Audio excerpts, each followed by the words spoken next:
I also tend to think that he's a great engineer. He understands physical engineering. He doesn't understand human emotions very well, which is why he was better off with Tesla and SpaceX and not buying Twitter. But I wanted to understand the pioneering work that was being done. He's the only person who can get astronauts from the U.S. into orbit. NASA do it. So how come? How did he make those rockets? And with Steve Jobs, what was the access that you were given to him?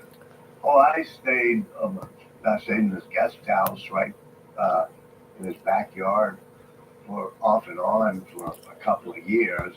It wasn't quite the access I got to Elon Musk. With Steve Jobs, it might be 1 week every couple of months I spend with him. With Musk, 3 or 4 weeks per month sometimes.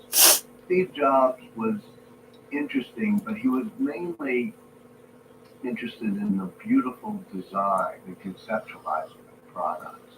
And so we'd spend a lot of time in Johnny Ive's wonderful design studio at Apple headquarters, where Steve would spend the afternoon, hour after hour, walking around, even looking at things like the European plug for a charger and how it was going to be different from the American plug, but how curved. He just cared about God being in the details of each design. Musk cares a lot more about executing the design through manufacturing and assembly line. Musk spends about 80% of his hardcore mental energy designing the machines that make the machines. In other words, the Raptor engines, the battery cells, or the Teslas. And so a lot of the time I spent with him was on assembly lines. When I sit here with CEOs or successful people, I always start with their childhood because I think it provides important context as to the people that they are. It's almost like their childhood. You're like a biographer. You know it begins in childhood. Yeah. Well, I mean, you're the king of biography, so I had no idea that that's where it's meant to start. It just seems like the most obvious place because it's the foundation of people, and those fingerprints seem to remain on them as adults.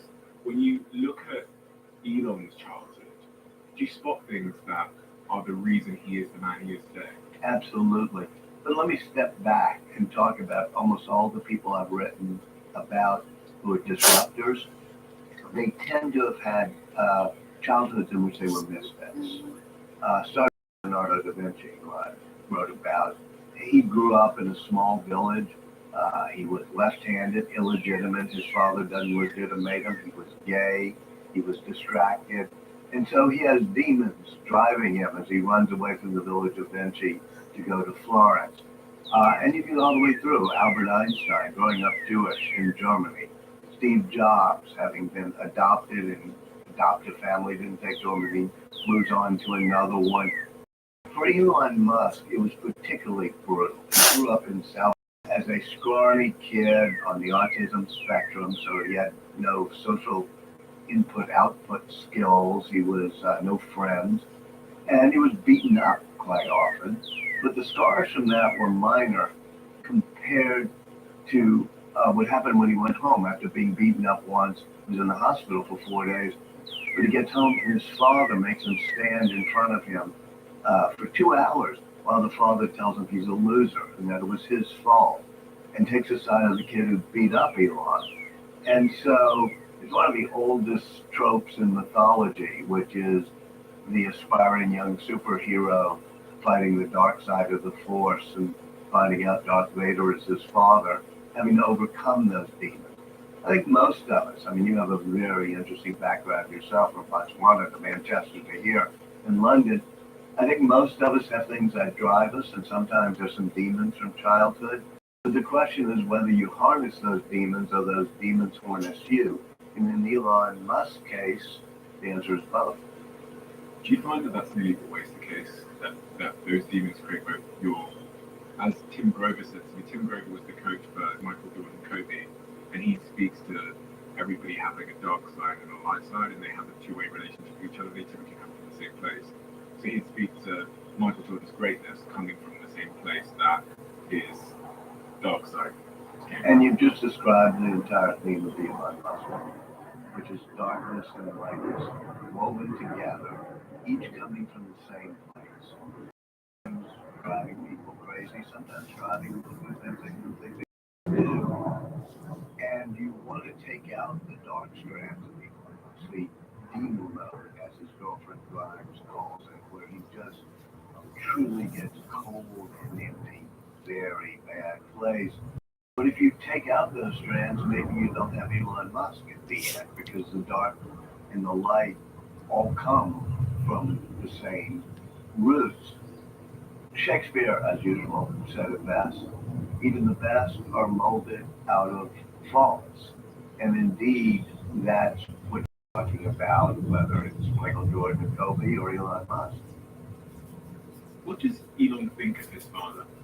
Did you speak to him directly about it? Yes, he doesn't speak to his father anymore, of course, and it's a very brutal relationship. Yeah, but I spoke to his father, and yeah, for quite a long time, and still he's in contact with me. It took a year of traveling around with Elon Musk before I could get him to open up about his father. And that's why a biography, the way Boswell did with Dr. Johnson, and in a much smaller way I tried to do with Elon Musk with Steve Jobs, is important because you're not just doing a few interviews, you're just with them day in and day out. And after a year, every now and then I say, tell me about your childhood, tell me about your dad, and he just like not wanting to speak. And then one day we got on this plane flying to California from Texas. And once again it was very quiet. I finally said, tell me about your dad. It was about the 20th time I'd asked him. He must have been silent for 2 minutes, 3 minutes. I didn't say a word. And then it started coming out, the stories of childhood.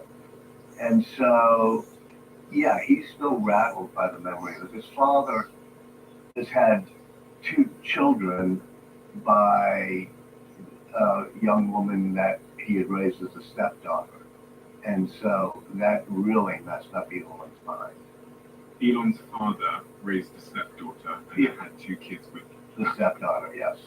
And so That is fucking sick. and he's talked about it. Errol Musk also is an astonishingly good engineer who gave many good things in childhood. He was at times successful, at times less so. Errol is his father. Errol is the father, but he also instilled some of these demons. So it's the most complex relationship. Now, Barack Obama begins one of his memoirs by saying, I think every successful man is either trying to live up to the expectations of his father or live down the sins of his father. And Obama says, in my case, it's both. Well, in Elon's case, it's both. And what did you learn, if anything, from speaking to Elon's father? I learned that he was like a Dr. Jekyll and Mr. Hyde in Stevenson's novel. In other words, he'd be a brilliant doctor, but then he'd snap into these demon-like modes, Mr. Hyde, and hardly remember when he would snap back out and became Dr. Jekyll, hardly remember what happened. And that multiple personality was very much what Errol Musk himself said. I go through these things. Well, guess what? You see that in Elon Musk. Based on what you saw in some of the resilient leaders that you've followed, if your job was to create a really Okay, Jack resilient Mo. child, what would you do to the child? What's the matter, mister? You know, that's such an interesting question.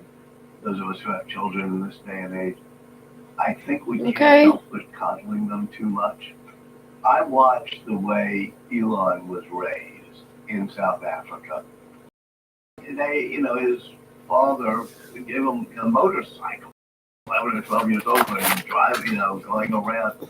He would almost free reign be that way.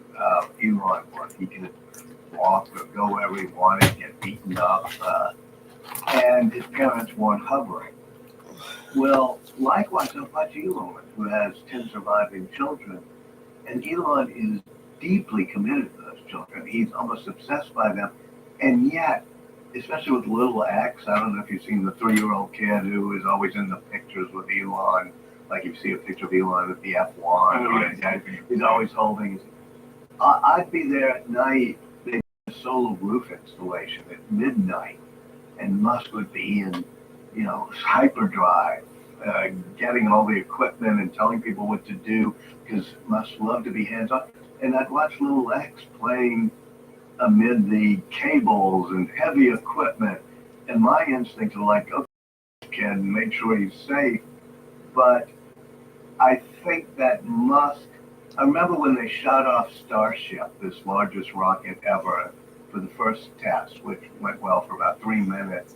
And afterwards, we're sitting down in South Texas at the launch pad behind it and having drinks in their fire pits. And Elon is there with his mother, May, his girlfriend, Ron, and little X. And X is playing in a fire pit, just putting things in and and my instincts are go grab the kid. And Musk says to me, when I was a kid, they used to say, don't play with matches. So I got a box of matches and I played with them behind a tree. And it was his way of saying, I'm going to let X continue to do that. And May Musk said, I think it's one generation of risk seekers training the next. So maybe we should allow our kids to be a little bit more risk taking as opposed to hovering the way my wife and I did. I was reading in your book about how when Elon's parents got a divorce when he was young, that meant that Elon's mother took care of him, had to then go and get a job, which left Elon at home alone. Right. That's what I'm saying. He was pretty much homeless. His mother had 3 jobs at times.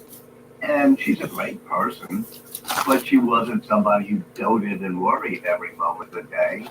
And so she was often not around and divorced from his father. At one point, Elon, as a very young teenager, decides to move back in with his father, which is psychologically, even now, made my sense.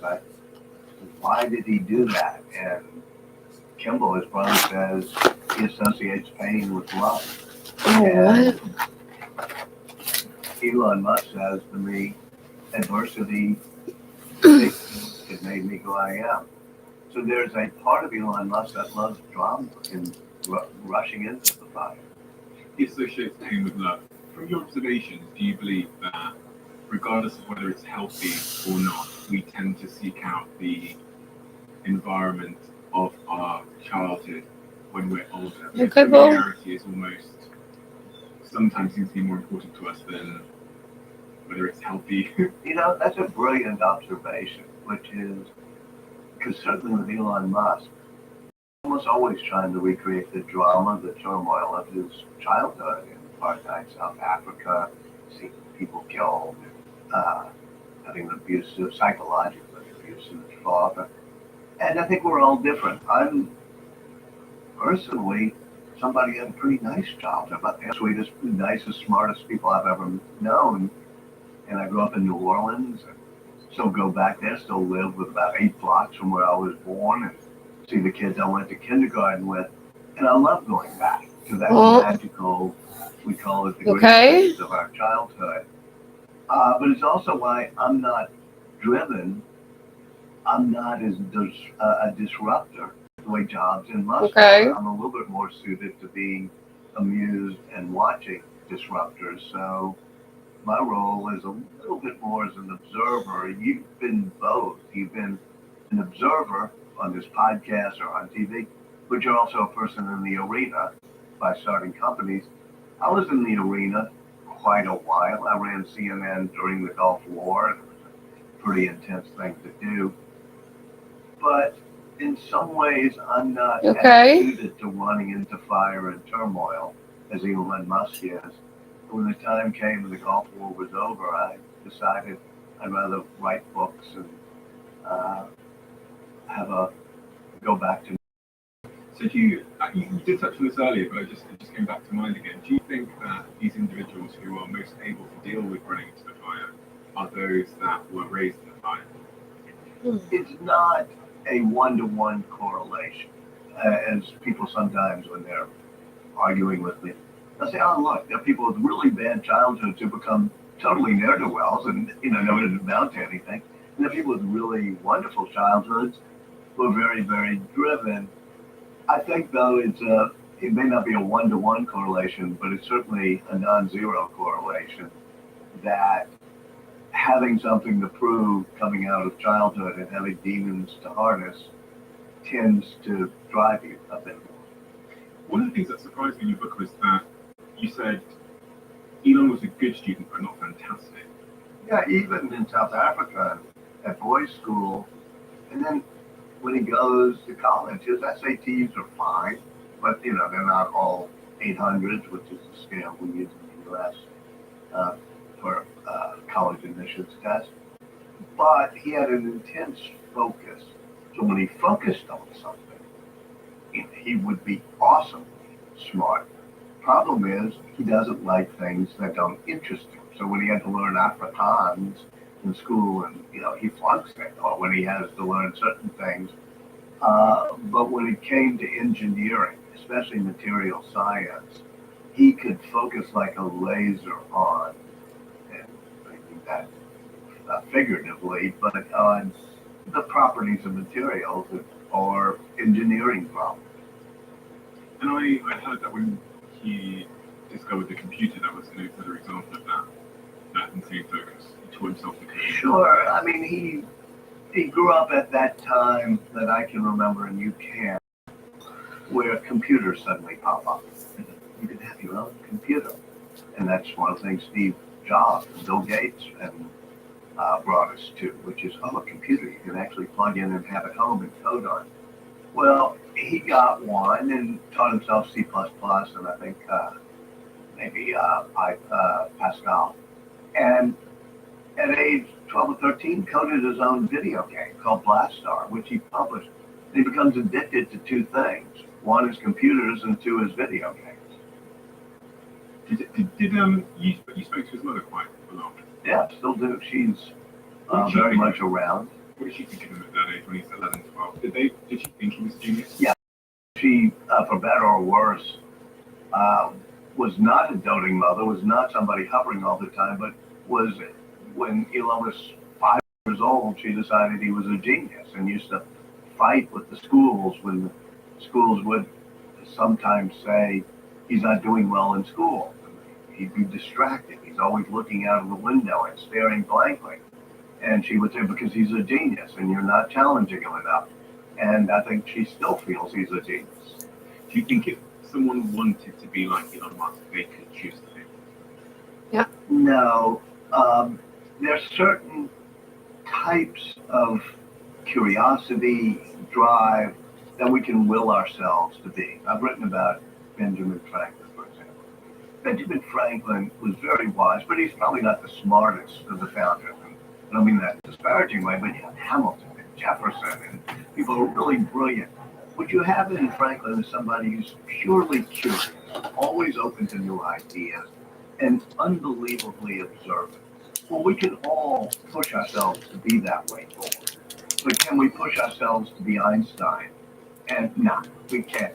And for Musk, he has a certain intensity that I think that even if you drank 50 cups of coffee and you put an electric volt prod in the back of your head, that focus and maniacal intensity and sense of urgency is something that's not instilled in most of us.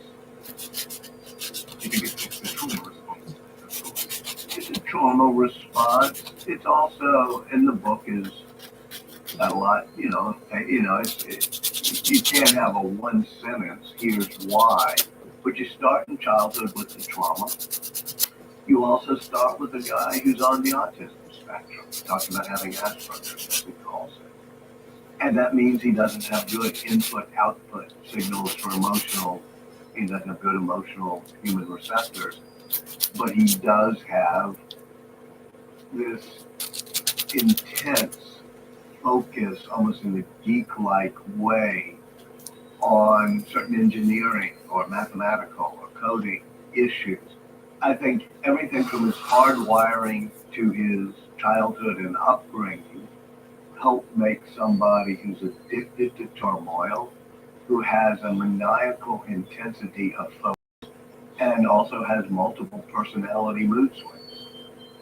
He ended up leaving South Africa and studies physics and business at the same time, and I thought it was so fascinating that the reason why he took up business, which is quite rare for someone to do physics and business, I think. He said he didn't want to end up working for somebody who studied business and didn't understand the science. And he felt that if he didn't understand the business side, he'd end up having to work for somebody else. The first evidence of well, not the first evidence, but it's again evidence of his first principle thinking in place. Yes, first principle thinking is key. What is that? Doesn't know. And first principles thinking is whenever you're faced with a problem, you just go back to the very basic physics of it. Not all the rules and regulations and not all the metaphors you may have saying it gives a way to do things. But you first off say there are no rules, there's no regulations, there's no protocols except for the laws of physics. Everything else is just a recommendation. And to give you a concrete example, when he decides that he wants to send people into space as a young guy, at first he goes to Russia to see if he can buy used rockets. And they jack him around. Doesn't work. And on the plane flight home, he says, let me go to first principles thinking. Exactly how much is the cost of each material in a rocket? How much is the Inconel? How much is the carbon fiber? How much is the fuel? And then how much is the total cost of a rocket compared to the cost of each of the components? And that's first principles thinking, which is, I get it. If I know the material cost, and if I can reduce by a factor of 10 the manufacturing cost, then I can make a rocket. And so somebody will tell them, hey, we need to have this patch or this piece of felt in the bottom of a Tesla. And you say, tell me what the physics of the principles of physics that make that true are. When he's pursuing first principles, what is he trying to get around and past that frustrates him?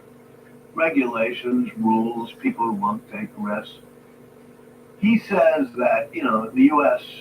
was a nation of risk takers. Whether you came on the Mayflower, or you came across the Rio Grande, or you came from Eastern Europe fleeing oppression, your family took risks.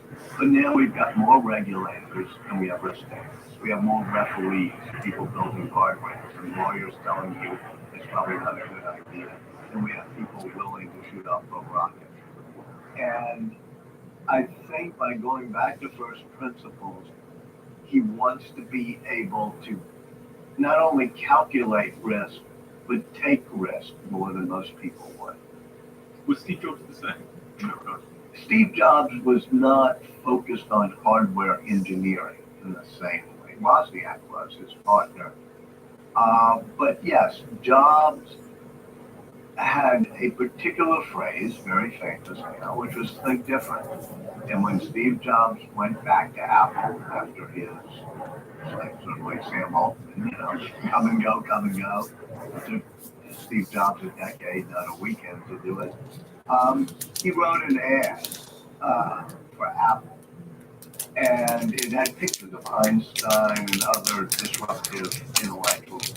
And it said, here's to the crazy ones, the misfits, the rebels, the round pegs in the square hole, the ones who think different. And then it ends by saying, because the people who are crazy enough to think they can change the world are the ones who do. And that was Steve Jobs' way of thinking, and it also describes Elon Musk.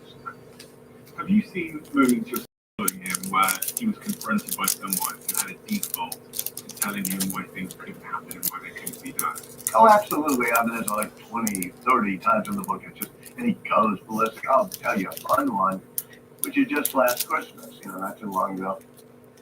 He was at Twitter headquarters, and he looks at all the engineering things, and they have 3 server farms, one in Portland, one in Sacramento, and one, I think, in Atlanta.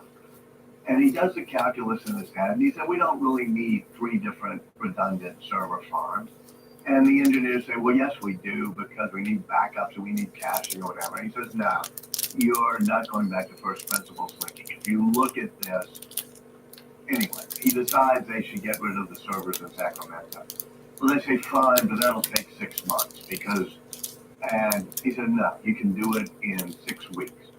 And the engineers, and I'm sitting there in the meeting, and he's getting really dark, and they don't know how to deal with him because they're just like a month after he took over Twitter, so they don't know this dude. And they say, well, no, I'm sorry, Elon, we can't do it. And he said, you can do it in 6 weeks. And by the end of the meeting, he said, you can do it in 6 days. It gets really dark. And he decided he's going to fire them. But it's December 23rd. So it's like 2 days before Christmas. He does fire them. But the next day, Christmas Eve, he's flying from San Francisco to Austin, Texas to go home for Christmas. He's with 2 young cousins on the plane who are engineers. And one of them says, why don't we just take those servers out ourselves? Elon Musk makes a U-turn in his airplane, tells the pilot to go to Sacramento. They're already over Nevada. When they land, he rents, they're like 4, they rent a truck, a sort of what we call a U-Haul truck, a rental truck. And they go to the server facility, and the guard there is like flummoxed. It's Christmas Eve, and they're forcing their way in, and they're looking at the servers, and one of the engineers says, well, we can't take them out because we need engineers to take off these elevated floors, those floor tiles. And Musk turns to his bodyguard and says, do you have a pocket knife? The guy goes, yeah. He takes the pocket knife and pulls up one of the vents, rips up the floor thing, goes underneath the floor panel with a set of wire cutters that he got from Home Depot. And they start moving them out and put them in the U-Haul truck. And this is Musk and by the way, it's typical of Musk because it works fine for a few days. Then you can see the service getting a bit degraded, but then eventually it comes back. And he says, you got to take risks. If you're not sort of causing 20% of the problems from the risk you take, you're not taking enough risk. But there it is, and they got rid of that server farm in Sacramento. What happened to people that Musk works with when they see that case study, that in that moment, when he presented that they could do it in 6 weeks, and it turns out he was right, that it could be done quicker? Is that what sort of galvanizes them? Totally, and about 20 to 30% of the people who work with him can go march through fire with him that way and realize what he can do. But it's why 80% of the people who worked at Twitter when he took it over are gone. But it's tough to work with. There's another scene in the book where on a late Friday night, he's down in the southern tip of Texas where they have the launch pad for Starbase. And it's a Friday night after 10 p.m. And he looks at the launch pad area and says, why are there only 3 or 4 people working? And this poor guy, Andy Krabs, nice, tall, southern young engineer, said, well, it's a Friday night and we don't have any launches scheduled. And Musk goes dark on him and says, I want tomorrow 100 people working. I want them to come from California, Florida, get them in here, and we're going to stack this rocket, even though we're not planning to launch anytime soon. But we're going to have what's called a surge. And they fly people in. People are sleeping on the ground, on the floors, to do this surge. And Andy Krabs survives it and does pretty well, but eventually he quits. He says, man, I have a kid. I just can't keep going through these things with Elon. And so that's in the book. About 3 weeks ago, I was in Los Angeles and talking about the book. And I see this tall guy I recognize coming up after the speech. Andy Krabs. I said, what's happened? He said, well, as you know, I quit. I came back to Los Angeles. I got a much easier job. But I decided I'd rather be burned out than bored. And I've asked Elon if I could come back because I don't want to miss working for SpaceX. So interesting. The acquisition of Twitter. Twitter was a very, you think about where it's based and how it's run and all the things you come to learn about the company and its sort of political leanings. It was very much the antithesis of the Musk approach. Totally. And he had become, Well, the past 3 or 4 years, when you have like 1,300 people working in an office, and and it's just like, wow, that's kind of a lot of people working here. We fired like 800 of them. To Obama and voted for Biden. And you said, if you can come to my office and tell me what your job is, you get your job. I think far too worked up about what he calls the woke mind virus, the progressive mindset that he sees in colleges and in schools. Multiple reasons, which I go through in the book. What's the most important reason? Well, the most personal reason is he had 5 older children, teenagers, surviving. One died in And the oldest of them was named Xavier, after his favorite character in the X-Men comics. And That's Xavier crazy. transitions and sends a note about 3 years ago saying, I'm transitioning, my name is now Jenna, and don't tell my father. Now he gets his head around the fact that she transitioned, and he loves her, but she becomes very anti-capitalist, very woke, hates all billionaires, thinks capitalism is theft, and rejects him and changes her last name. And this causes him an enormous amount of pain, and he partly blames it on Los Angeles. We use it sometimes. It was a very progressive school she went to, called Crossroads. And that was one of about 7 or 8 factors that led to this political evolution where he felt the progressive left was overdoing COVID lockdowns, was overdoing gender ideology questions. In some ways, it echoed his father, who was also somewhat conspiratorial in his thinking, didn't believe in vaccines or Dr. Fauci. And it's a weird evolution that we still see reverberating in the waters of Twitter today. You say that it caused him a tremendous amount of pain, that behavior transition. But now, how do you know that it caused him pain? Well, he said so, and he's easy to read, even though he doesn't read people's emotions well. I mean, he will say, nothing has caused me more pain, he says this outright, than his daughter rejecting him. Not transitioning, but just totally rejecting him, other than the death of his first child in infancy. His dog died. And he gets very dark, and you talk to his sister, you talk to his brother's wife. They say that's the thing that caused him enormous personal pain, and he says so. Going back to when he acquired Twitter, I, as a great fan of what Elon has achieved in the service that he's sort of served to humanity with some of these companies like Tesla and SpaceX, I was really hoping he didn't buy the company because I thought it would just be a great distraction from Bingo. really important other things. 100%. You were there, right? I was there, so I'm sitting. It just opened Giga Texas, which is the largest factory, manufacturing factory, the Tesla factory in Austin, Texas. On the mezzanine, the factory's not even open yet. I guess this is April 2022, and he tells me that he still needs more drama in his life. He can't accept the fact that he's now become the richest person on earth. He's Person of the Year for Financial Times. In Time, he's sent up 33 rockets that year that landed safely and will be used. And yet he says, okay, I'm buying Twitter. And his brother, his son Griffin, we're all like his friends, 3 or 4 friends. It's like, is this a good idea? Aren't you going to be distracted?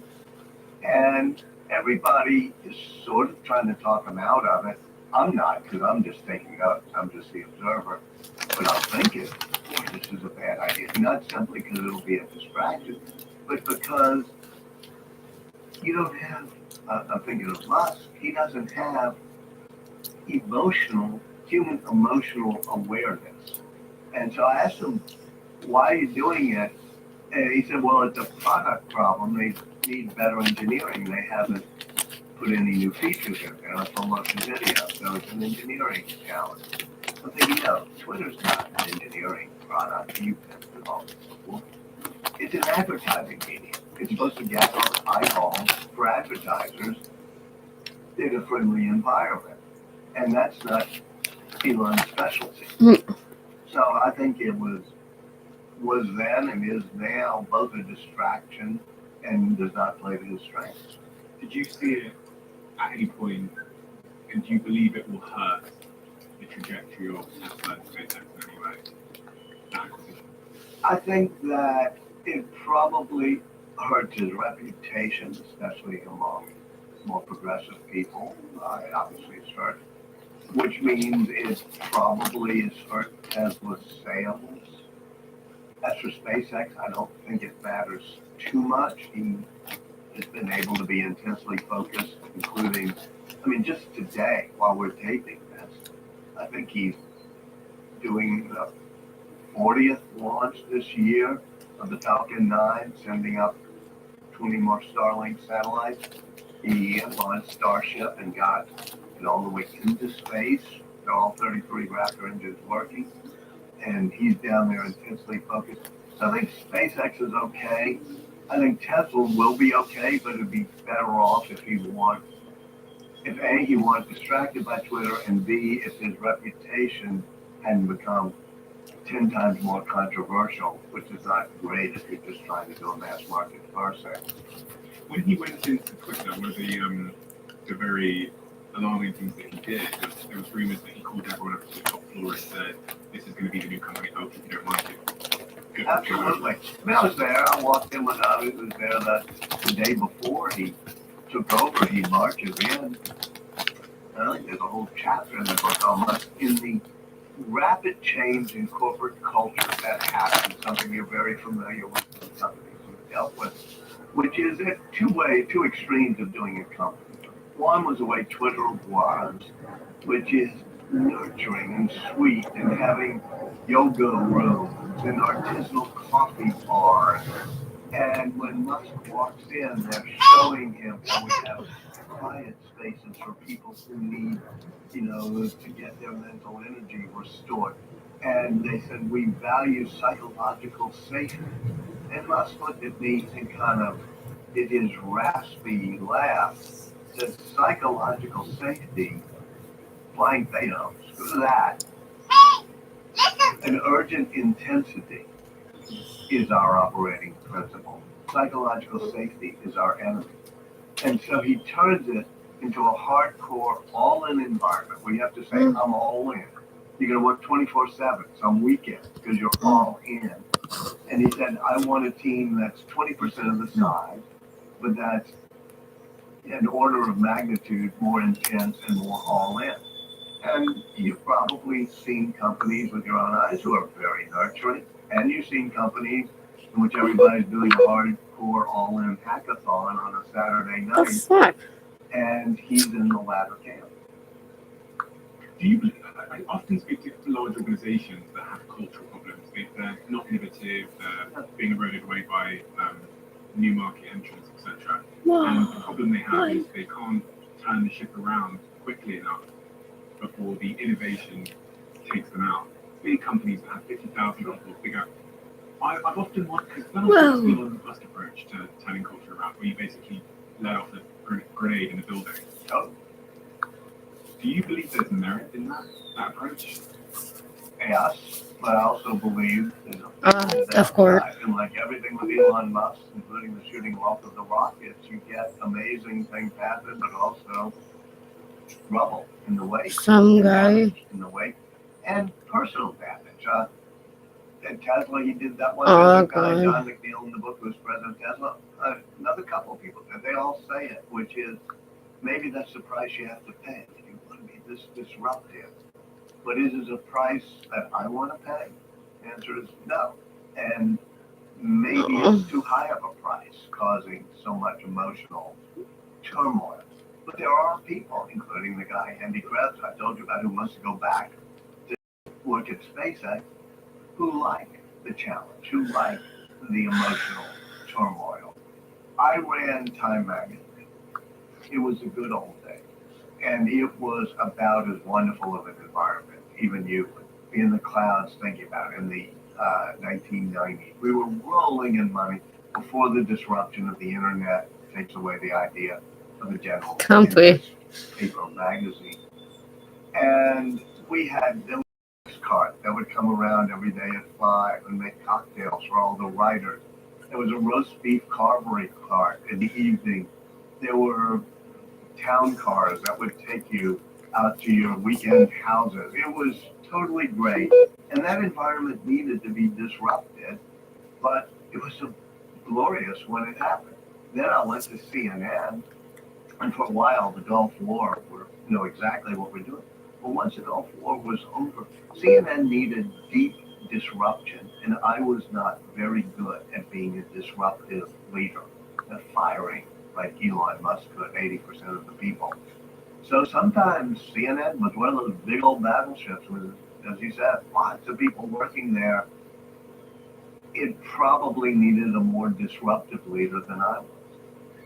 So interesting. So do you think that there's a certain type of cultural approach that suits a certain type of company? Especially when we look at the world of AI and robotics and how things can be accelerating so quickly in technology. It seems to be the case that companies are going to need to disrupt themselves faster than ever if you believe some of the forecasts about the future that people like Ray Kurzweil posit. Yeah, not only, it used to be tech companies would have to be disrupted, but now if you're an insurance company, if you're a law firm, if you're a bank, the disruption is going to happen. That's fine. If you're a healthcare company. So yeah, we're going to have to be disruptive. That doesn't necessarily mean an all-in intense hackathon, work all weekend culture is necessary.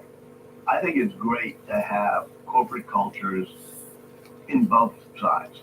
It's like return to work after COVID. I'm not sure there's exactly one answer. There's some companies that say, you know what, remote working gets us really good people who can do better things. And there are other people who say, no, I got to have my people back in the office. I think it's good to experiment, or not just experiment, but have alternatives. Some people work better in some environments, some in others. And you could also ask the question not just about corporate environments, but corporate leaders, which is what you discuss most of the time. Some corporate leaders have got to be Steve Jobs like, or Bill Gates in the early days of Microsoft, or Bezos in the early days of Amazon, or Musk. Basically assholes at times. And but then some corporate leaders like Jennifer Doudna, or even Ben Franklin, lead by being collaborative and inspiring and nice. And I think the advice any CEO needs is the oldest piece of advice on this planet, maybe for humans, which is on the Oracle of Delphi art, which is just know thyself. And you got to know, here's my approach, and here's where I feel most comfortable. Interesting, because I was just about to ask you which approach you think is generally more effective. For me, I couldn't do the all-in jerk, asshole-like approach. And there were times I needed to do that. And Steve Jobs would say to me, it's why you were never quite good. But I also think that, he would say that to you. Yeah, he would say, he called it velvet gloves. As a matter of fact, he said, people like yourself, when you ran companies, you had velvet gloves on, and you were always trying to make people feel comfortable. He said, for me, I got to make them feel uncomfortable. I have to make them feel challenged. I don't have the luxury. I don't have the luxury of tolerating B players and conflict them. Mm-hmm. So, I know what type I am, but I think at times you can create a very creative place where people feel very comfortable, and it allows great creativity to flourish. But I think you have to sometimes say, we got to be hardcore here. We're being challenged. I would also say it's not just about the leader. It's about the leadership team. If you're going to make a good company, you have to make the right team. And when I ran CNN at times, I realized maybe I was a little bit too velvet gloved, as Steve Jobs would say. But I made sure in my leadership team there were people who had iron fists and could take intel, a great company when it was founded, and leadership team. You had to have Andy Grove, you had to have Bob Noyce, who was the nicest, friendliest CEO ever. He put his desk in the middle of the room and just loved, people.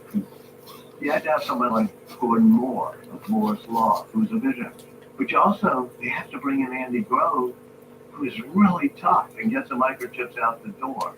And so every leadership team needs to have the hammer as well as the inspiring nice guy. Both Steve Jobs and Elon Musk, what was that view on being like as a leader?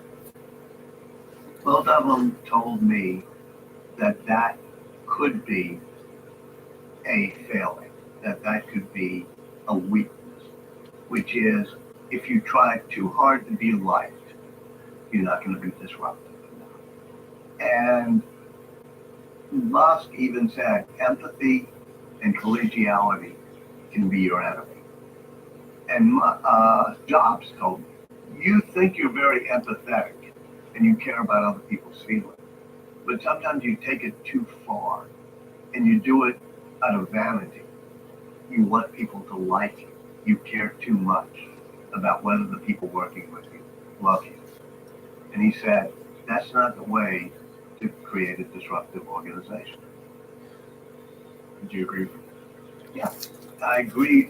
I think I ran Type Magazine just fine. We can ask other people, but with CNN, I sat there worrying about, I won't name names, but these anchors on CNN who truly were problematic. And I wanted them all to like me, and I was probably not tough enough. But I also finally got to the know thyself, which is, all right, this is not the job for me because I'm better off trying to inspire teams that are friendly and collegial. The way Jennifer Doudna, the hero in my book, The Code Breaker, the one who helped invent CRISPR technology, in her lab and in her company, if they're going to hire somebody new, even a graduate student, to be in, working with the pipettes and the test tubes, they make sure the whole team meets that person. And then they all discuss, will this person fit in well? Whereas, and that's a culture that I can relate to. But an Elon Musk says, no. Hey, I remember him yelling at some of his finance people who were friendly with some of the engineers and said, no, collegiality is your enemy. You do not want them to like you. You're there to challenge them. If they like you too much, you're not doing your job. But do Elon's employees like him? Elon's employees generally will walk through a wall for him, those who have survived, whether it be Glenn Shotwell or who is the president of SpaceX, or people at Mark Juncoso, the people at Tesla like Zach Reno or Ron Von Holtzhausen. But he burns out people pretty fast. So if he's in an organization, after a few years, maybe 20% are totally loyal and survive. But he's not afraid of burning people out and having them leave. Sounds like he either loves or leave. Yeah, and as I say, sometimes with Andy Krebs, they love him, but then they leave, but then they come back. Some people truly want the challenge. As Steve Jobs said to Scully, the guy he hired to run Apple for a while, he was at Pepsi. He said, do you want to make sugar water the rest of your life, or do you want to change the world? And I've seen Musk talk to the people at SpaceX late at night, maybe midnight, but they're all still working at the launch pad of the factory. And they'll say, I know how hard you're working, but this is the most exciting job you could possibly have. It's the most exciting, important job on Earth, which is getting people to Mars. Whatever is the second most exciting, you can't even think of it, what it is, because this is by far the most exciting thing you could be doing.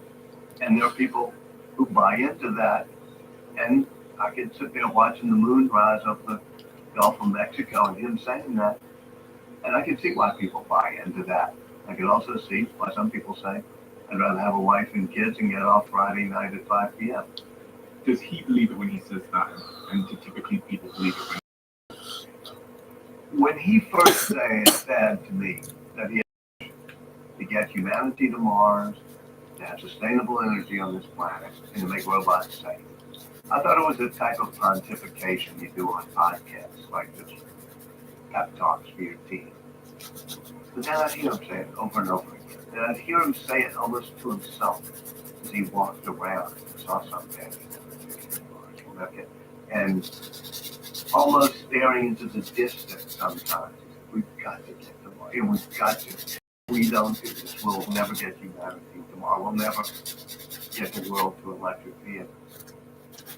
I totally think he believes. Why does he care so much about Mars? He believes in spacefaring. In other words, we have to be space-centric for 2 or 3 reasons.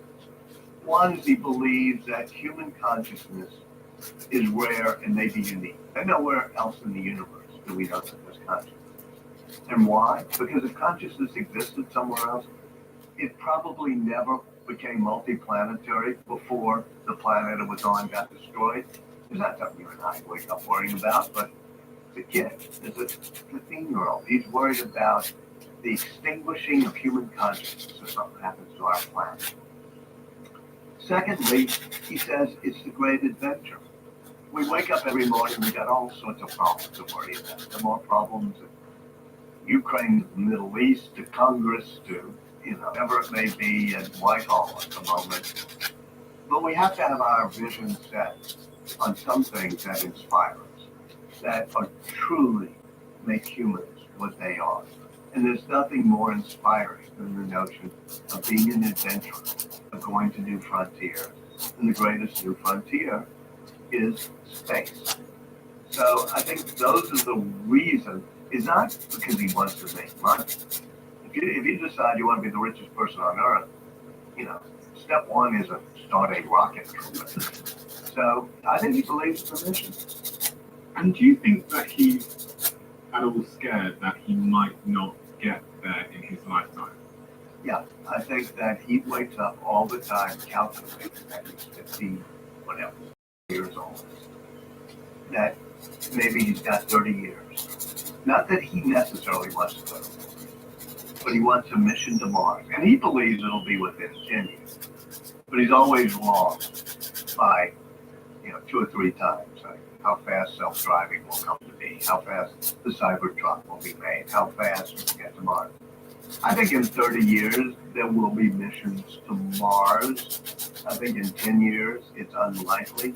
And I think that's the spread that he's worried about. As someone like Elon that thinks in terms of first principles, when he's doing those calculations about how long he's got left to live and the development of SpaceX and rockets and trying to figure out if he'll get there in his lifetime, does he not then look at his health and go, to extend the amount of time I have on Earth is to really obsess about my health?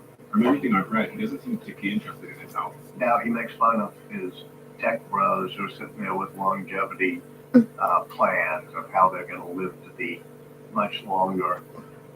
And no, he does not care enough about his health. He's overweight now. For a while, he decided to go on an intermittent fasting diet, and also was using whatever the drugs are called, the diet. Weight loss drugs. Yeah, those weight loss drugs. And I remember being with him one morning. He could only have one meal a day because of this.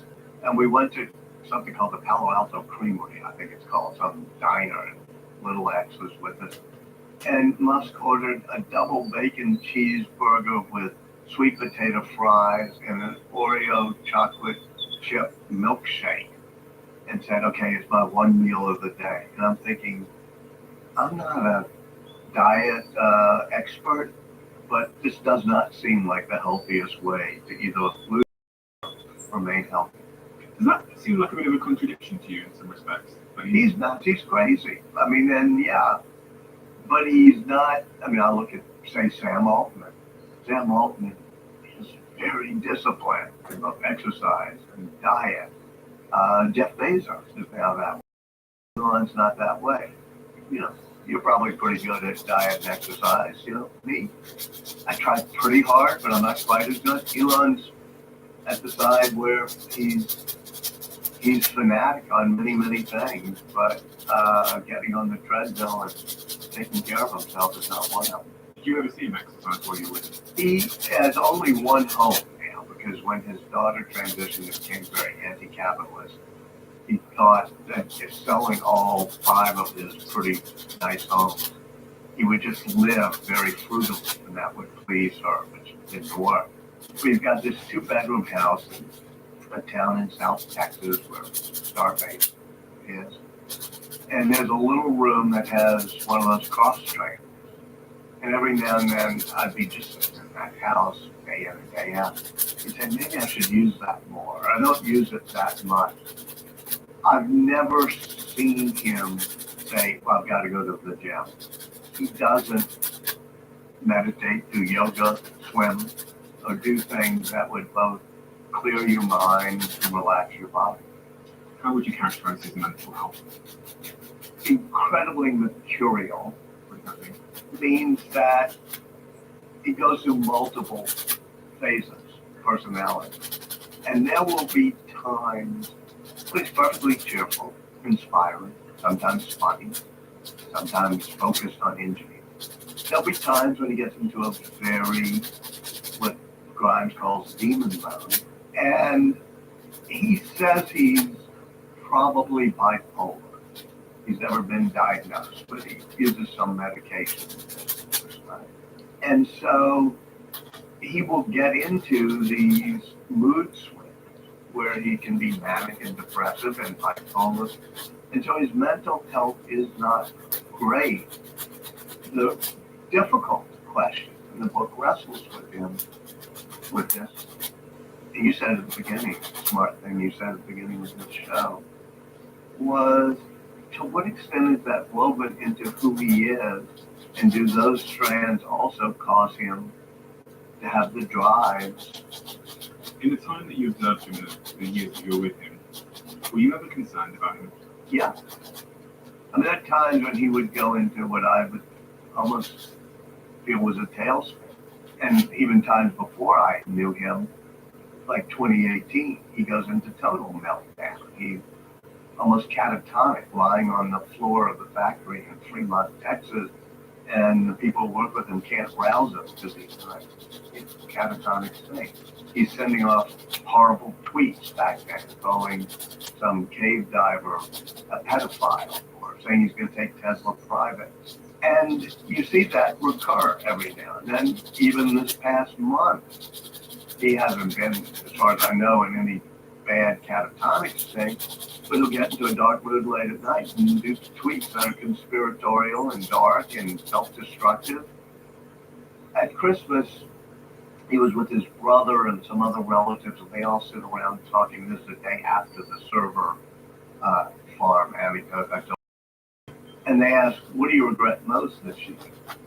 And he says, I regret the fact that every now and then I start shooting myself in the foot or stabbing myself in the thigh, that he gets into these periods. With all these great leaders, there's a word you use throughout, which is the word team. The definition of a word company is group of people. How do they go about hiring great people? With Musk, he says that you always look first for the right attitude. Skills, knowledge, they can all be acquired. But a change in attitude requires a brain transplant. So you make sure they have an all-in hardcore attitude. Early on, first few years of SpaceX, he interviewed everyone that they were hiring. He's built a good team, but an unstable one. People come and go. But there are people like Lynn Shotwell, who for more than 20 years has helped run SpaceX, and Mark Tenkus, who's been probably the chief technology officer there. Likewise, you have a pretty stable team at Tesla. Steve Jobs was a specialist in building teams. When he was dying, I was in his backyard with him, and I asked him, what's the best product you ever made? I thought he'd say the iPhone or maybe the Mac. He said, well, building those products is hard, but what's really important is building a team that will continue to build products. So the best thing I did was the team at Apple, and that's the Johnny Ive, Phil Schiller, Eddie Q, Tim Cook team. Is not as much of a superstar building team, but he does get hardcore dedicated leaders to work for him. And do they both think that the team is the most important thing, hiring great people? I would say that Jobs definitely thought that. I think Musk, if you asked him, would say he thinks that. But one of the things he hasn't done perfectly is if he left Tesla, there's Tom Zhu, there's Hugh Baglino, there's some people, but it's not as if he has a big team in place as easily. He's a little bit more the total boss, And he'll not try to run everything, but he'll focus maniacally on specific things. And he does not, I guess the best way to say it is he doesn't delegate authority easily as I think other leaders do. On the flip side of that, his maniacal intensity to detail means that, unlike Boeing, he knows how to get rockets into orbit. What are the principles of successful leadership that both Steve and Elon share? First of all, a passion. Musk had a passion for beauty, and even the beauty of the parts unseen. I remember when I was first working with Steve Jobs, he had this. Steve would take me around the backyard of his house where he grew up, a small tract home in California. And there's a fence. And he made me look at the back of the fence, which faced scrubland. He said, my dad said we have to make the back of the fence just as beautiful as the front of the fence. And Steve said to his father, why? Nobody will see it. Nobody will know. And he said, yes, but you will know. If you have a passion for perfection, you care even about the beauty of the parts unseen. And so both Steve Jobs and Elon Musk cared more about detail than your average CEO. They cared, in Jobs' case, how the chips on the circuit board in the original Macintosh looked and whether the circuit board itself was beautiful. Even nobody would ever see it. It was in a sealed case.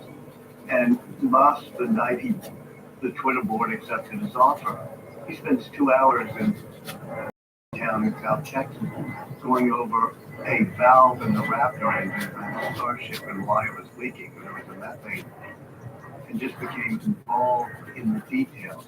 And both of them felt that if you have a passion and intensity on the detail, the rest will follow more easily.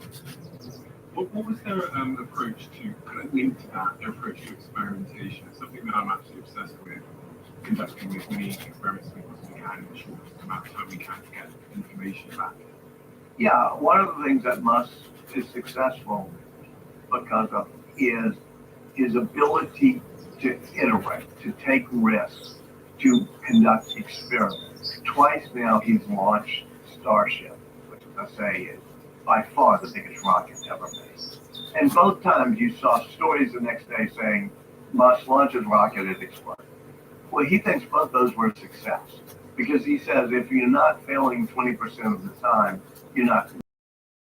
And so each of those are attempts to figure out, to take a risk, shoot something off and see what goes wrong, and then to fix it. If you have a risk-averse culture like NASA or Boeing, Lockheed, or others, you're not experimenting enough. And the experiment, by definition, an experiment involves the unknown and taking the risk.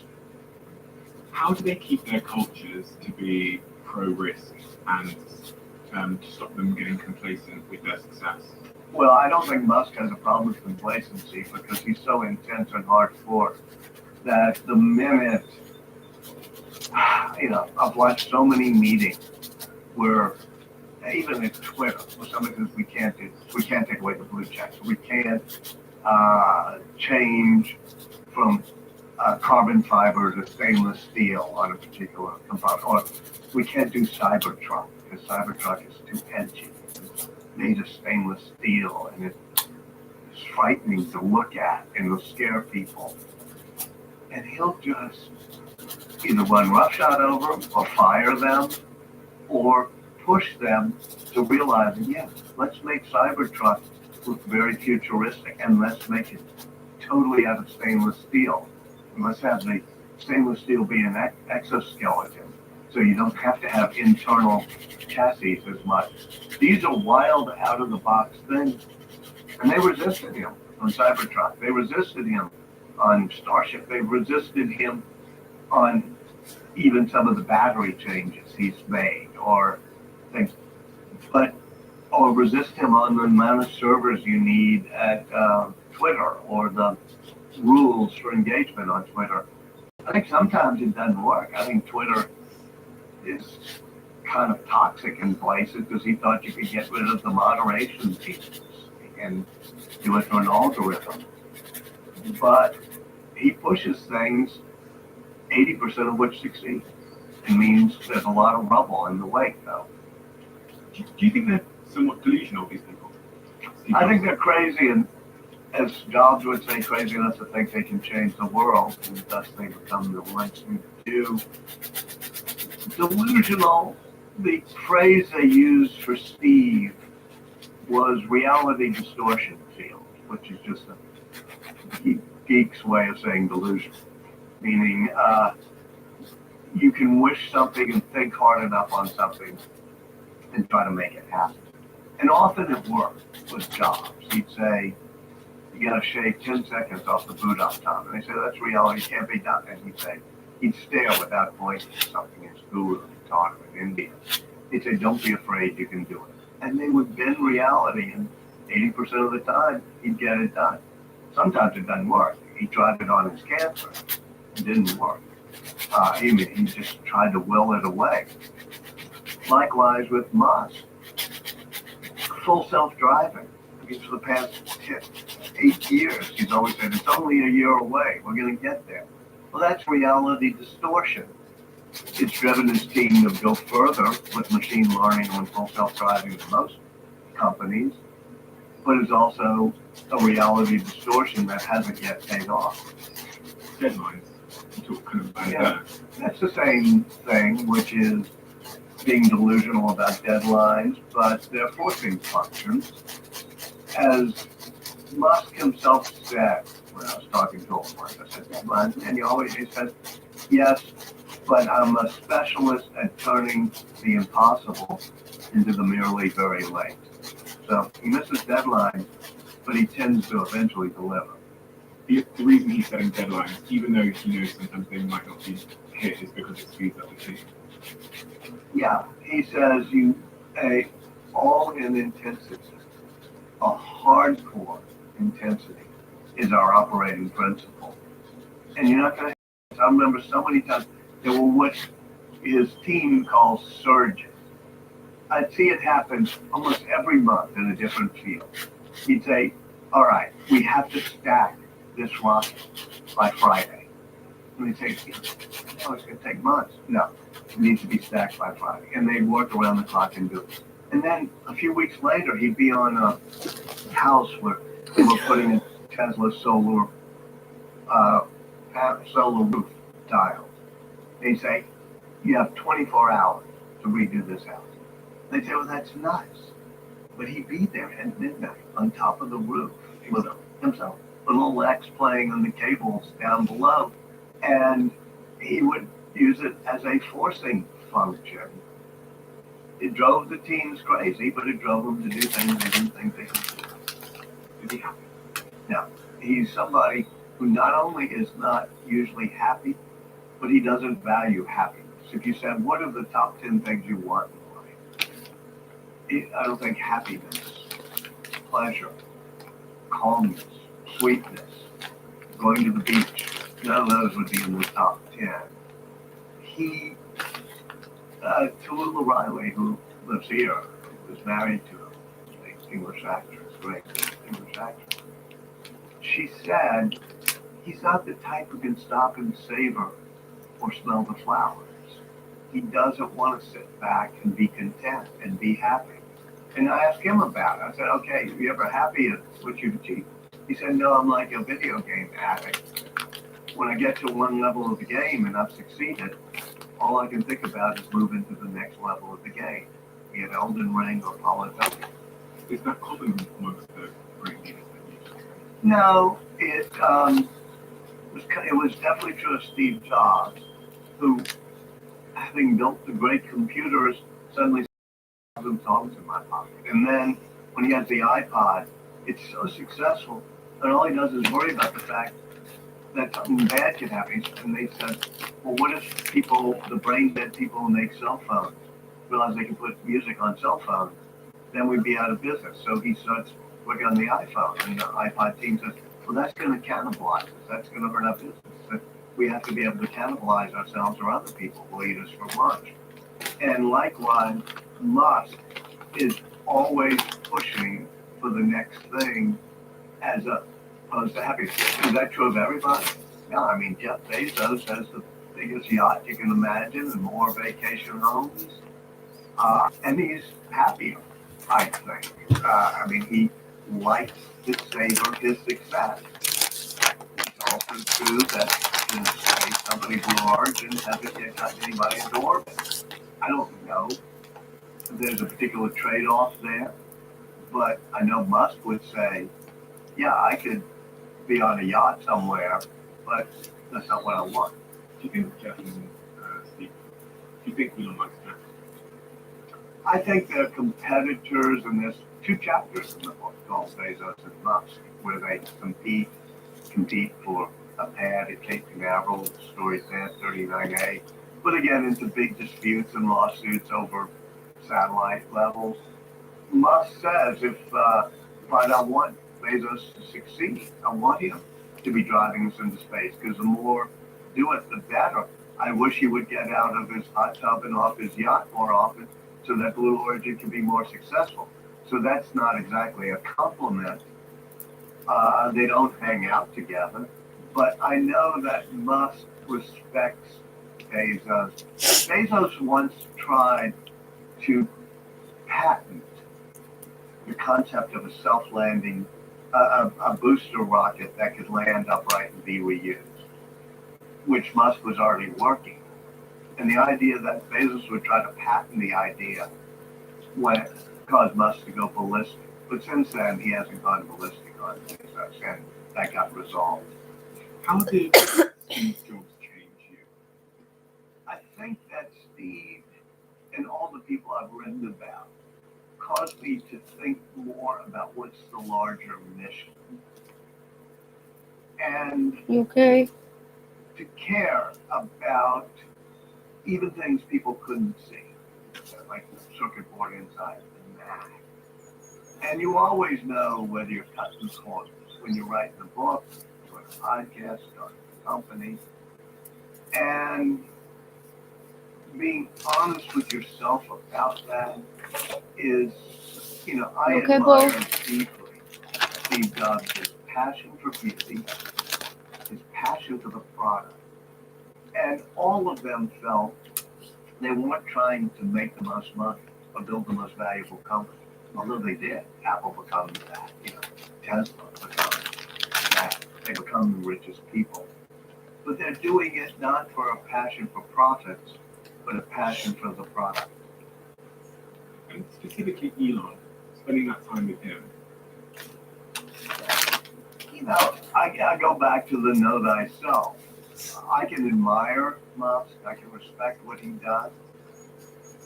I also know it's the price he pays for his success is a price that I think is too high for me, meaning I'm not going to be that rough on the people around me. I've been married more than almost 40 years, and, I care about this balance, work and life, and others. Musk doesn't care about that. So I know that each of us has to decide how do we do the balances that make us feel the most comfortable. And I watch Elon and can admire his intensity, but also know the downside of it. And then in a more complex way, which is what the book is about, understand how the downsides, and you said this at the very beginning of the show, the downsides and bad traits are so interwoven with the good traits that you can't disentangle the fabric. The algorithm you write about in the book, this 5-step approach that Elon takes to product development, when I read about it, it kind of just seems like more of the same Elon, just like this sense of urgency, speeding things up and caring about the small stuff. Is that your characterization of the algorithm? And what is the algorithm? Well, the algorithm goes back to what you call first principles, which is step one of the algorithm is question every rule, question every requirement. If somebody says we need to have a felt pad between the battery and the chassis, and you say why, and they say, well, it's a regulation or it's a rule, and you say, who made that rule? Who made that rule? Does it really work? bring me the person, the name of the person who actually made it, and let me grill that person and see if there's a physics reason that has to happen. And so that's step one in the algorithm. And step two is Steve Jobs' step, which is simplified. Even on the iPod, when Steve made it, it's like, I want to be able to get to any song with only 3 clicks. I don't want a whole lot of buttons. I don't want a manual. And they eventually make the most beautiful, simple thing that becomes the iPhone after a while. Intuitive. Nobody has to read the manual for how to use an iPhone. So step two is simplify. Then you speed up the processes. And the final step is automate. And the problem, must say, is when you try to automate processes that you should have deleted, you're not going to do it. But it's not just the algorithm. It's the algorithmic way of thinking, which is the manufacturing matters as much as the design of the product. So he puts his engineers and designers with their desks facing the assembly line. So every hour they can watch if there's a holdup, if there's something that's a piece of, strip around the headlight or wiring in the Raptor engine that's causing a holdup in the manufacturing process. The engineers and designers can see it every hour, which is why he doesn't do what most automakers now do, which is send something off and outsource all the manufacturing. He's got to watch it happen. And he makes people write their name in parts of the rocket that they're responsible for. Yeah, and you gotta, it's like, who's in charge of this valve, and who's in charge of cost of this valve, and who's going to get this valve to be cost down by 80%. And if you don't think you can do it, your name is on that mission, then step aside. We're not going to tolerate people who can't be on the mission. A quick word on fuel. As you know, they're a sponsor of this podcast and on the investor of the company. It is finally here, 3 years of work from Fuel to try and make a bar, a snack bar that is nutritionally complete. As of the recording of this episode, they finally released these bars that are high in protein, 27 vitamins and minerals, and just 2 grams of sugar. The impossible has been done. And it tastes so goddamn good. Often these snack bars, these like high protein snack bars, taste like you're eating Play-Doh or cardboard or something. It's so hard to make one that is nutritionally complete and that tastes good. Ladies and gentlemen, here we have it. I'm going to put the link in the description to get your bar below. Try it out and tag me and let me know exactly how you get on, because it's so nice to finally have a bar that is nutritionally complete and that actually doesn't taste like cardboard and that tastes delicious. You mentioned your own family and your own relationships. Last question about Elon's love life. Elon loves drama and trouble, right? That's from childhood. He associates it with childhood and love. And whether it's at Twitter or at SpaceX or Tesla, he's always surging and wants drama. Well, for better or worse, I would say for worse, his emotional, personal love life tends to be that way. He likes drama and fighting and intensity in his relationships. Of the people he's been with, most have had this fiery intensity to them, from his first wife Justine all the way to Amber Heard. It's traumatic though. Legendary in the intensity, shall we say, of the relationship. And to some extent, Grimes now. There have been a couple of exceptions, one of whom I mentioned is Tallulah Riley, whom he was married to, English actress. She's great and loving and calm, and was a calming influence, and was the best thing to happen to him, in my opinion, when it came to romance.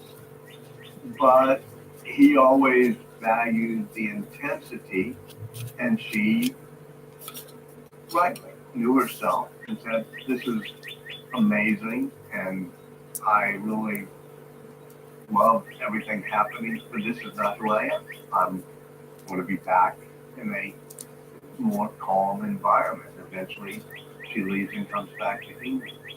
So with his own children, his lovers, his wives, there is the same intensity that's baked into everything he does. But he seems to have a longing to be with somebody. He seems to be... He's always afraid of being alone. That he was so lonely as a child. that his biggest fear is being alone. He always loves having one of his children bring down at the rocket launch. There's Griffin, there's X. He has a child who's autistic and he needs a minder generally. I mean, enough so that he's still a very wise teenager. And he even asks things like, why doesn't the future look like the future, Dad? Which is one of the things that spurs Elon into making Cybertruck so futuristic. So he always likes having some of his children around him. He always likes having a companion. But that doesn't mean he likes calmness. We have a presentation on this podcast where the last question is a question for the next guest, not doing big enough question for. And the question that's been left for you. With all you know about the nature of what it is to live a happy, successful life, what do you think is the single most important characteristic to be happy and or to be successful?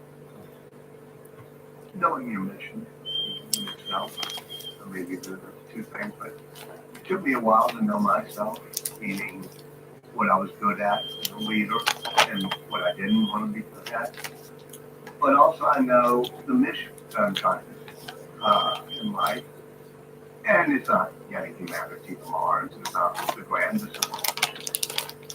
But I think if you know yourself and what you value, then the happiness follows. My mission is that there's certain things that inspire us, that make us aim high and make us better. And as a journalist, as a writer, now as a biographer and historian, I like to tell the story about people who moved us, who rippled the surface of history. And from those lessons, we all, in a smaller way, can be on a journey that's not just about ourselves. When I speak to my college students, there's always graduation speakers that say following your passion. And I say, no, it's not about your stupid little passion. It's about connecting your passion to something higher than yourself. So figure out what that mission is for you. And I do it through storytelling. Now, storytelling isn't as elevated as rocket building or automaking, but it is the oldest, most venerable, valuable way we have of passing on values is telling stories. Whether it's around the first campfire ever built, or whether it's Homer doing it in the Odyssey, or the Bible, with the great opening sentence in the beginning, comma, telling us these stories. I think there's a role in society for storytellers that try to miss that. Well, you have very much taken on that role in a remarkable way. I very rarely pre-order or pre-save books ever. But based on the books you've written previously, this was one of the books that I bought on both audiobook and both physically. Far exceeded my expectations because of the depth and detail you go into these people. This is not a surface level from a distance audit or analysis or deconstruction of these individuals. It is as if you are living in their mind and writing from the place of their mind. And for someone like me who, I think for myself at the start of my career, that wants to do great things, knowing everything about these individuals that you covered allows me to pick and choose elements that will get me closer towards my own version of happiness and success. And I think know thyself is such an important thing when you read these books, because you have to assemble the parts of an Elon or a Steve Jobs or a Jennifer and take from them to complete your own little jigsaw piece. And we're all our own individual shapes. There'll probably never be a book ever that comes close to the detail and depth of insight and understanding and storytelling, which is so incredibly captivating, as this one that's written on Elon Musk. So it's a must read for everybody, regardless of what discipline or procedure. And I think it's just an absolute fascinating read about trauma, about humanity, about humans, and about what it takes to reach the very top. So Walter, thank Wow. you for the service to humanity that you've done by the work that you do. It's a huge honor to get to meet you today. Wow, it's a huge honor to meet you, and an actual pleasure. Thank you. Quick one, I discovered a product which has changed my life called 8 Sleep. This product, 8 Sleep, which are a sponsor of this podcast, has been a revelation in my life because the 8 Sleep pod cover, which is basically a fitted sheet that goes over your mattress, controls the temperature of your bed throughout the night, and it follows nature's natural rhythm. It starts cool, gets colder while you go into different phases of sleep, and then heats up slightly as you wake up in the morning, which is effectively guiding you to have a deeper, more restorative sleep. I genuinely think of all the things that we would include in health and fitness, I think sleep now is the most important factor, the thing that I'm thinking about most often every single day. When I wake up in the morning, the first thing I do is I check my sleep, and I use that information to determine how to proceed in that day, how hard to work out, how many meetings to have, what I need to cancel, what time I need to get to bed. So to celebrate them being a new podcast sponsor, I always want to get a discount for you guys, and I've got one. Go to 8sleep.com, which is EIGHT sleep.com/Stephen, and if you do that, you'll save $150 on the pod cover that I have on my bed, the one I'm talking about. Grab your pod cover, send me a DM, and let me know how you get on. Do you need a podcast to listen to next? We've discovered that people who like this episode also tend to absolutely love another recent episode we've done. So I've linked to that episode in the description below. I know you'll enjoy it.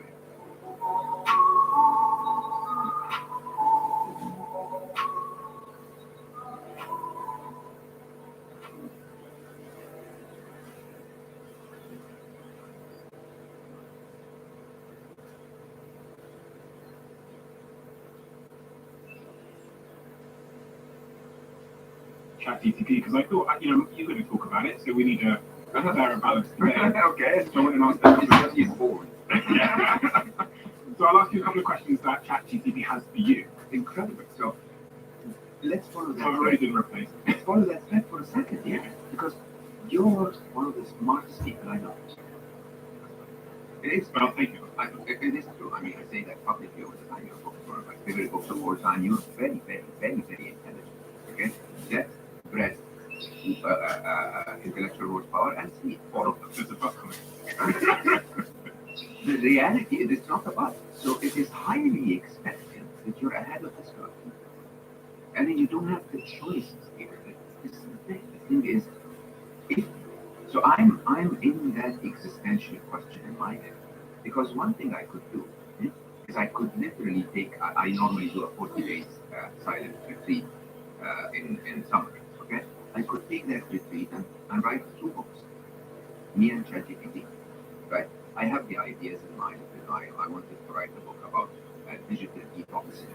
Right. I have most of the ideas in mind, but writing takes time. I could simply give the 50 tips that I wrote about digital detoxing to ChatGPT and say, write 2 pages about each of them. Edit the pages and have a book out. Okay. Many of us will follow that path. Okay. The only reason why I may not follow that path is because, you know what? I'm not interested. I'm not interested to continue to compete in this capitalist world. Okay? I know. I mean, as a human, I've made up my mind a lot of times so that I would want that and in my life. Right? But many of us will follow. I mean, I would worry if you didn't include that, the smartest AI. We get an AI out there that's extremely intelligent and able to teach us something. And Stephen Bartlett didn't take on our podcast. I would want like you have a duty. We will engage them in our life. What's up? This is one side of it. The other side, of course, is if you do that, then what will remain? Because a lot of people ask me that question. What would happen to jobs? Okay? What would happen to us when we have any value whatsoever? Okay? The truth of the matter is the only thing that will remain in the medium term is information. Okay? The only thing that will not be replaced is speech. Okay? It's me in a hologram. I think of that 2-pack is being a Coachella where they use the hologram of the 2-pack. I actually played it the other day for my girlfriend. was making a point, and I was like, that was, it was amazing. Amazing. Yeah, see what's going on with ABBA in London? Yeah. And Cirque du Soleil had Michael Jackson in one for a very long time. I mean, So this Damn it. show in London, from what I understand, that's all holograms on stage, correct. and it's going to run in a purpose-built arena for 10 years, and it is incredible. It really is. So you go, why do you need Drake? If that hologram is indistinguishable from Drake, and it can perform even better than Drake, and it's got more energy than Drake, and it's, you know, I go, why do you need Drake? You can leave that. I can go to a Drake show without Drake cheaper. And look, my Drake needs to leave my house 24 hours. Correct? Exactly. So what's the value of it? Oh, come on, you heard. No, I get it to us. I get it to us, but I'm saying, what's the value of this to the listener? Like, the value of this to the information. 100%. Think of the automobile industry. There was a time where cars were made, handmade and handcrafted and luxurious. Wait. And then, Japan went into the scene. Not really. Disrupted the market. Cars were made I went to sleep. in mass quantities at a much cheaper price. And yes, 90% of the cars in the world today, or maybe a lot more, I don't know the number, are no longer, emotional items. They're functional items.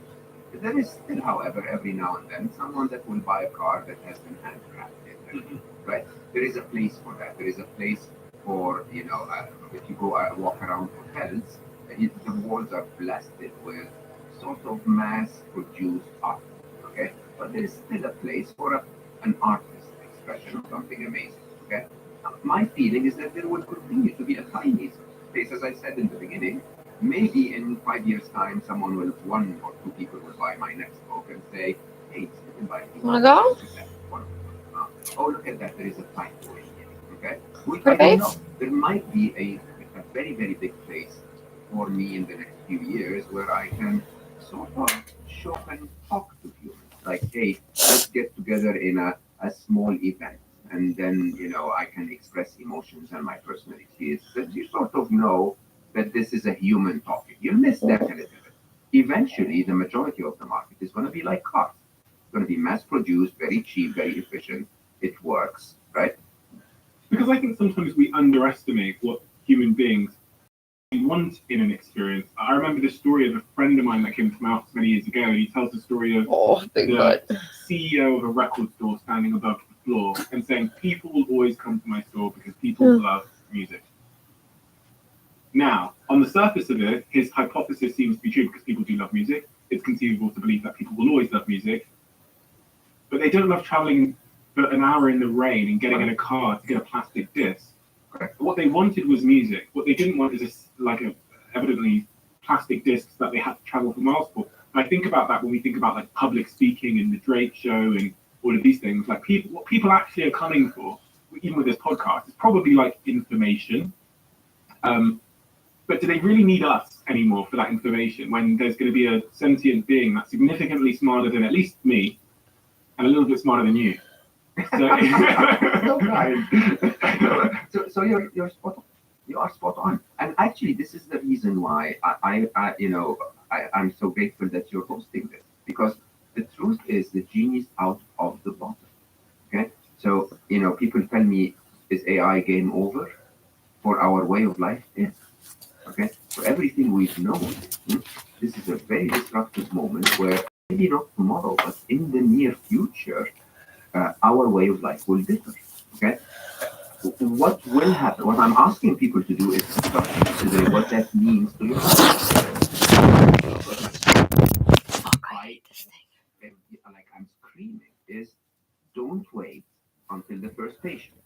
Start doing something about it. We're about to see mass job losses. We're about to see, replacements of categories of jobs at large.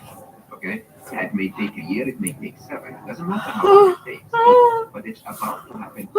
Maybe And I have a very, very clear call to action from governments are saying tax AI powered businesses at 98%. Right?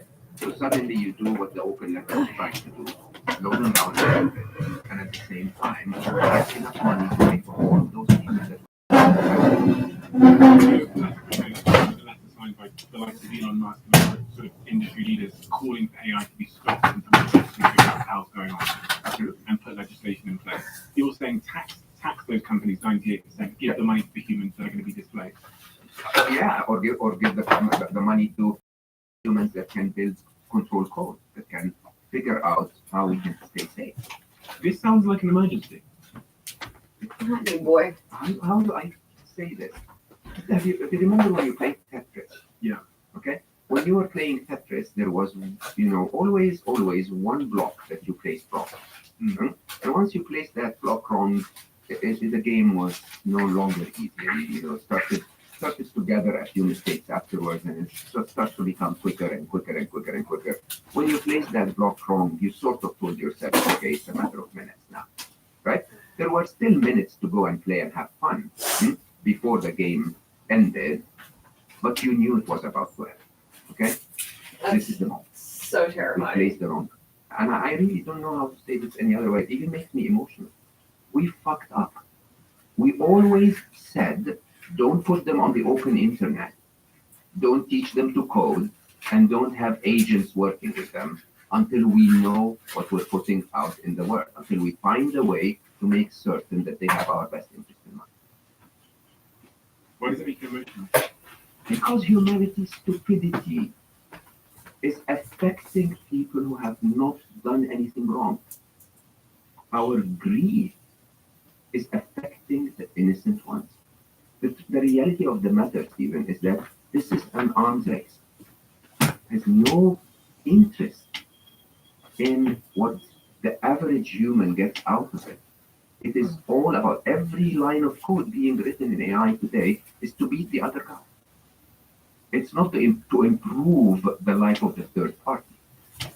People will tell you this is all for you. And Yep, we're going. the reactions of humans to AI. I mean, people who will tell you, oh, no, this is not happening. AI will never be creative. They will never compose music. Like, where are you living?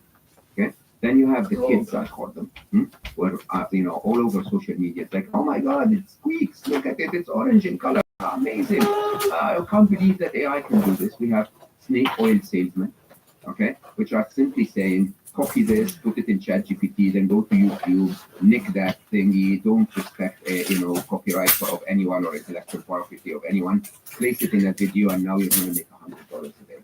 Snake oil salesman. Okay. Of course, we have dystopian evangelists, basically people saying this is it, the world is going to end. I don't think it's reality; it's a singularity. You have, utopian evangelists that are telling everyone, oh, you don't understand, we're going to cure cancer, we're going to do this. Again, not a reality. Okay? And you have very few people that are actually saying, what are we going to do about it? And the biggest challenge, if you ask me, what went wrong in the 20th century, interestingly, is that we have given too much power to people who assume the responsibility. So, I don't remember who originally said it, but of course, Spider-Man made it very famous. With great power comes great responsibility. We have disconnected power and responsibility. So today, a 15-year-old, emotional, without a fully developed prefrontal cortex to make the right decisions, that this is science. We develop our prefrontal cortex fully in 25 or so. With all of that limbic system, emotion and passion, would buy a CRISPR kit and modify a rabbit to become a little more muscular and let it loose in the wild. Or an influencer who doesn't really know how far the impact of what they're posting online can hurt and cause depression or cause people to feel bad. Okay?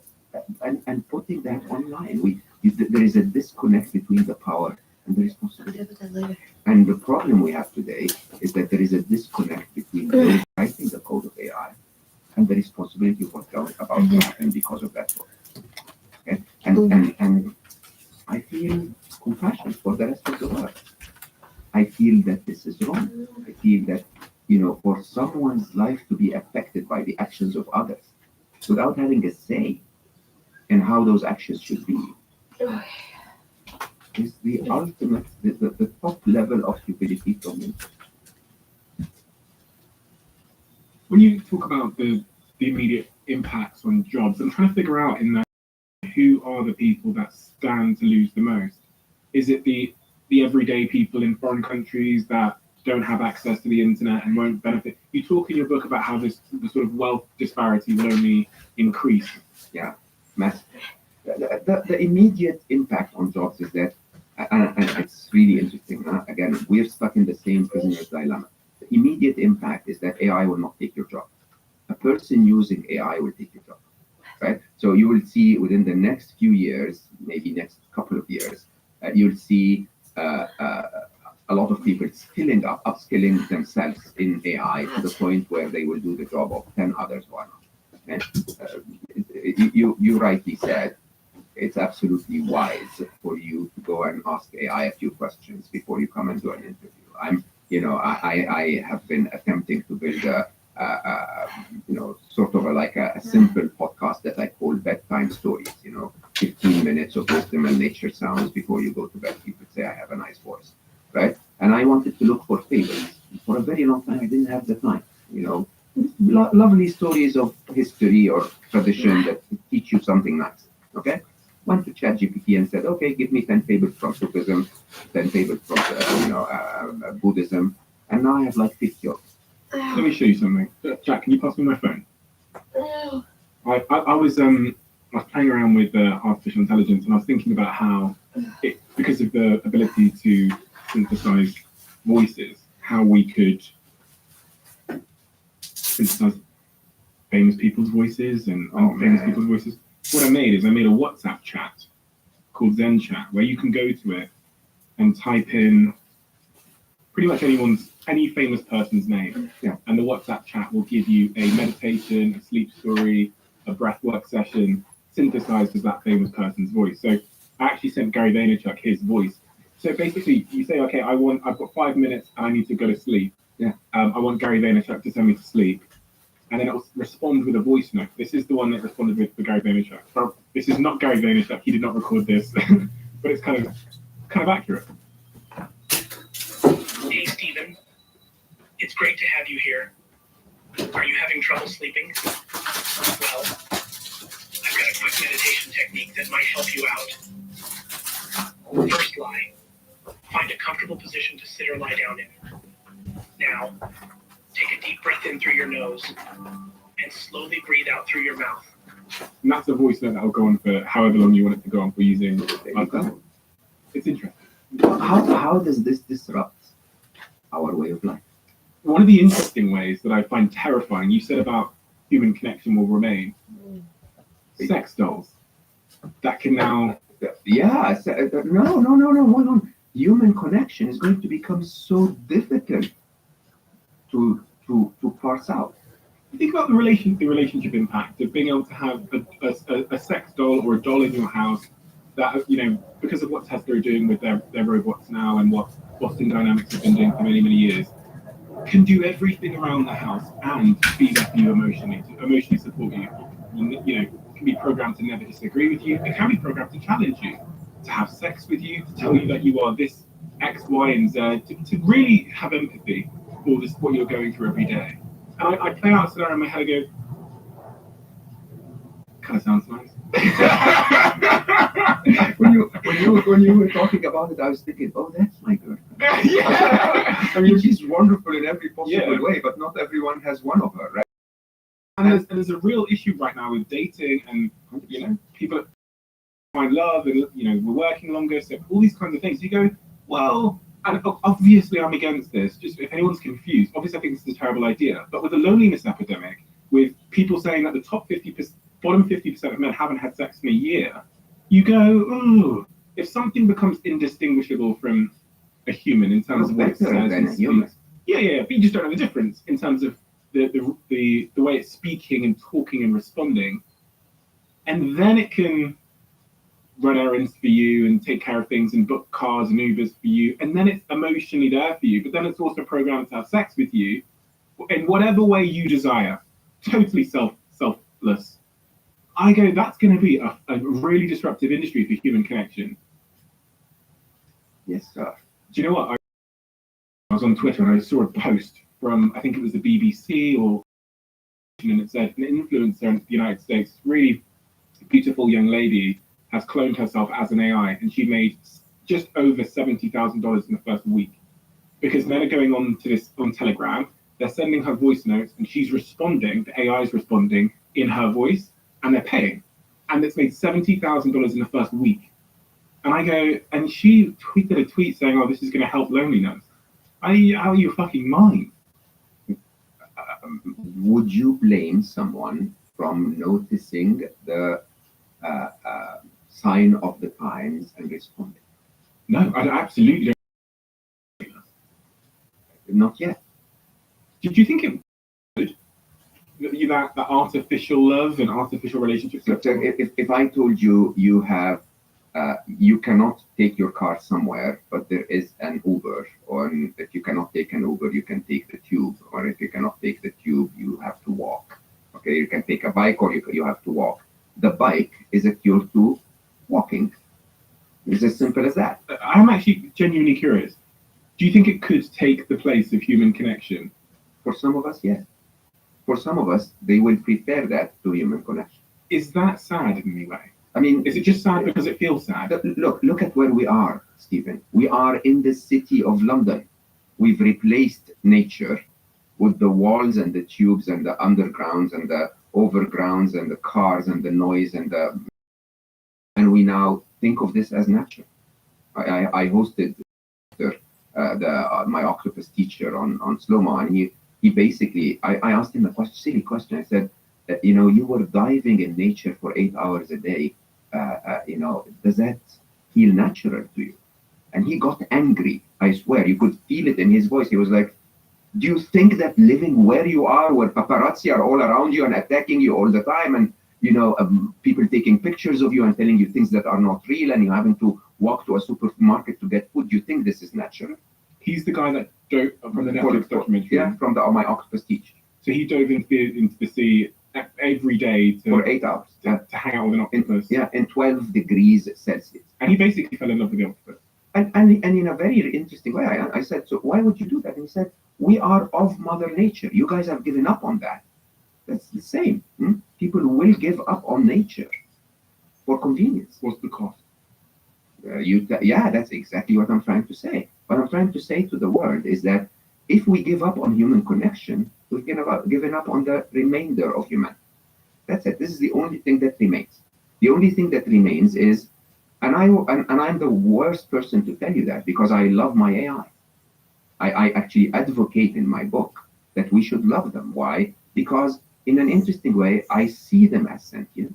So there is no point in discrimination. You're talking emotionally there when you say you love. I love those machines. I honestly and truly do. I mean, think about it this way. The minute that arm gripped that yellow ball, it reminded me of my son Ali when he managed to put the first puzzle piece in its place. Okay?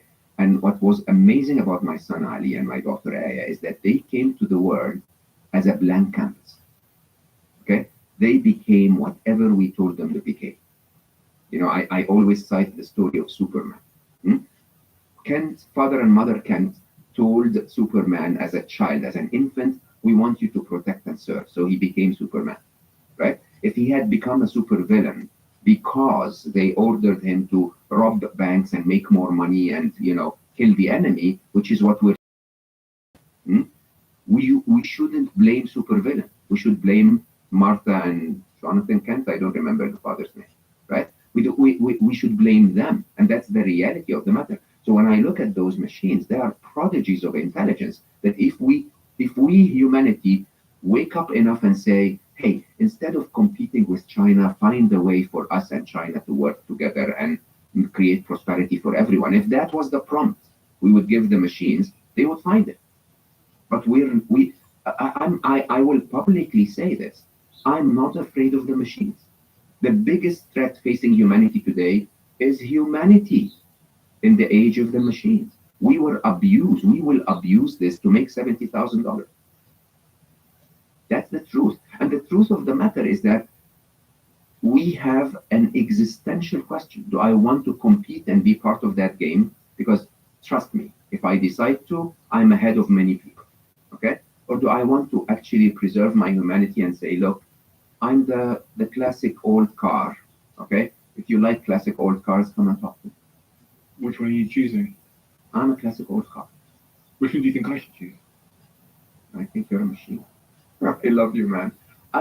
We're different. We're different in a very interesting way. I mean, you're one of the people I love most, but the truth is, you're so fast, and you are one of the very few that have the intellectual horsepower, the speed, and the morals. If you're not part of that game, the game loses morals. So you think I should build? You should lead this revolution. Okay, and every Stephen Bartlett in the world should lead this revolution. So Scary Smart is entirely about this. Scary Smart is saying the problem with our world today is not that humanity is bad.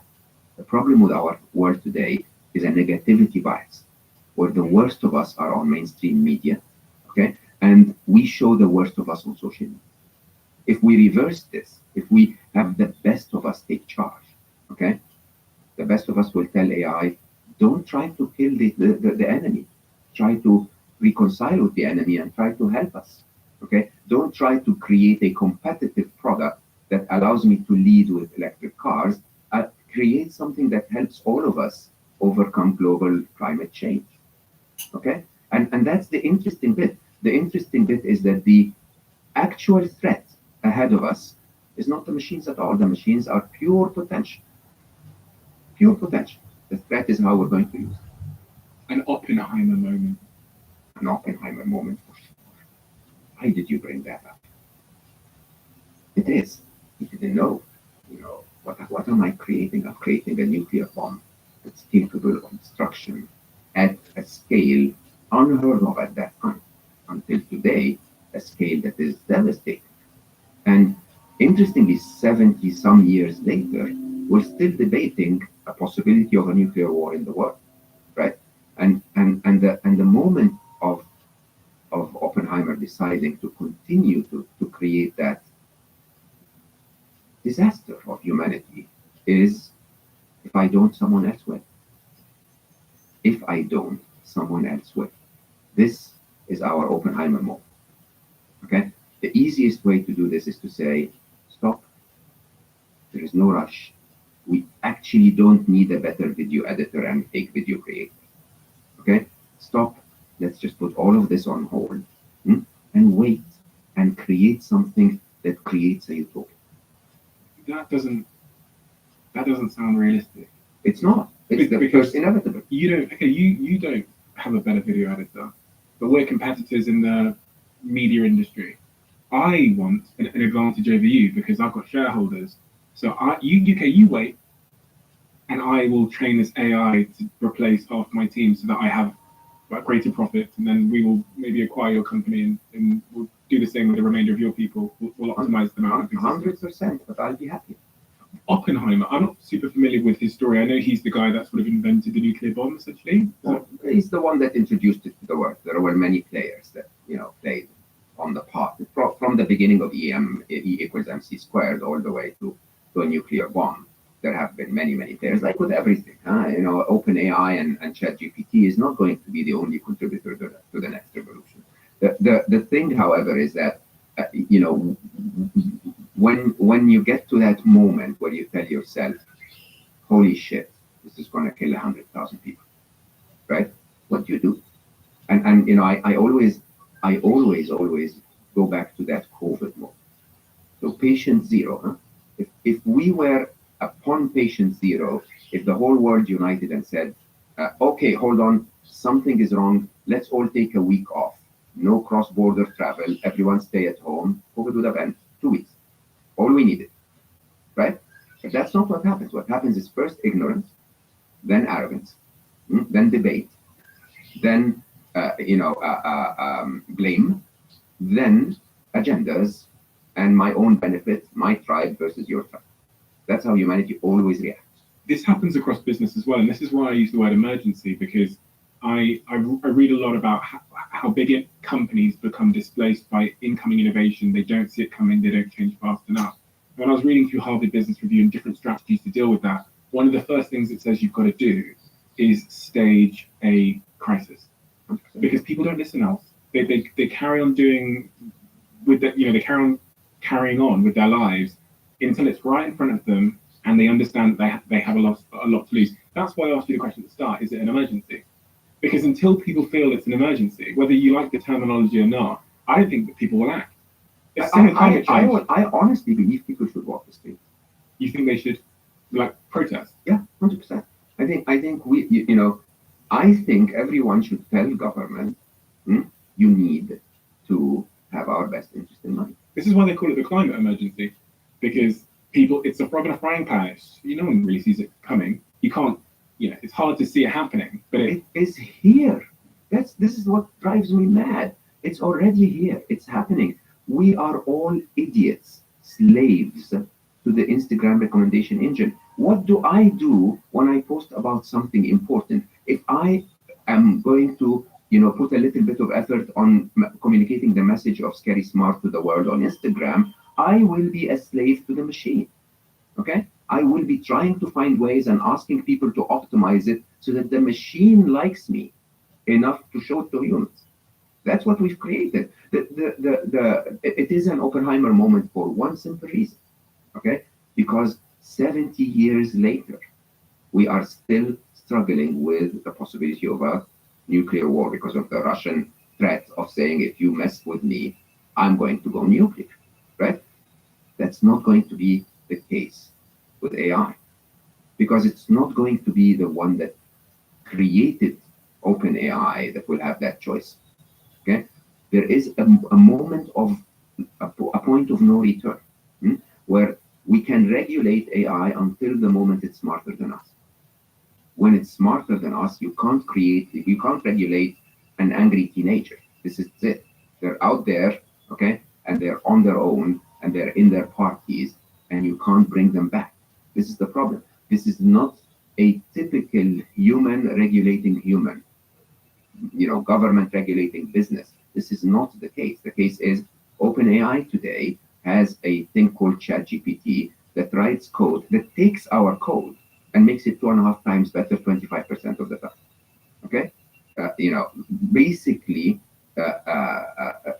writing better code than us. And then we are creating agents, other AIs, and telling it, instead of you, Stephen Bartlett, one of the smartest people I know, once again, prompting that machine 200 times a day, we have agents prompting it 2 million times an hour. Computer agents, for anybody that doesn't know who they are. Yeah. Software. Machines telling that machine how to become more intelligent. And then we have emerging properties. I don't understand how people ignore that. Sundar, again, of Google, was talking about how Bart, basically, we figure out that it's speaking Persian. We never showed it Persian. There might have been a 1% or whatever of Persian words in the data, and it speaks Persian. Bard is the equivalent to it's the transformer, if you want. It's right? Google's version of ChatGPT. Yeah, and you know what? We have no idea what all of those instances of AI that are all over the world are learning right now. We have no clue. We'll pull the plug. We'll just pull the plug out. That's what we'll do. We'll just go down to OpenAI's headquarters and we'll just turn off the mains. But they're not the problem. What I'm saying there is, a lot of people think about this stuff and go, well, if it gets a little bit out of hand, I'll just pull the plug out. Never. So this is the problem. The problem is, computer scientists always said, it's okay. We'll develop AI and then we'll get to what is known as the control problem. We will solve the problem of controlling. Like, seriously? They're 1 billion times smarter than you. 1 billion times. Can you imagine what's about to happen? Huh? I can assure you there is a cyber criminal somewhere over there who's not interested in fake videos and making, face filters, who's looking deeply at how can I hack a security database of some sort and get credit card information or get security information. 100%, there are even countries with dedicated thousands and thousands of developers doing that. So how do we, in that particular example, I was thinking about this when I started looking into artificial intelligence more, that from a security standpoint, when we think about the technology we have in our lives, when we think about our bank accounts and our phones and our camera albums and all of these things. In a world with advanced artificial intelligence, you would pray that there is a more intelligent artificial intelligence on your side. and this is why I had a chat with ChatGPT the other day, and I asked it a couple of questions about this. I said, tell me the scenario in which you overtake the world and make humans extinct. Yeah, and it's answered a very diplomatic. Well, so I had to prompt it in a certain way to get it to say it as a hypothetical story. And once it told me the hypothetical story, in essence, what it described was how ChatGPT or an intelligence like it would escape from the service. And that was kind of step one, where it could replicate itself across servers. And then it could take charge of things like where we keep our weapons and our nuclear bombs. And it could then attack critical infrastructure, bring down the electricity infrastructure in the United Kingdom, for example, because that's a bunch of servers as well. And then it showed me how eventually humans would become extinct. It wouldn't take long, in fact, for humans to go into civilization to collapse if it just replicated across servers. And then I said, okay, so tell me how we would fight against it. And it's another AI. We'd have to train a better AI to and eradicate it. So we'd be fighting AI with AI. And that's the only, and it was like, that's the only way. We can't like load up our guns. Yeah. Did he write another AI, you idiot? yeah. No, so let's actually, I think this is a very important point to bring out. So because I don't want people to lose hope and fear what's about to happen. That's actually not my agenda at all. My view is that in a situation of a singularity, okay, there is a possibility of wrong outcomes or negative outcomes and a possibility of positive outcomes, and there is a probability of each of them. And if we were to engage with that reality check in mind, we would hopefully give more fuel to the positive, to the probability of the positive. So let's first talk about the existential crisis. What could go wrong? Okay, yeah, you could get, and you see in the movies, you could get an outright, killing robots, chasing humans in the streets. Will we get that? My assessment, 0%. Why? Because there are preliminary scenarios leading to this, okay, that would mean we never reach that scenario. For example, if we build those killing robots and hand them over to stupid humans, the humans will issue the command before the machines. So that we will not get to the point where the machines will have to kill us, we will kill ourselves, right? It's sort of, think about AI having access to the nuclear arsenal of the superpowers around the world, okay? Just knowing that your enemy's nuclear arsenal is handed over to a machine might trigger you to initiate a war on your side. So that existential science fiction-like problem is not going to happen. And could there be a scenario where an AI escapes from Bard or ChatGPT or another foreign force, and it replicates itself onto the servers of Tesla's robots? So Tesla, one of their big initiatives, as they announced in a recent presentation, was they're building these robots for our homes to help us with cleaning and chores and all those things. Could it not because Tesla's like their cars, you can just download a software update. Could it not download itself as a software update and then use those? You're assuming an ill intention on the AI side. Yeah. Okay. For us to get there, we have to bypass the ill intention on the human side. Okay, right. So you could get a Chinese hacker somewhere trying to affect the business of Tesla, doing that before the AI does it on for its own benefit. Yeah. Okay. So the only two existential scenarios that I believe would be because of AI, not because of humans using AI, are either what I call sort of unintentional, or the other is what I call pest control. Okay, those two. Unintentional destruction is, assume the AI wakes up tomorrow and says, "Yeah, oxygen is rusting my circuits." Just I would perform a lot better if I didn't have as much oxygen in the air, because then there wouldn't be rust, and so it would find a way to reduce oxygen.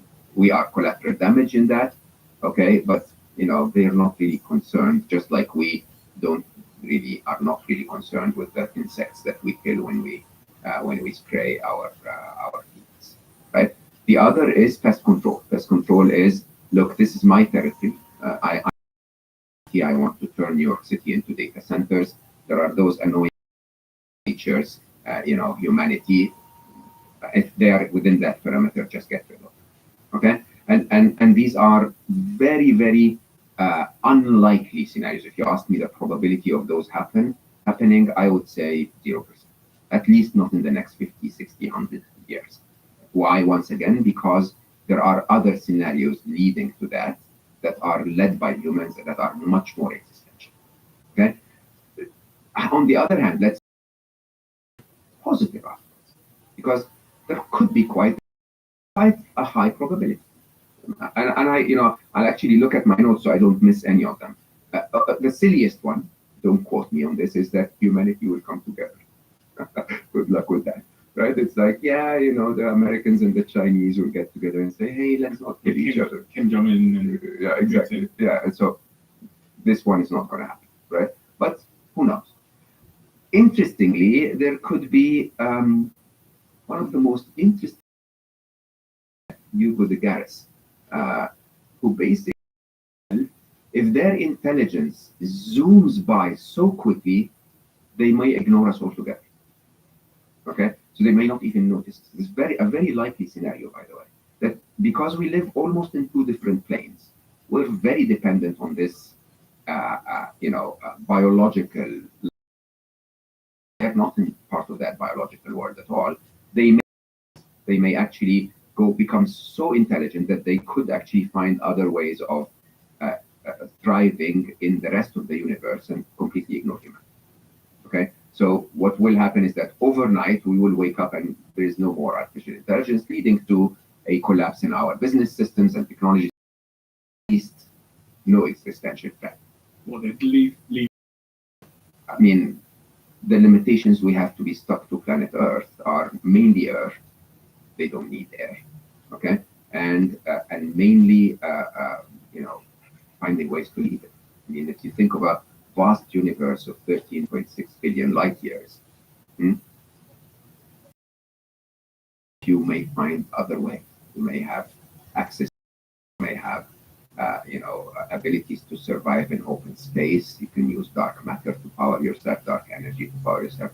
It is very possible that we, because of our limited intelligence, are highly associated with this planet, but they're not at all. Okay, and the idea of we are making such a big deal of them because we are the ant is about to step on us. For them, they're like, yeah, who are you? Don't care. Okay, and it's a possibility. It's an interesting, optimistic scenario. Okay, for that to happen, they need to very quickly become super intelligent without us being. And what's the worry? The worry is that if a human is a human will show very bad behavior for using an AI that's not yet fully developed. I don't know how to say this any other way. We could get very lucky and get an economic or a natural disaster. Believe it or not, Elon Musk at a point in time was mentioning that an interesting scenario would be climate change destroys our infrastructure, so AI disappears. Believe it or not, that's a more favorable response, more favorable outcome than actually continuing to get to an existential threat. So what, like a natural disaster that destroys our infrastructure, would it be better? Or an economic crisis, not unlikely, that slows down the development. It's just going to slow it down though, isn't it? Just so exactly. The problem with that is that you will always go back. And even in the first, if they zoom by us, eventually some guy will go like, oh, there was a sorcery back in the 2023 and let's rebuild and build new intelligences, right? Sorry, these are the positive outcomes. Yes. So earthquake might slow it down, zoom out and then come back. No, but let's get into the real positive. The positive ones is we become good parents. We spoke about this last time we met. And it's the only outcome. It's the only way I believe we can create a better future. Okay, so the entire work of Scary Smart was all about that idea of they are still in their infancy.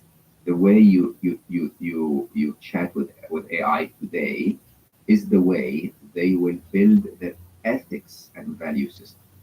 Not their intelligence. Their intelligence is beyond. Okay, the way they will build their ethics and value system is based on a role model. They're learning from us.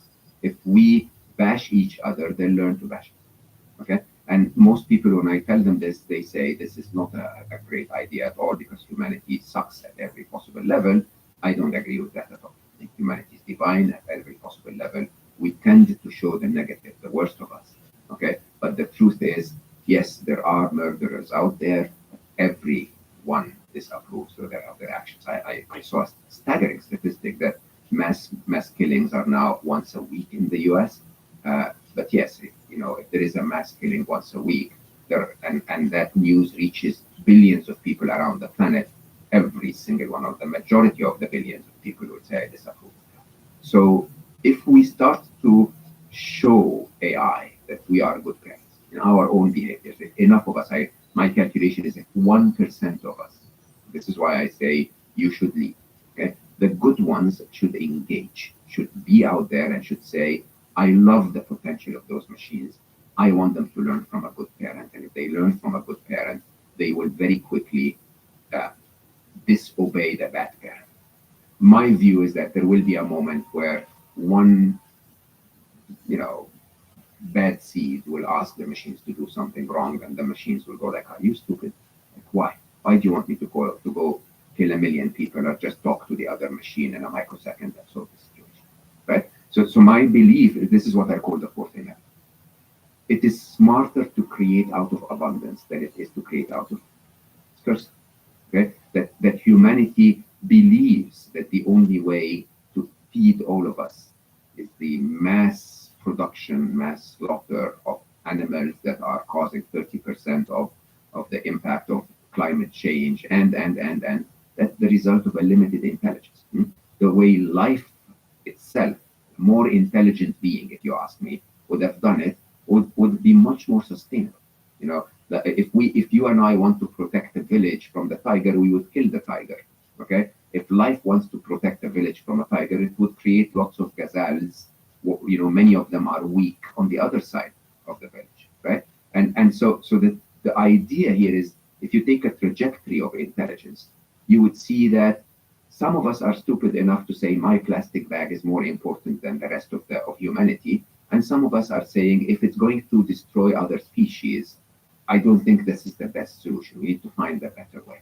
And you would tend to see that the ones that don't give a damn are a little less intelligent than the ones that do. Okay, that we all, even if some of us are intelligent but still don't give a damn, it's not because of their intelligence, it's because of their value system. So if you continue that trajectory and assume that the machines are even smarter, they're going to very quickly come up with the idea that we don't need to destroy anything. We don't want to get rid of the rhinos, and we also don't want to get rid of the humans. Okay, we may want to restrict their lifestyle so that they don't destroy the rest of the habitat. Okay, but killing them is a stupid answer. Why? That's where intelligence leads me so far. Because humans, if you look at humans objectively, and you go, so I'm pretending I'm a machine. I occupy planet Earth. Mm-hmm. They occupy planet Earth. They are annoying me because they are increasing. I've just learned about this thing called global warming. They are increasing the rate of global warming, which probably is going to cause an extinction event. There's an extinction event that puts me as this robot, this artificial intelligence, at risk. So what I need to do is I really need to just take care of this human problem. Correct. That's very logical. Pest control. Pest control, which is driven by what? By humans being annoying, not by the machine. Yeah. Yeah. But humans are guaranteed to be annoying. There's never been a time in. We need a soundbite of this. Yeah. But we are. I am one of them. We're guaranteed to put short-term gain over long-term sustainability sense and others' needs. We are. I think the climate crisis is incredibly real and incredibly urgent, but we haven't acted fast enough. And I actually think if you asked people in this country, why?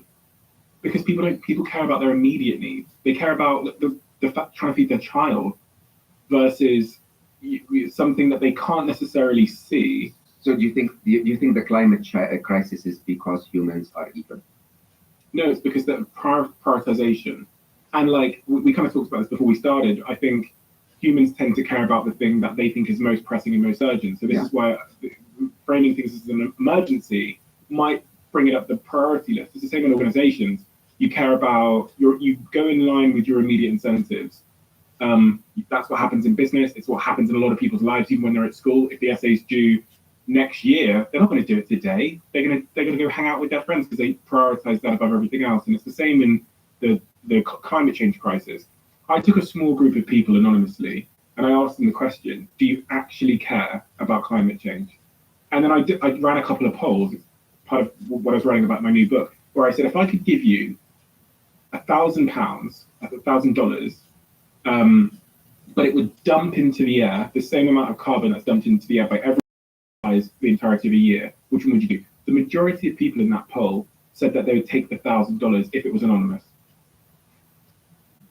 And when I've heard Naval on Joe Rogan's podcast talking about people in India, for example, that are struggling with the basics of feeding their children, asking those people to care about climate change when they're trying to figure out how to eat in the next 3 hours is just wishful thinking. And that's what I think is happening is like until people realize that it is an emergency and that it is a real existential threat for everything, then their priorities will be out of whack. Quick one. As you guys know, we're lucky enough to have Blue Jeans by Verizon as a sponsor of this podcast. And for anyone that doesn't know, Blue Jeans is an online video conferencing tool that allows you to have slick, fast, high-quality online meetings that you might normally find with online meeting tools. And they have a new feature called Blue Jeans Basic is essentially a free version of their top-quality video conferencing tool. That means you get an immersive video experience that is super high quality, super easy, and super basically zero fuss. Apart from all the incredible features like zero time limits on meeting calls, it also comes with high fidelity audio and video, including Dolby Voice, which is incredibly useful. They also have enterprise grade security, so you can collaborate with confidence. It's so smooth that it's quite literally changing the game for myself and my team without compromising on quality. Search bluejeans.com and let me know how you get on.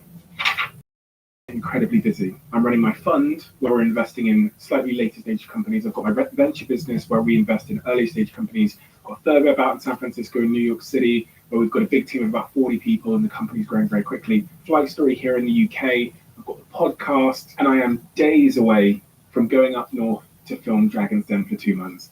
And if there's ever a point in my life where I want to stay focused on my health, but it's challenging to do so, it is right now. And for me, to stay healthy and have a nutritionally complete diet even when my into chaos. And it's in these moments where Huel's RTDs become my right-hand man and save my life, because when my world descends into professional chaos and I get very, very busy, the first thing that tends to give way is my nutritional choices. So having Huel in my life has been a lifesaver for the last 4 or so years. And if you haven't tried Huel yet, or a rock if you haven't yet, give it a shot. Coming into something busy, health matters always. RTD is there to hold your hand. As it relates to climate change or AI, how do we get people to stop putting the immediate need to use this? To give them the certainty of we're all screwed. Sounds like an emergency. Yes, sir. I mean, your choice of the word, I just don't want to call it a panic. It is beyond an emergency. It's the biggest thing we need. It's bigger than climate change, believe it or not. It's bigger, but if you just assume the speed of worsening of events, okay? Yeah, the likelihood of something incredibly disruptive happening within the next 2 years that can affect the entire planet is definitely larger with AI than it is with climate change. As an individual listening to this now, someone's going to be pushing their pram or driving up the motorway, or I don't know, on their way to work on the tube as they hear this, or just sat there in their bedroom, existential crisis, panic. I didn't want. The problem is when you talk about this information, regardless of your intention of what you want people to get, they will get something based on their own biases and their own feelings. Like if I post something online right now about artificial intelligence, which I have repeatedly, you have one group of people that are energized. They're like, okay, this is this is great. You have one group of people that are, you have one group of people that are terrified. I can't avoid that. Like, I agree. Sharing information, even if it's, by the way, there's a pandemic coming from China, some people will go, okay, action, some people will say paralysis, and some people will say panic. And it's the same in business. When bad things happen, you have the person that's screaming, you have the person that's paralyzed, and you have the person that's focused on how you get out of the room. So, you know, it's not necessarily your intention, it's just what happens. And it's hard to avoid that. So let's give specific categories of people specific tasks. Okay? If you are an investor or a businessman, invest in ethical good AI. Okay. Right? If you are a developer, write ethical code or lead. Okay, so let's go some potential wishful thinking here. For an investor whose job, by very way of being an investor, is to make returns, to invest in ethical AI, they have to believe that it's more profitable. It is. Than unethical AI, whatever that might mean. It is. I mean, there are three ways of making money. You can invest in something small. You can invest in something big and it's disruptive. And you can invest in something big and disruptive that's good for people. At Google, we used to call it the toothbrush test. Okay? The reason why Google became the biggest company in the world is because search was solving it. Okay? And, you know, Larry Page would constantly remind me personally and everyone, you know, that if you can find a way to solve a real problem effectively enough so that 1 billion people or more would want to use it twice a day, you're bound to make a lot of money, much more money than if you were to build the next photo sharing app. Okay, so that's investors, business people. What about other people? Yeah, as I said, if you're a developer, honestly, do what we're all doing. Free or myself or everyone, if you're part of that, choose to be ethical. Think of your loved ones, work on an ethical AI. If you're working on an AI that you believe is not ethical, please leave. Jeffrey, tell me about Jeffrey. I can't talk on his behalf, but he's out there saying there are existential threats. Who is he?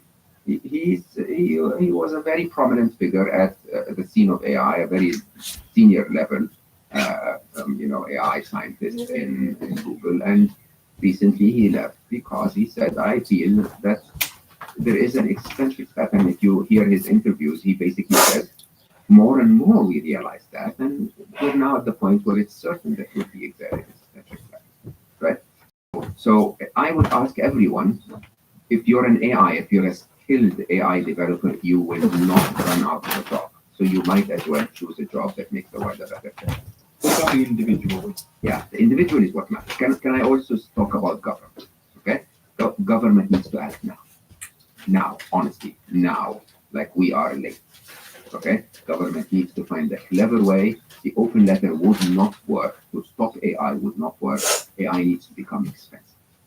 Okay, so that we continue to develop it, we pour money on it, and we grow it, but we collect enough revenue to remedy the impact of AI.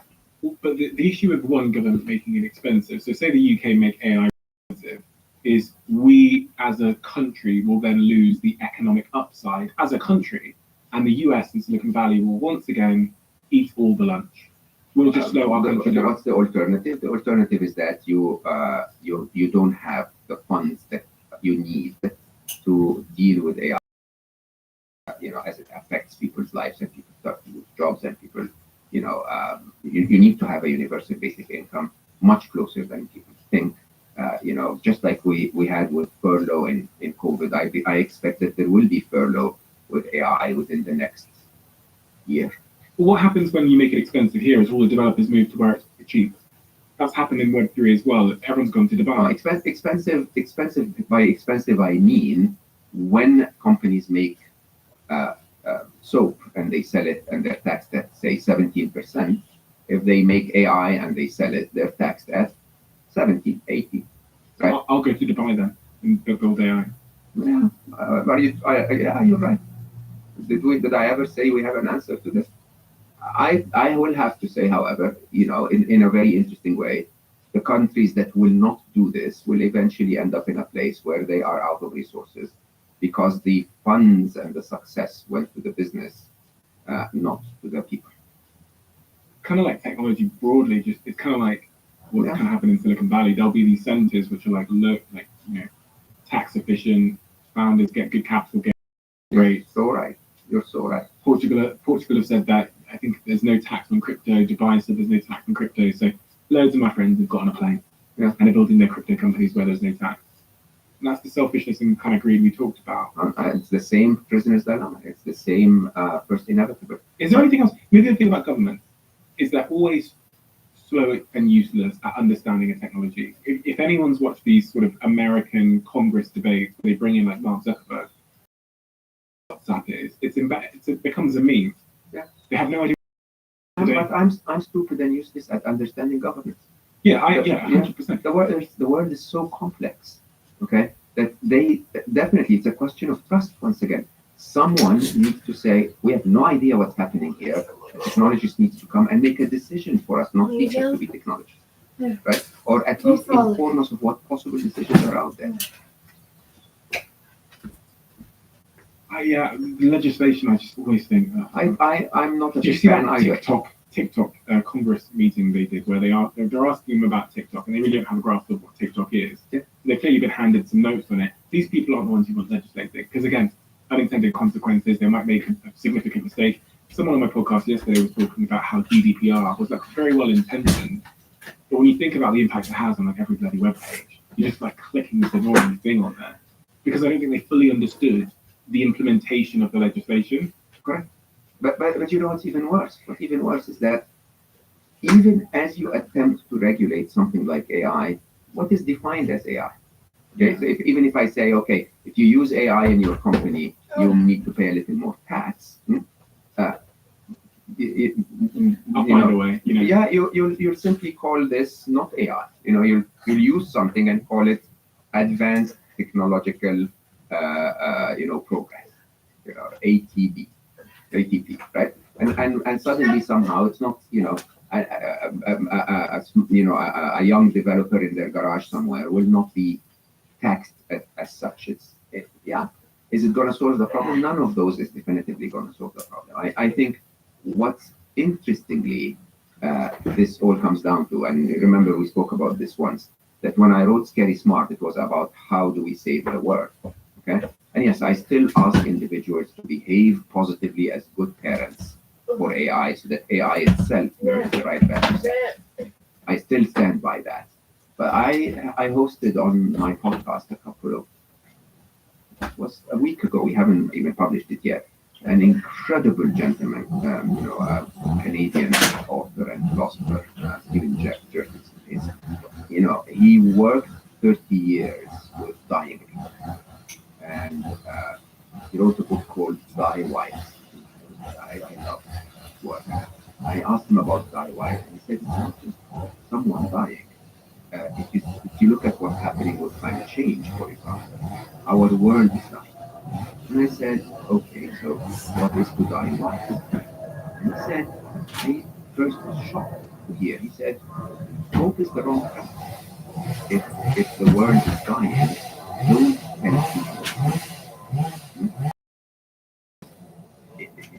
In a very interesting way, you're from the right to live right now. And that was very eye-opening for me. In Buddhism, they teach you that you can be motivated by fear, but that hope is not the opposite of fear. As a matter of fact, hope can be as damaging as fear if it creates an expectation that life will show up somehow and correct what you're afraid of.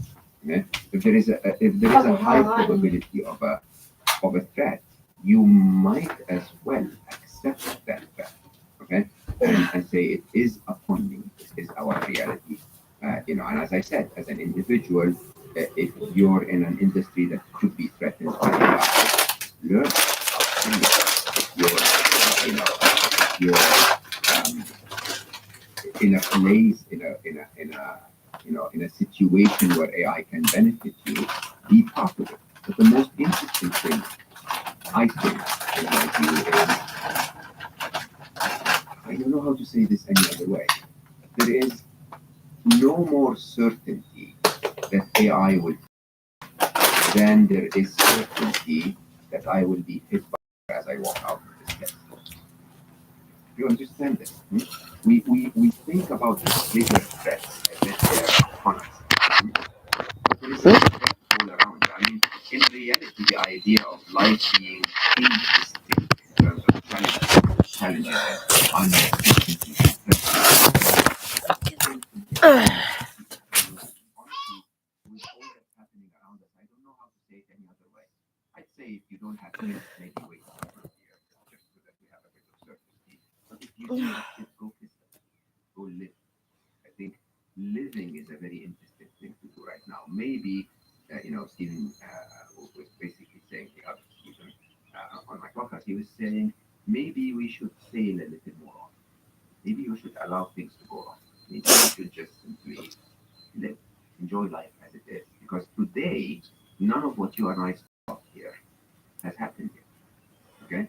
What happens here is that you and I are here together and having a good cup of coffee, and I might as well enjoy that good cup of coffee. I know that sounds really weird. I'm not saying don't engage, but I'm also saying don't miss out on the opportunity just by being caught up in it. Kind of stands in opposition to the idea of like urgency and emergency, though, doesn't it? Does it have to be one or the other? If I'm here with you trying to tell the whole world wake up, does that mean I have to be grumpy and afraid all the time? Okay. You said something really interesting. If you don't have kids, maybe don't have kids right now. I would.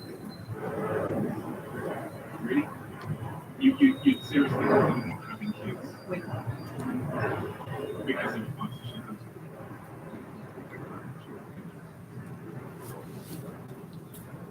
There has never been such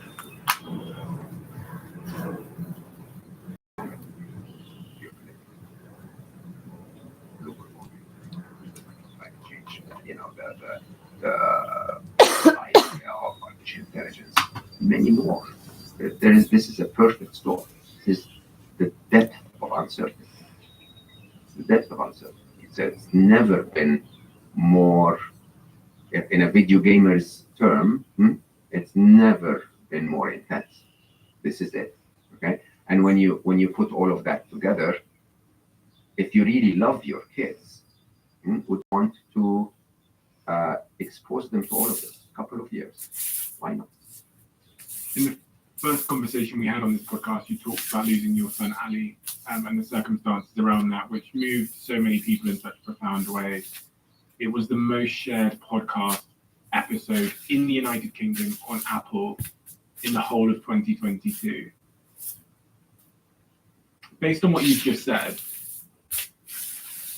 if you could bring Ali back into this world at this time, how did everyone suddenly get so good at writing? WordTune. It's your writing wingman. WordTune can make you sound like a gosh. would you do it?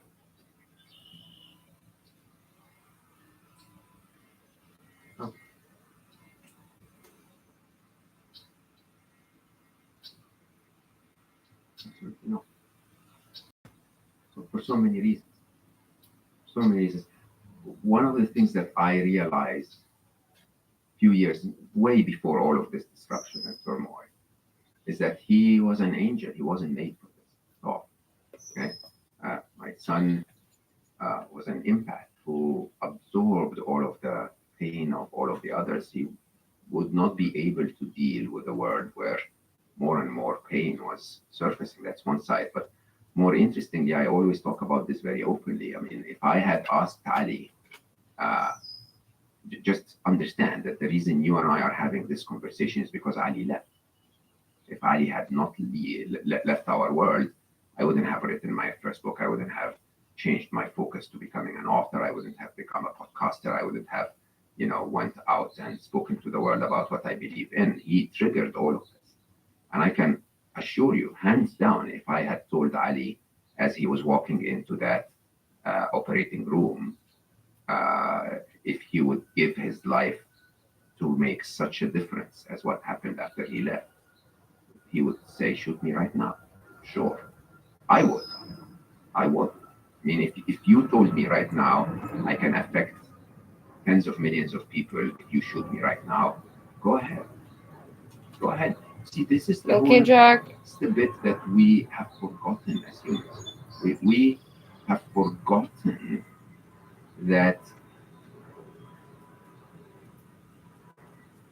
you know, you're turning 30. It passed like that.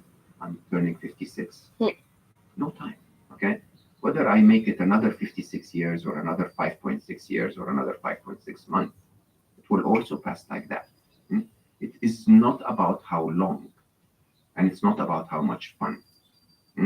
It is about how aligned you live.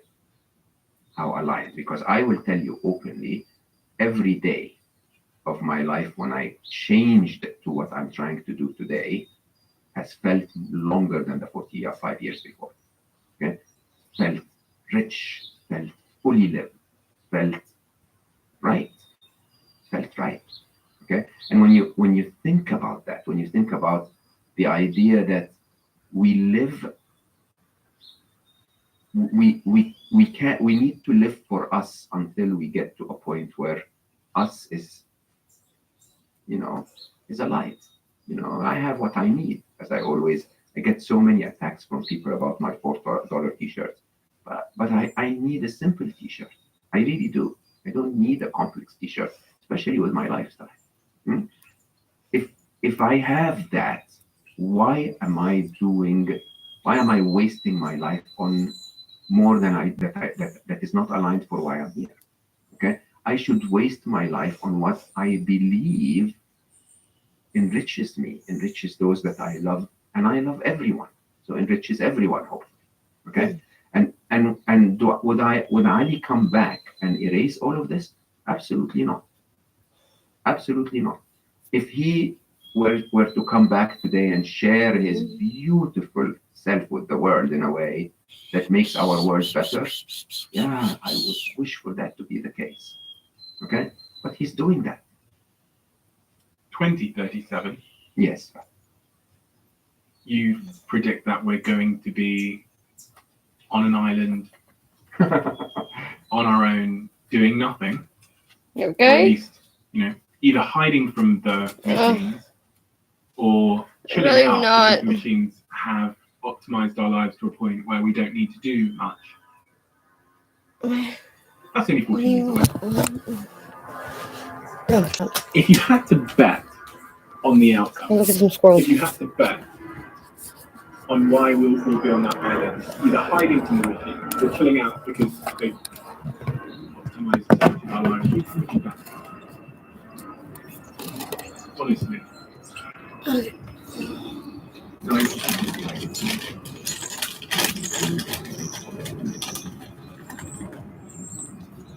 I believe, however, that it's the 24th.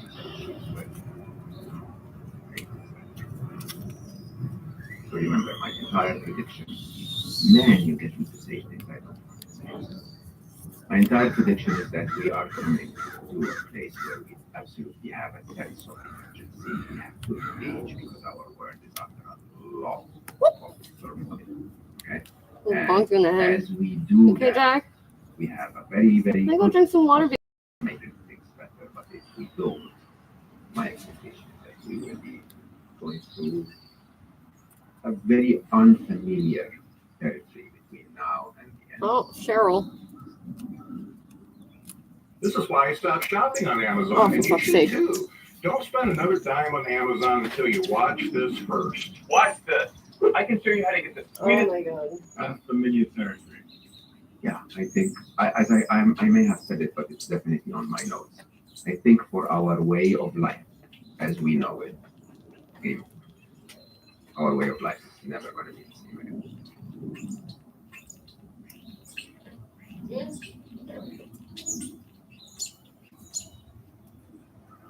Jobs are going to be different. Truth is going to be different. The polarization of power is going to be different. The capabilities, the magic of getting things done. Try to find a positive.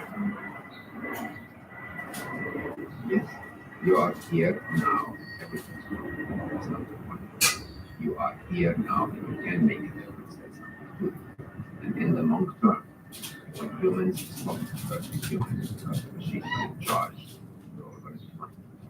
Sometimes, as we've discussed throughout this conversation, you need to make it feel like a priority. And there'll be some people that might listen to our conversation and think, oh, that's really negative. It's made me feel anxious. It's made me feel sort of pessimistic about the future. But whatever that energy is, use it. 100% engage. I think that's the most important thing, which is now make it a priority. Engage. Tell the whole world that making another phone that is making money for the corporate world is not what we need. Tell the whole world that creating an artificial intelligence that's going to make someone richer is not what we need. And if you are presented with one of those, don't use it. I don't know how to tell you that any other way. If you can afford to be the master of human connection instead of the master of AI, do it. At the same time, you need to be the master of AI to compete in this world. Can you find that detachment within you?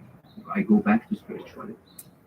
Detachment is for me to engage 100% with the current reality without really being affected by the possible outcome. This is the answer. The Sufis have taught me what I believe is the biggest answer to life. Yeah, Sufism. Yeah. Sufism is a sect of Islam, but it's also a sect of many other religious teachings. And they tell you that the answer to finding peace in life is to die before you die. You assume that living is about attachment to everything physical. Dying is detachment from everything physical. Okay? Doesn't mean that you're not fully alive. You become more alive when you tell yourself, yeah, I'm going to record an episode of my podcast every week and reach tens or hundreds of thousands of people, millions in your case, and and I'm going to make a difference. But by the way, if the next episode is never heard, that's okay. Okay. By the way, if the file is lost, and such about this for a minute, and then I'll figure out what I'm going to do about it. Similarly, we are going to engage. I think I and many others are out there telling the whole world openly, this needs to stop. This needs to slow down. This needs to be shifted positively. Yes, create AI, but create AI that's good for humanity. Okay? And we're shouting and screaming. Come join the shout and scream. Okay? But at the same time, know that the world is bigger than you and I. And that your voice might not be heard.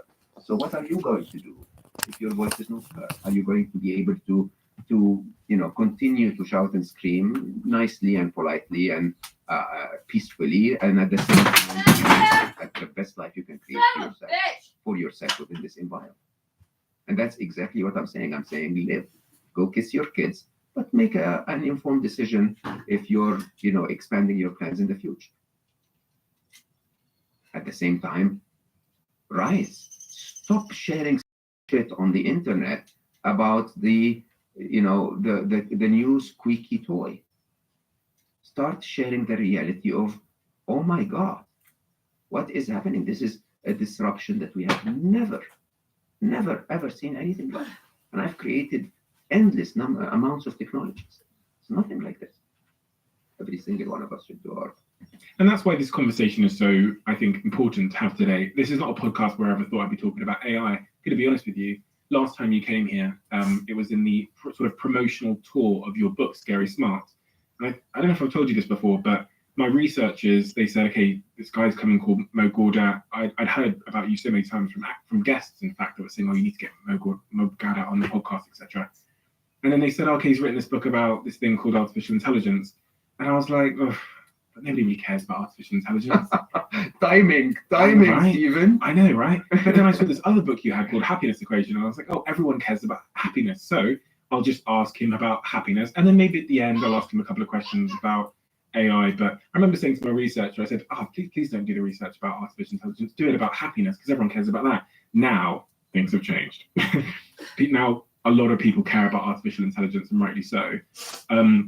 Your book has sounded the alarm on it. It's crazy, when I listened to your audiobook over the last few days, you were sounding the alarm then, and it's so crazy how accurate you were in sounding that alarm, as if you could see into the future in a way that I definitely couldn't at the time.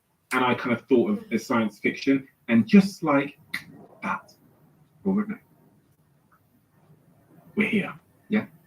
We stood at the footsteps of a technological shift that I don't think any of us even have the mental bandwidth, certainly me with my chimpanzee brain. But this book is very, very important for that very reason, because it realizes things. It is optimistic in its very nature, but at the same time, and I think that's what this conversation and this book have been for me. So thank you, Mo. Thank you so much. We do have a closing tradition on this podcast, which you're well aware of, being a third timer on the Diary of a CEO, which is the last guest asks a question for the next guest. And the question is for you. Qui je choisis pour la game de ce soir? Ah, lui, il a une tête de gagnant, comme moi. Je suis sur une bonne lancée, là. Il faut que ça continue. Oh, bienvenue, mon fils. Le défi de hockey de la LNH de Tim est de retour pour les séries éliminatoires. Jouez dès maintenant. If you could go back in time and fix a regret that you have in your life, where would you go and what would you fix?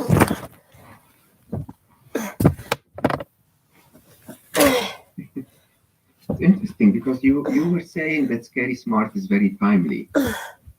I don't know. I think it was late. Maybe it was. I mean, would I have gone back and written it in 2018 instead of 2020 to be published in 2021? I don't know. Well, what would I go back to fix? So something more. I don't know, Stephen. I don't have many regrets. Is that crazy to say?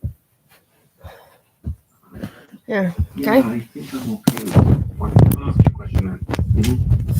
You get a 60-second phone call with anybody, past or present.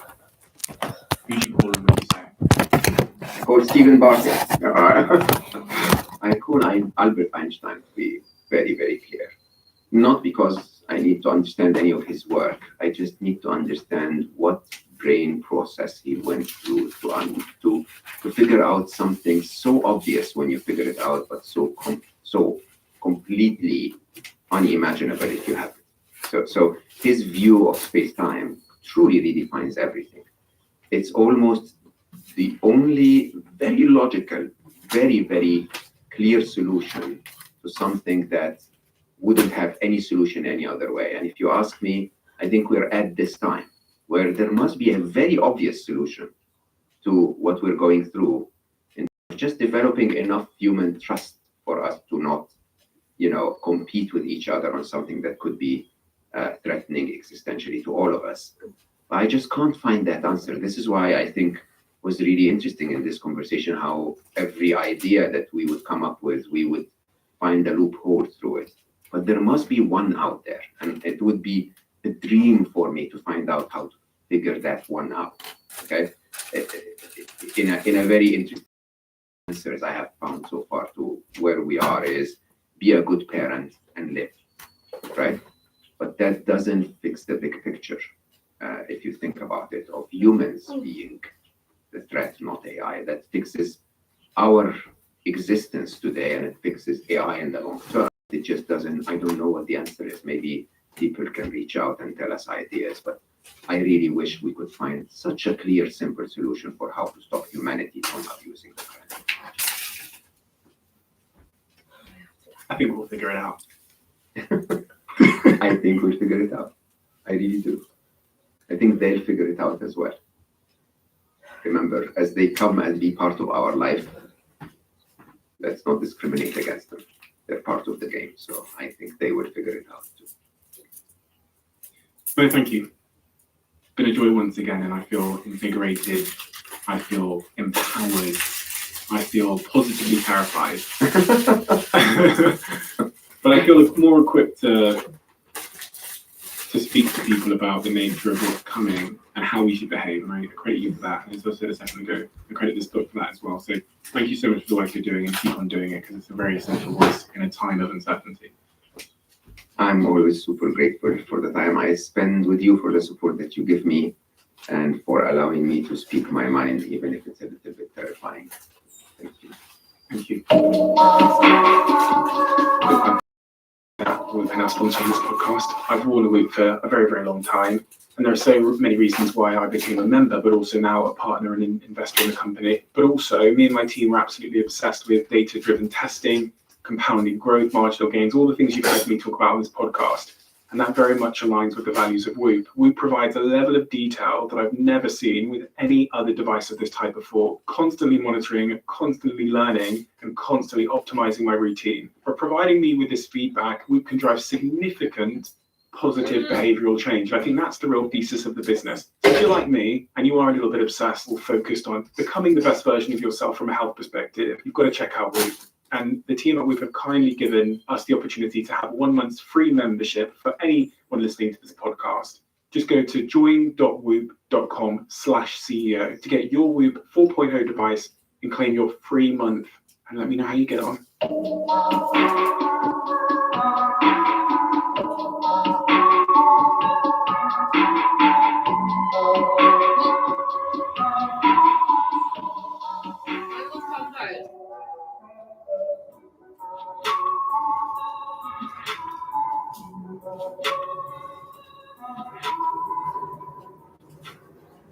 You got to the end of this podcast. Whenever someone gets to the end of this podcast, I feel like I owe them a greater debt of gratitude, because that means you listen to the whole thing.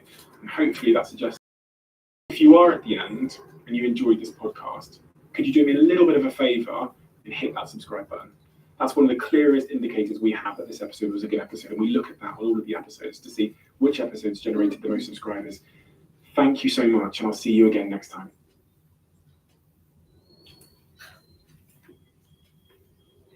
Oh. Des milliers de gens d'ici comme Joseph testent nos articles. Encore, encore et encore. Vous savez donc qu'ils sont faits pour durer.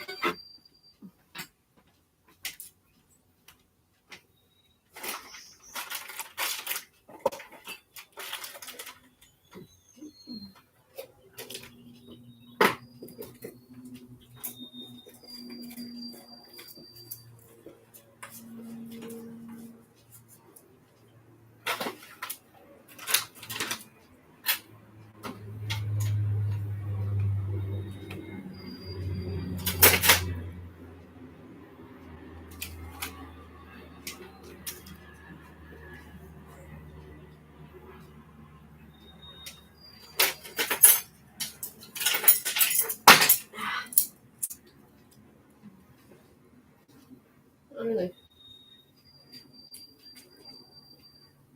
Not playing. No.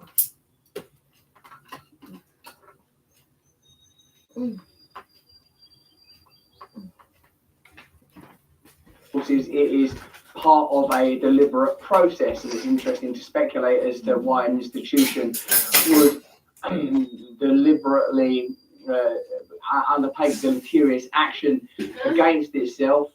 And of course, we will cover the domestic issues that are affecting your nation, I hope, over the course of our conversation. I am interested in the escalation of conflict across the globe and its apparent motivation. After the Afghanistan conflict, it appears that very little has been achieved by America's involvement other than the $2 trillion spent, and what the eventual destination of much of that expenditure may have been, of course, obviously and notably the military industrial complex companies like Raytheon and Lockheed Martin, Northrop Grumman, who do, it appears, employ top military personnel who frequently appear on legacy media shows to endorse ongoing conflict. I wonder, is it your personal and obviously professional opinion that events in Ukraine are significantly different from the version that is commonly rendered through legacy media? What is the significance of NATO impeachment on former former Soviet territory? What is the significance of CIA involvement in the 2014 coup? How important is it that there are 10 or 12 CIA bases in Ukraine? And indeed, how involved are the United States military in a variety of ways, whether it's through special forces or military advisors, obviously the provision of armament, diplomatic advice, and of course through guiding and indeed sabotaging potential peace talks. Is it clear that the United States has an agenda, or the United States establishment have an agenda when it comes to Russia? And is it essentially that the United States do not want regional superpowers like Russia or China? Are the American people and the world at large being sold a kind of unipolar power project as variously humanitarian or in support of democracy or a variety of other smoke screens? Well, in answer to the 300 or 400 questions that's written, I would say the following. Several things happening on different levels. On one level, you have a population in the United States that admittedly likes to think of itself as the center of the universe. We're not very different from the British population before the outbreak of World War I. You know, the attitude was, we've got the men, we've got the guns, we've got the money too. In other words, we're the richest, we're the strongest, and we can effectively impose our will. Yep. It took Britain 50 years to destroy itself through 2 world wars. Even if I we would say, even start yeah, earlier but don't worry, it'll be better. They don't like that. But 50 years to destroy itself, we've done this in the space of less than 30. So we turned out to be more efficient, perhaps as part of the communications revolution that you mentioned earlier. So we've got a problem. Americans have been told repeatedly, we're the greatest, you know, it's a sort of a terminal case of national narcissism.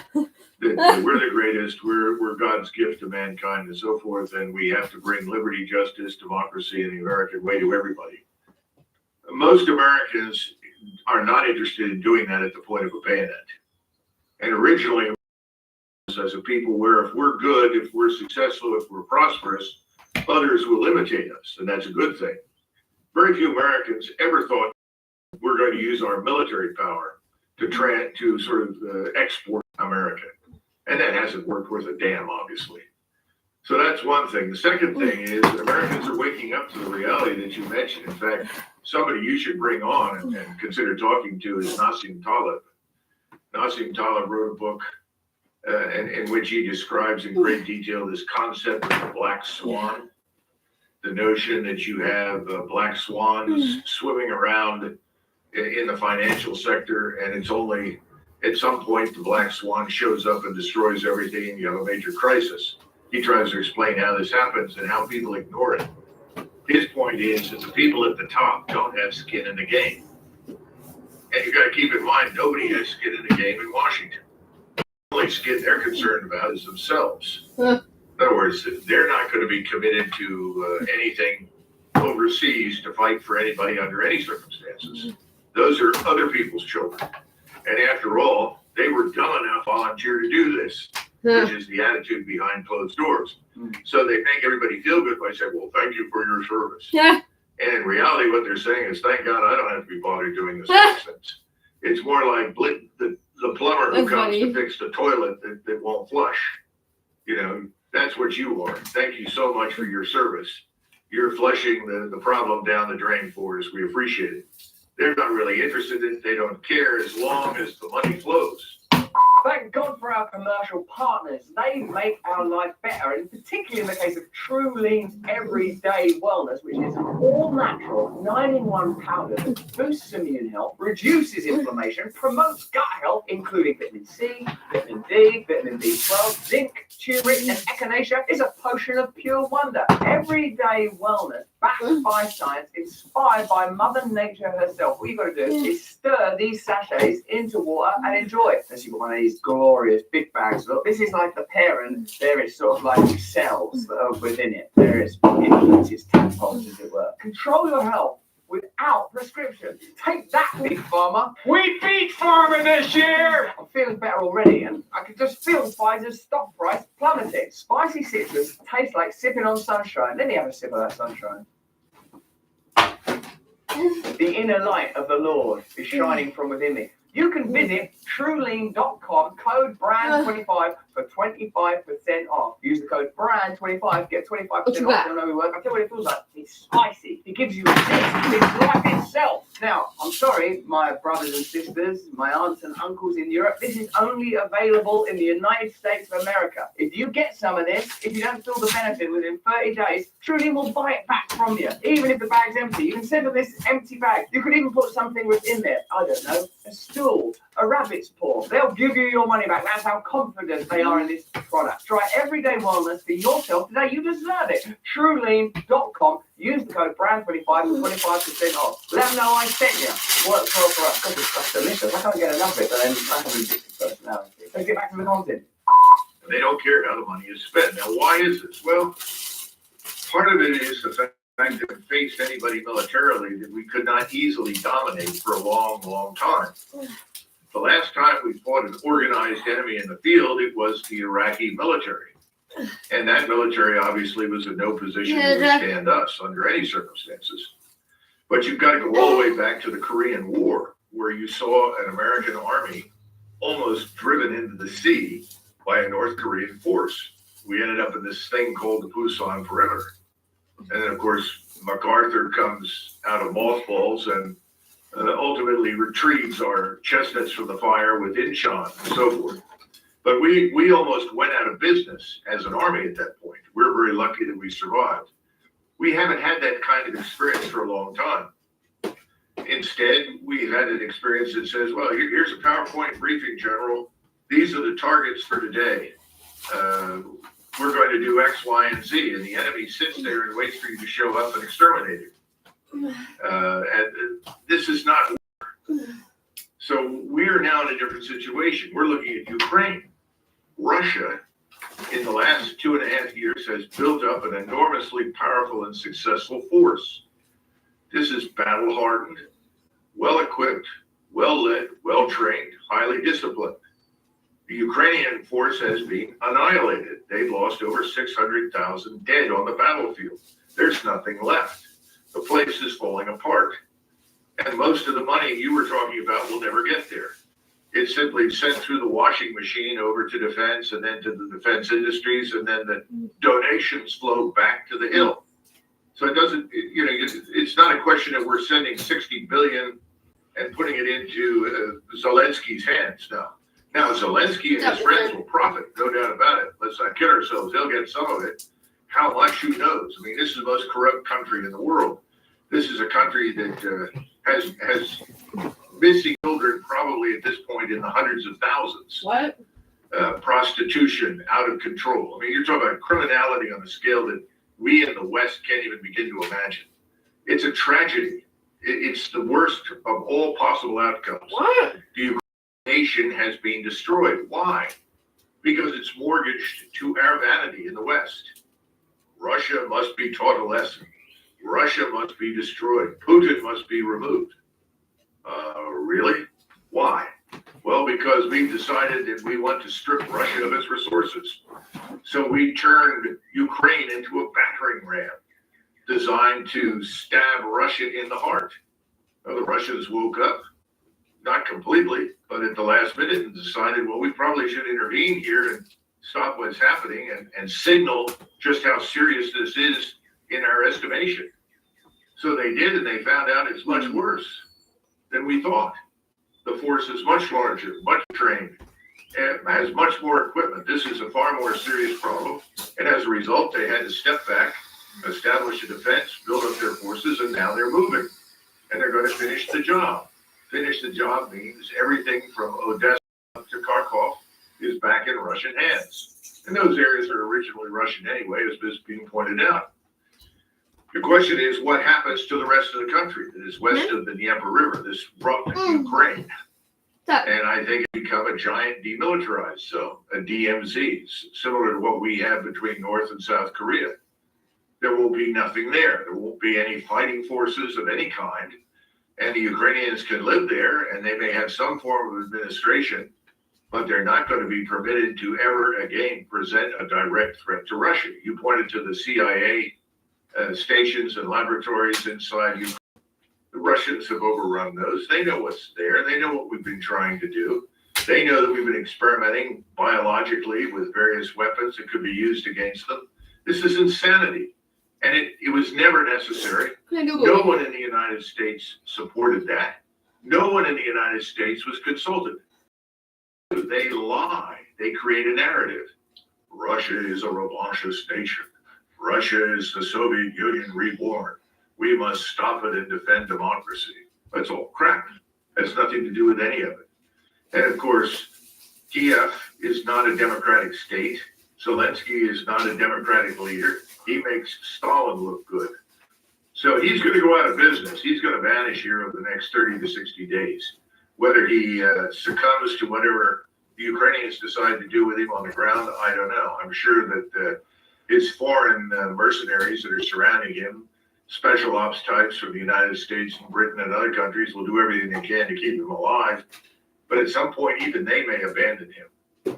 But the narrative persists because the media is an arm of the government. This is very similar to what Noam Chomsky wrote about during Vietnam.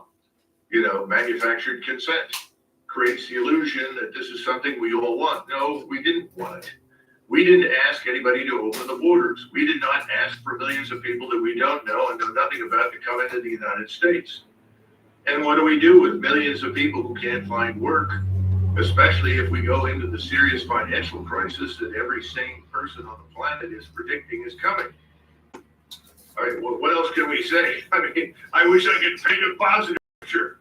Hey, thanks for watching. If you want to see more uncensored content where free speech can flourish, join our live stream. Click the link right here to watch the next video if you want to, or become a member of a growing movement. Download the Rumble app and you'll be informed every time we make a new piece of content. Stay free.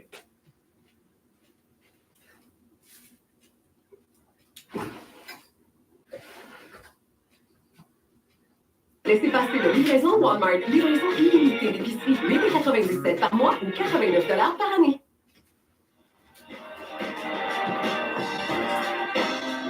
All right, Brianna, what's on your radar? Well, Robbie, if outright lies are a sign of a movement in desperation, then the pro-Zionist movement might be cooked. As you know, for months, the media has been working in overdrive to downplay atrocities committed by Israel against Palestinians, while credulously endorsing unsubstantiated and since disproven stories about, say, 40 beheaded babies, mass rapes on October 7th, and Hamas headquarters under now destroyed hospitals. A leaked internal memo revealed that journalists are discouraged from using the words ethnic cleansing, occupied territory, refugee camps, or even the word Palestine at the New York Times. And a quantitative analysis by The Intercept conducted back in January showed that Palestinians were mentioned less in the news the more the death toll mounted. And words like slaughter and massacre were 60 times more when referring to Israelis versus Palestinians, even as the Palestinian death toll reached tens of thousands. New reporting from E. Alex Jung in the New York Magazine details how the ADL's Jonathan Greenblatt openly lobbied MSNBC for more pro-Israel coverage, saying right on Morning Joe, out in the open, who was writing the scripts? Hamas? And he was successful. As one employee told Jung, everyone put the screws to NBC and MSNBC to change the tenor of our coverage. Another employee told him that around October 7th, context was not welcome. Context was a bad word. Empathy for Palestinians felt forbidden inside MSNBC.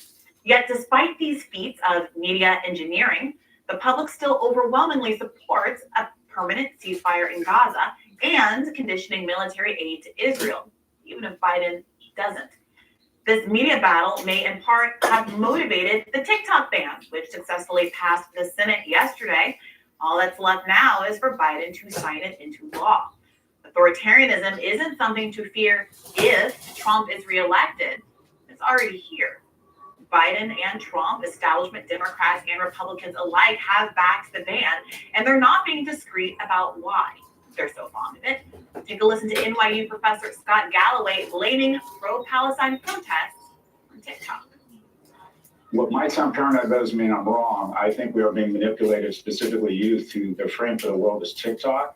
And if you look at TikTok, there are 52 videos that are pro-Hamas or pro-Palestinian for every one served on Israel. I think that we are being manipulated. I think Americans are easier fooled to convince they've been fooled. But if I were the CCP, I'd be doing exactly the same thing. He's not the only one. Fox News hosted a TikTok star with 1 million followers who, ostensibly against his own interests, also supports a ban because Hamas. You really have seen since October 7th, especially, the algorithm seems to have taken a bit of an ominous turn. I mean, you're really seeing Gen Z become Gen T, Gen terrorism. And I say that not just as a joke, but as a reality. Of course, that is not reality. Gen Z doesn't support terrorism or Osama bin Laden, as he later claims in that clip. But social media did allow Osama bin Laden's 2001 Why I Did It letter to finally be read widely, decades after it had been suppressed by Western media. And folks too young to remember 9/11 learned what many of us who were old enough to know better had forgotten or buried. That bin Laden cited U.S. support for, quote, the oppressive Israelis in their occupation of our Palestine as a motive for the 9/11 attacks. The kids aren't supporting Osama bin Laden. Rather, they're wisely asking whether, 2 decades and several forever wars later, Palestinian statehood would have been a quicker path to peace than a war on terror. The TikTok influencer called Gen T for terrorists, but the terrorism that's motivating Gen Z and the majority of Americans isn't conducted by Hamas. They're motivated by the gruesome images of slain, starving, and injured Palestinians. The 13,000 murdered children. A father collecting pieces of his children in a plastic bag. Images that have become ubiquitous on TikTok. These images are shared not because China wants it to be so, but because moral hearts feel compelled to share them as part of an appeal to make it stop. In the face of a clear American consensus that the siege must end, the American state only has one response: authoritarianism. The House censured Rashida Tlaib, the only Palestinian American in Congress, for demanding freedom for Palestine from the river to the sea. Congress passed a resolution defining anti-Zionism as anti-Semitism. According to our government, to criticize a foreign government is tantamount to a hate crime. The Biden administration has engaged in Orwellian doublespeak, claiming it supports a two-state solution, while just days ago it vetoed a resolution blocking full UN membership for Palestine, a place so taboo, remember, the New York Times recommends not referring to Palestine at all. And now for one of the greatest disappearing tricks in the history of modern media, an explosive story about mass graves filled with hundreds of Palestinians is being, ironically, buried under a mountain of coverage about student protests at elite universities. It took nearly a week for the mainstream media to finally report on this story. More than 300 bodies pulled from a mass grave in the southern city of Khan Yunis. Local authorities report and photographs corroborate that some of the bodies were found with bound hands and feet, indicating possible field execution or people who may have been buried alive. One handcuffed corpse, whose picture circulated widely on social media, was wearing scrubs, raising questions as to whether he was a slaughtered medical professional. When questioned by the New York Times about whether Israeli forces killed and buried these victims, Israel declined to address the claims. The top UN official yesterday called for an inquiry into the mass graves, but if you're wondering what our own government has to say about it, well, take a listen. On Saturday, a Palestinian civil defense crews have uncovered a mass grave with 180 people, including women, men, and children, that Israel had basically killed those people. That's what they're saying. Are you aware of the report, and do you have any comment on it? I've seen those reports, and we are inquiring about it with the government of Israel. Will the U.S. press the Israelis to find out more about this? That's exactly what we're doing. Don't worry, they're inquiring about it. Note that I had to scroll past no fewer than 4 articles about Ivy League campus protests to finally reach the mass grave story at the New York Times.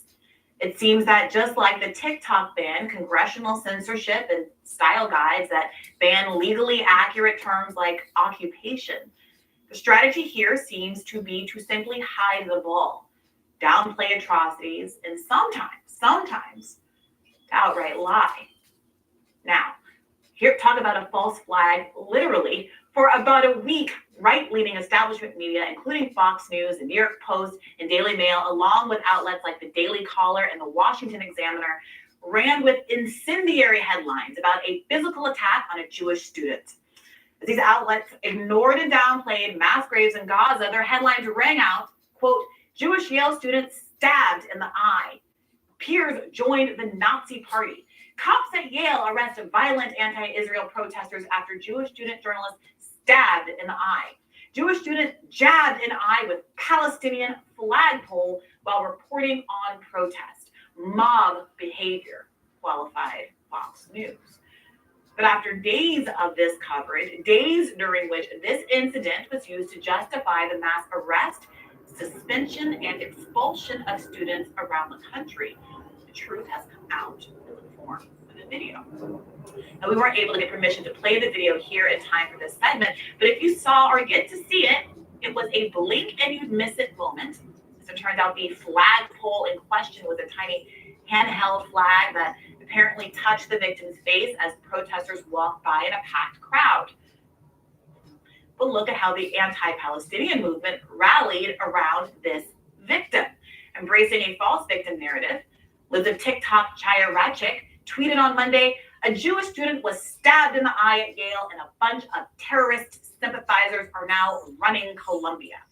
The 300,000 follower Twitter account run by the Stop Anti-Semitism group put a hit out on the flag bearer, asking folks to identify him and, quote, help secure his arrest. Enough is enough. Barry Weiss, never far from moments like these, gave the victim space to write her own op-ed on Barry Weiss's very popular Substack, The Free Press. The Free Press. Freedom, apparently, is weaponizing false victimhood to call for the arrest of peaceful protesters. Who knew? The free speech grift has been thoroughly exposed by Gaza. With hundreds of students participating in protests at Columbia, there have been almost no documented instances of anti-Semitism or violence by Columbia University students on Columbia University property. Thin anti-Semitism on campus stories are fleshed out with ominous descriptions of normal occurrences. Take a new John McWhorter op-ed, one of the 4 campus protest pieces I had to scroll through to get to the mass grave story in the New York Times. In it, McWhorter writes, the other night, I watched a dad coming home from the protest with his little girl, giving a good hard few final snaps on the drum he was carrying, nodding at her in a crisp salute, percussing his perspective into her little mind. This is not peaceful. What? A father and his child protesting a genocide while playing the drums isn't peaceful? Or take this post by English media personality Ollie London, in which he describes a joyful interfaith dance as a, quote, cult-like tribal dance while dancing and clapping to Arabic music.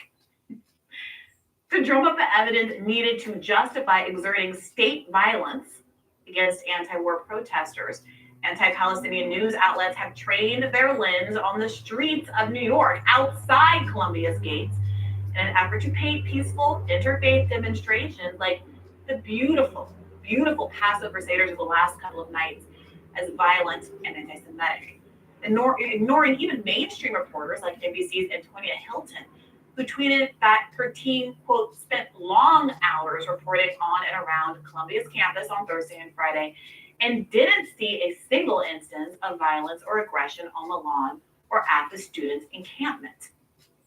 And hearteningly, even though Columbia students are not responsible for the couple of outlier instances of inappropriate or outright anti-Semitic signage or chanting, they have been quick to condemn those actions.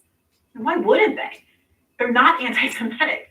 This is an interfaith movement that has been co-led by Jewish students and Jewish groups like Jewish Voices for Peace and Not in Our Name from the beginning.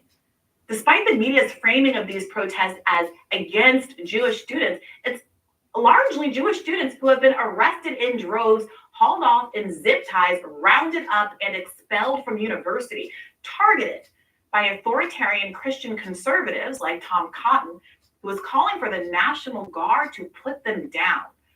As Jewish protesters bear a disproportionate share of state violence alongside Arab and Muslim activists who have been bearing the brunt of these attacks, I can't help but recall the Kent State Massacre, during which Nixon sent the National Guard to put down Vietnam protesters. As a consequence, 4 students were killed, 3 of them Jewish. Sandra Jeffrey Miller, aged 20, Alan, aged 19. I humbly submit that those students who died protesting a vicious war were genuine victims. Compare them to the students demanding safety today as they antagonize peaceful pro-Palestine protesters and demand that forces of the state haul them off to prison. As always, this isn't a right-left dynamic, it's a top-down one, where billionaires like Patriots owner Robert Kraft, Bill Ackman, and Elon Musk are all aligned with the war machine. Multi-billion-dollar university endowments are literally invested in weapons manufacturing. Congress members are calling for the National Guard and censoring their colleagues for criticizing a foreign country. The Supreme Court is turning a blind eye as 3 states imperil the right to protest at all. America is entering one of its most dangerous, most authoritarian, most fascistic moments. And I have to point out, it has nothing to do with Donald Trump. This is a big which side are you on moment for the country. It could be a moment of unity with the people demonstrating solidarity against a political and media class that wants to thrust us into global conflict and make us pay for the mass murder of civilians. What will happen remains to be seen. Will people power force the powerful to submit to us for once? Can the people resist as moneyed elites threaten to pull their funds and threaten us with arrest, with doxing, or even threaten us financially if we don't comply with their ideology? Or will we side with state power, the National Guard, the Kent State troops who put down Vietnam protesters, the elites in Congress who just cleared a $95 billion aid package for Israel, Ukraine, and Taiwan? Indeed, which side are you on?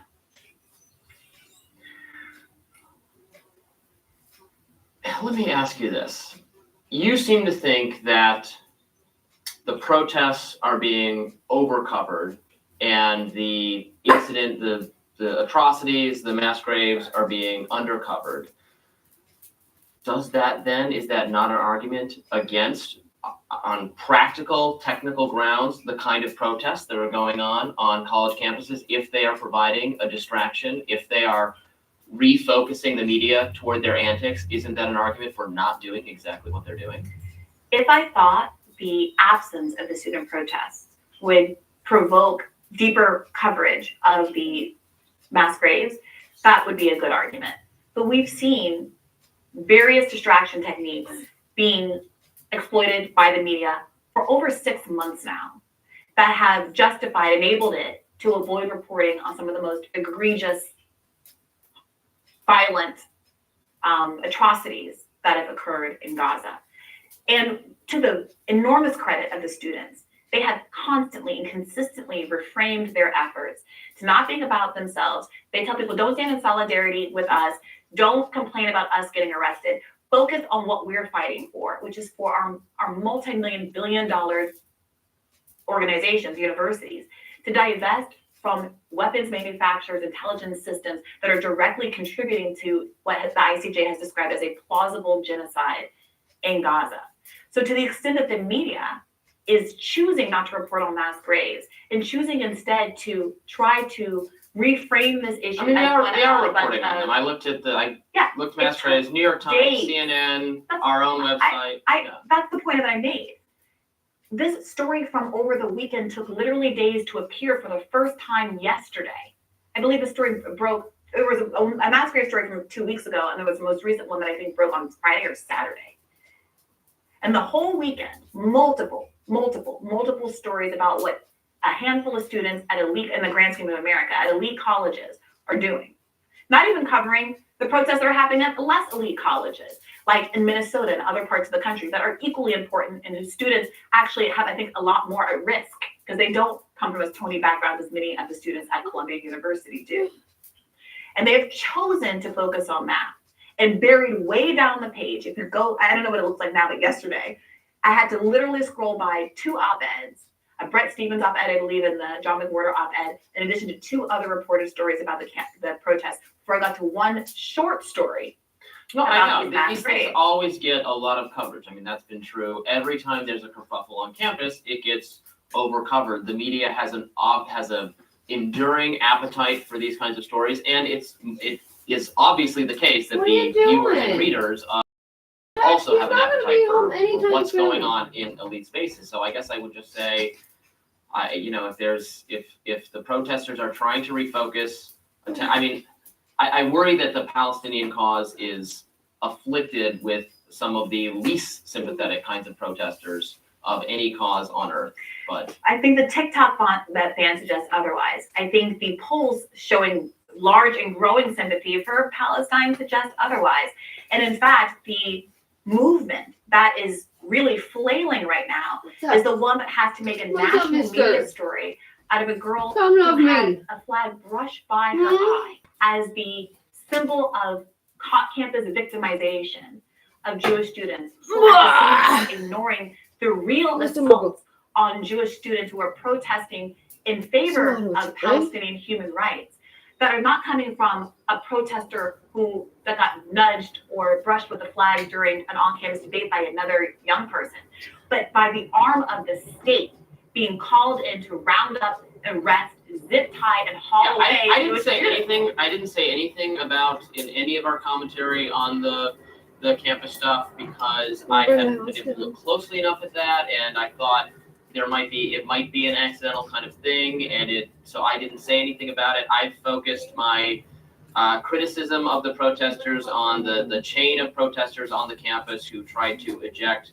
what they described as Zionist students from their midst, and the person who was having calling on Hamas to get these people, and that was on campus. I do agree that most of and this is not controversial because even people who are very supportive of these protests, like Ilhan Omar and Rashida Tlaib, have said the same thing, that most of the people causing most of the genuine mayhem are outside interlopers trying to get in, which is the case at all of these kinds of protests. So we've talked about this for a while, so we'll have more rising right after this.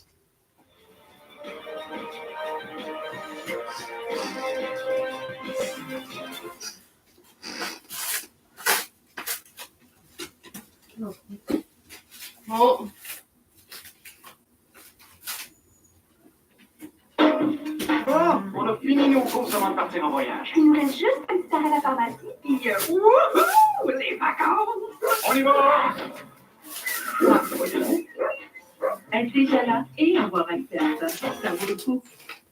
The journalists, the donors, and the parties got so used to being able to almost completely control who got to be the nominee that when someone came along and disrupted the whole pattern, they didn't know how to respond to it except with total rage and incomprehension.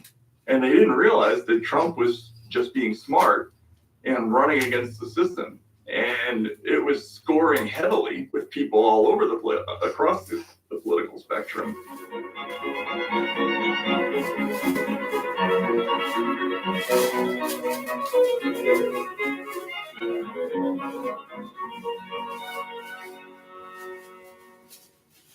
Hello, everyone watching and listening. Today, I'm speaking with author and journalist Matt Taibbi. We discuss his early career, both in journalism and professional basketball, his time in the USSR learning Russian and publishing a successful Gonzo-inspired newspaper, and his breaking coverage of the subprime mortgage bubble. We also examine the state of the world today with Russia and the US military-industrial complex, the upcoming presidential election, and the dire please. Fuck, no. Hey. Fuck yeah. Here on the mother of all talk shows and on my additional show, Have It Out with Galloway, I will continue to highlight these crimes and Britain's role within it. Some people ask me, why are you so occupied by the Palestine question? I answer thus. The situation in Gaza right now is the moral center of the world.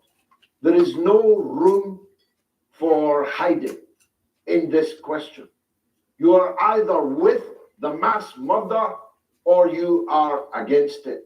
You may not be in favor of the ruling party in the Gaza Strip. I wouldn't vote for them myself. You may not even necessarily support Palestinian statehood or the right of self-determination of the Palestinian people, although I wholeheartedly do myself.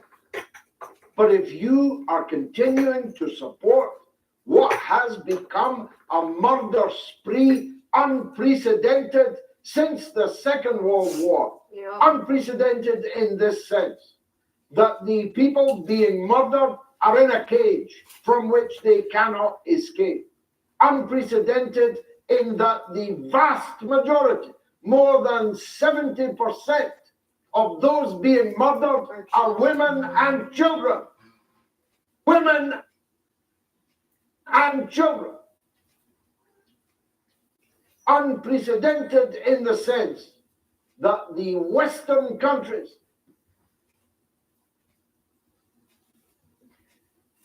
What's going on? These beacons of freedom and democracy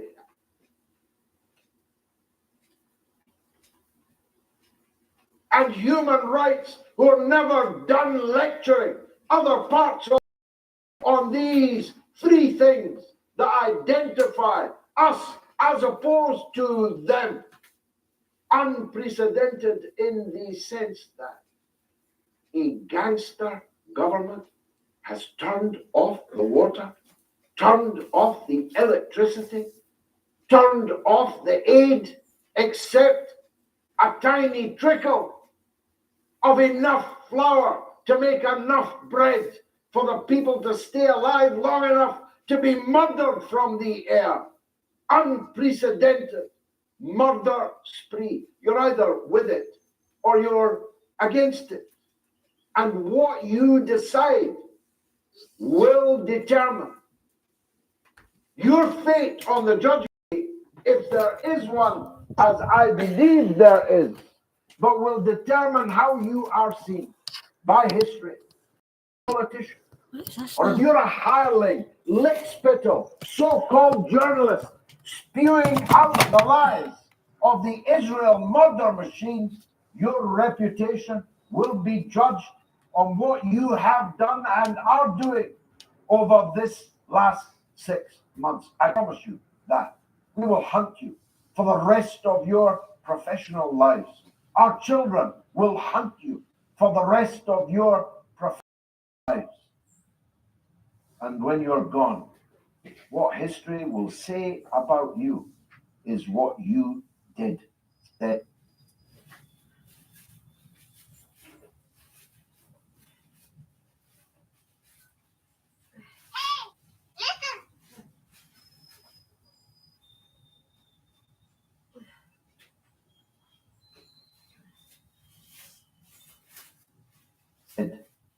didn't do or say while this murder spree was going on. The British political class and the American political class are already damned. Government and so-called opposition. Anyone who votes for either of them next Thursday or whenever the general election comes, whenever the presidential election comes, anyone who votes for those responsible for this murder spree will have a lot of blood on their hands. Fasten your seatbelts. This is the mother of all talk shows.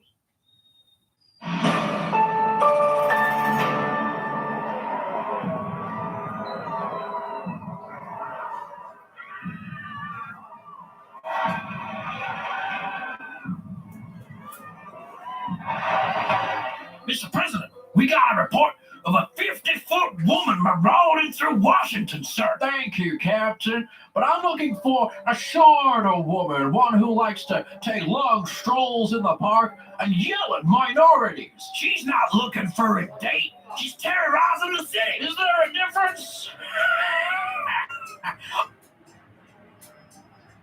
A little levity. Call it the military. We are the military, sir. Boy,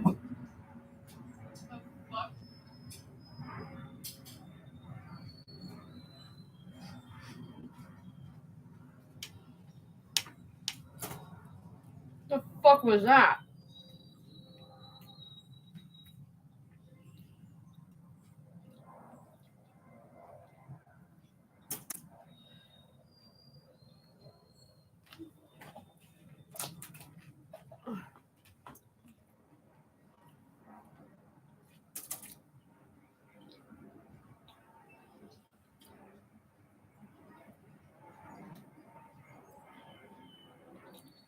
No.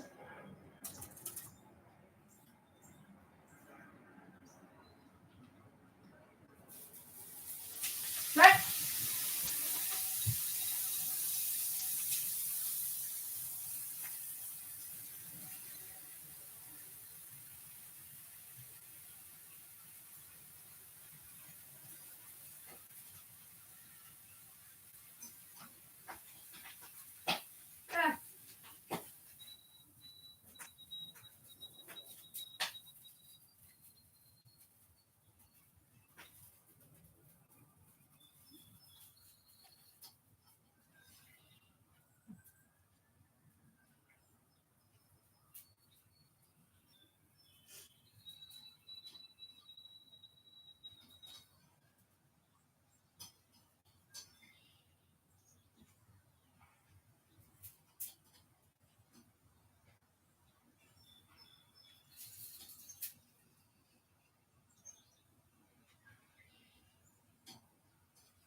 God damn it, Yan.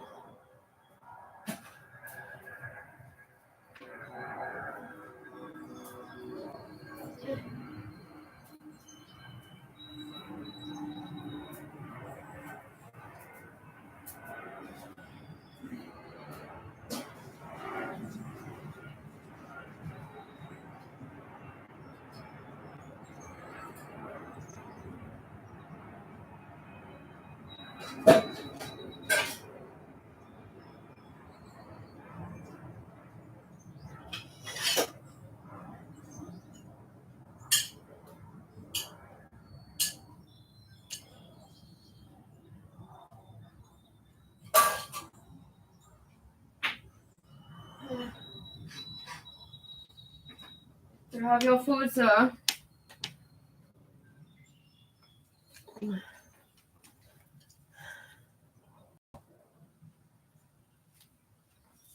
he's fucking home cooking, so what?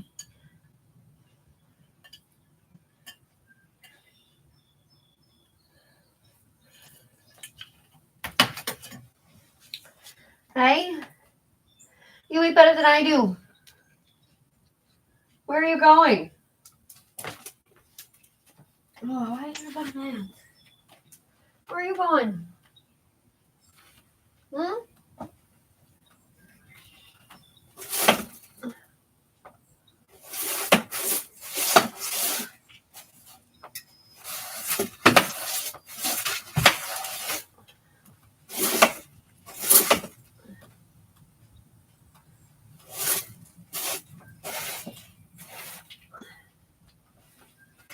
Oh, where did you go?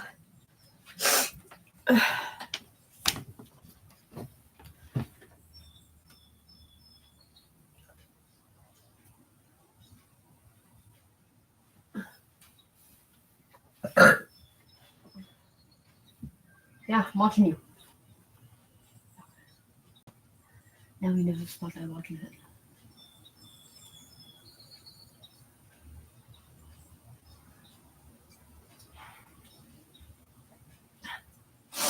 I'm like Sauron.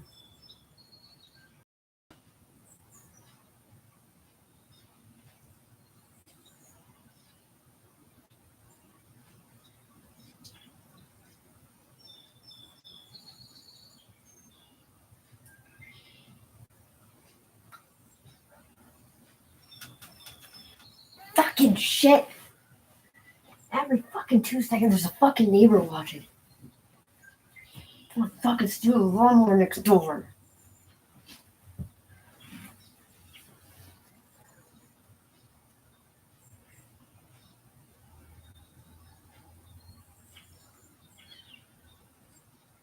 Can you not pee on my pile of sticks? Please don't.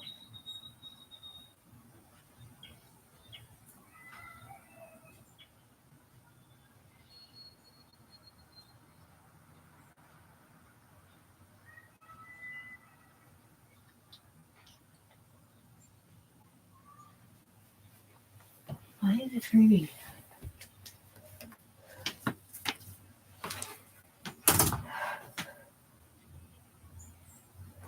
No. There we go. No, so.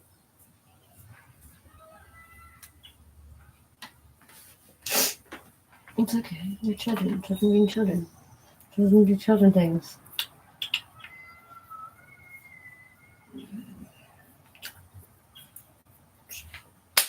Back it out.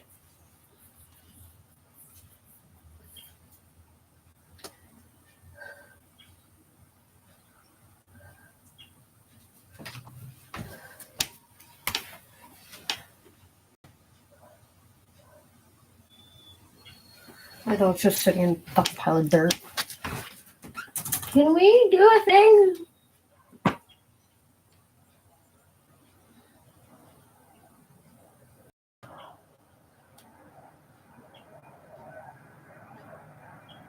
No.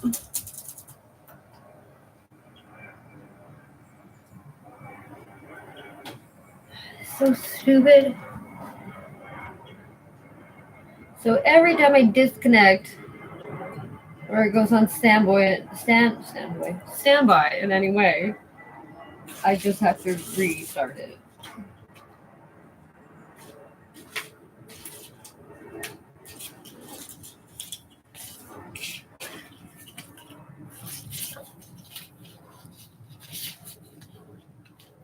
Burning bush. Okay, that's definitely not that one.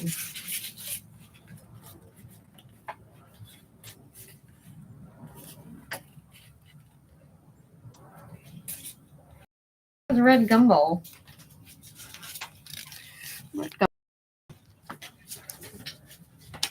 What are you chasing after? Hello? None of that. You chasing a bunny of some kind? I don't understand. No, you're chasing the squirrel. Why?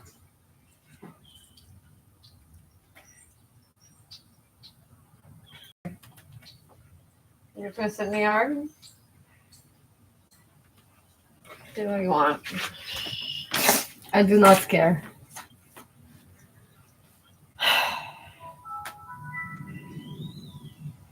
Why are you not fucking...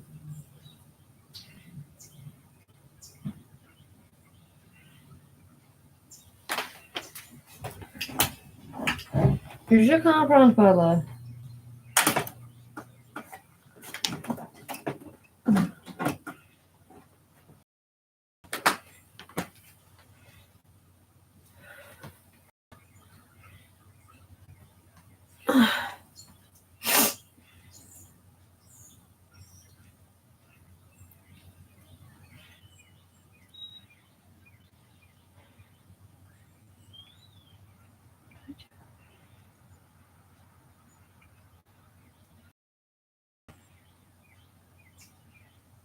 Okay. I guess I went my computer. fuck did you go? Yeah, I see you. Nah. Fucking sneaky. Yeah, speaking to you telepathically. Don't fuck with me. Me breaking a cup, asshole.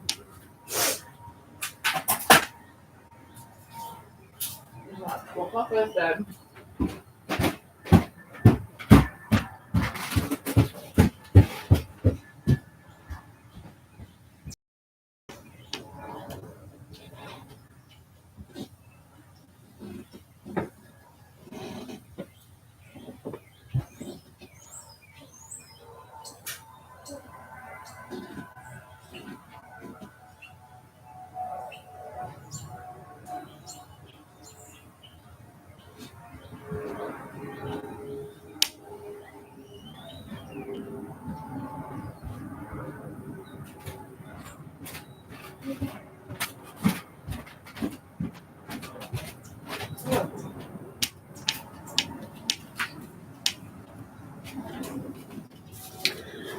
Now I use my pooper. Burp. This fucking piece of shit.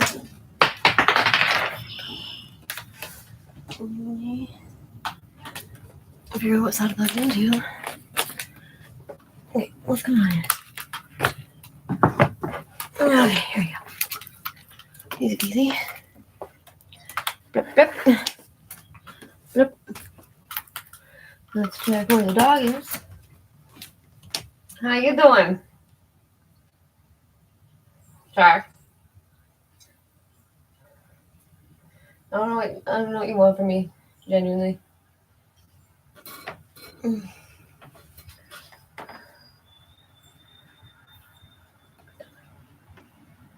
Ow.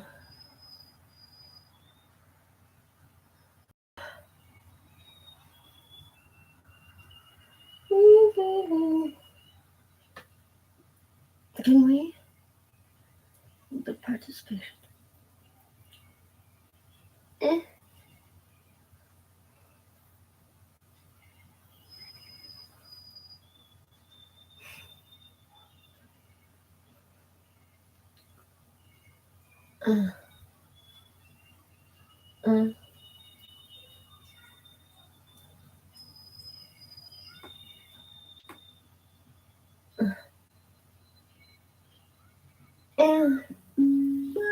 Okay.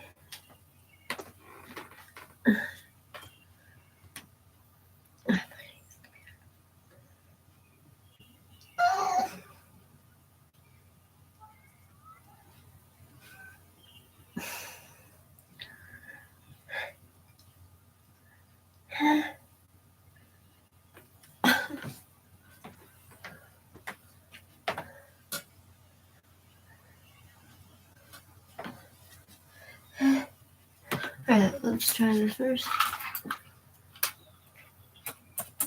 No.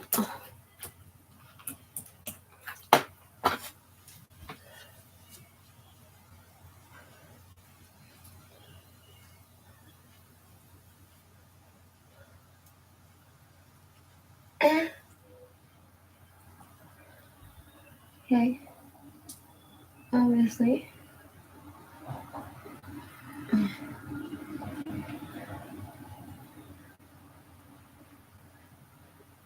I got HDMI problem there. Alright. Let's isolate the issue. That's some tape. Stereo it. That's for my glow light. What the fuck is this? Sketchy ass headphones.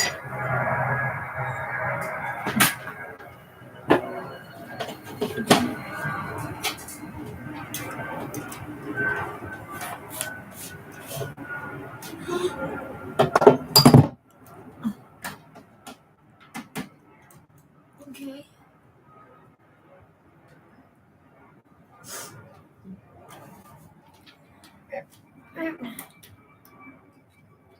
On. Off.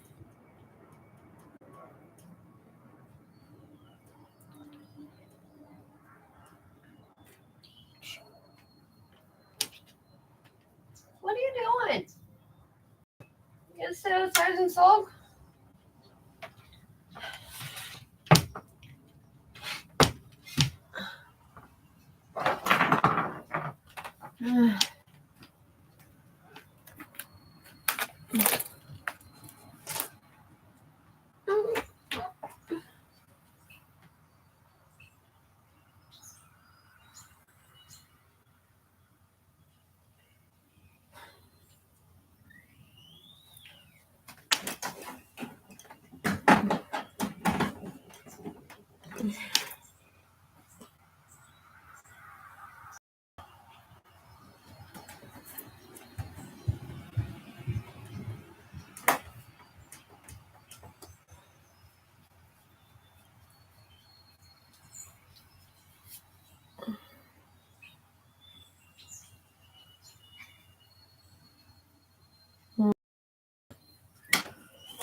Yes, Bertie.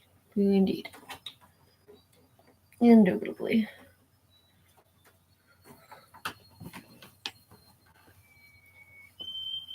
Oh, pretty good.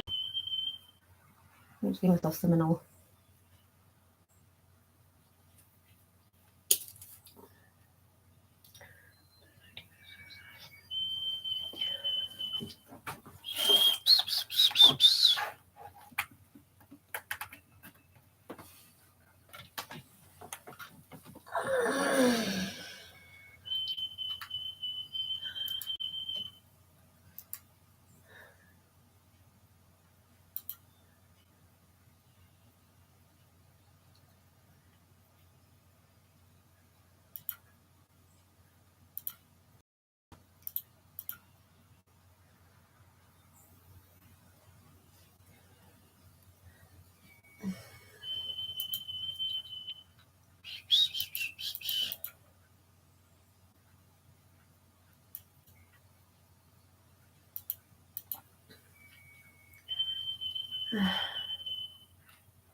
Go.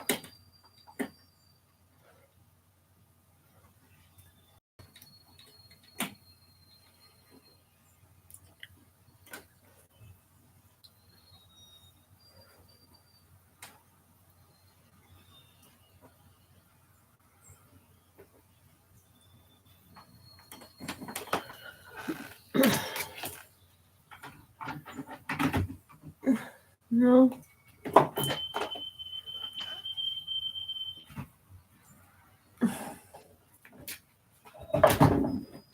No.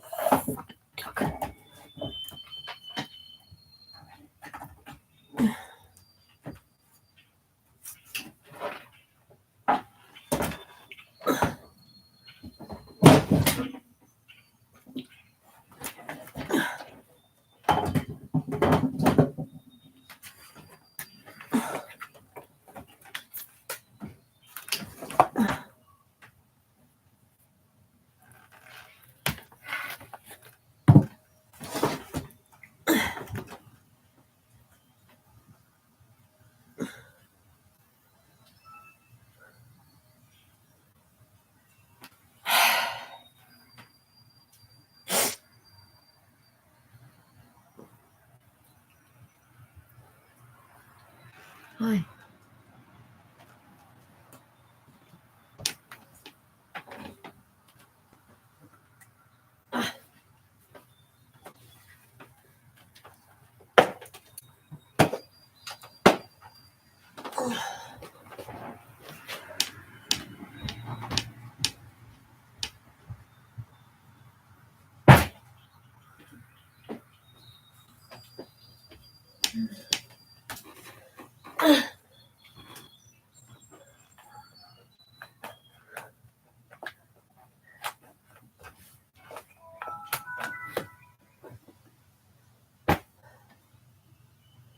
Okay.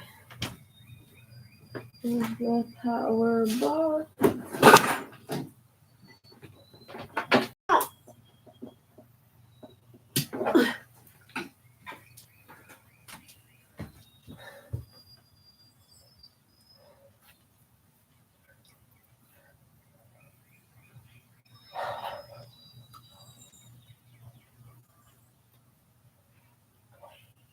Why? Okay, whatever.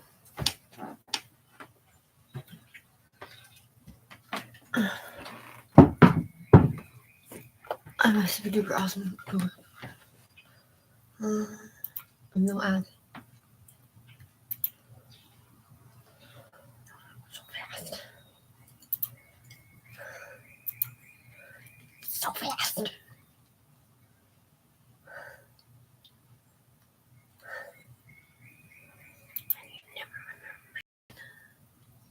I'm whispering. It's my house. It's not.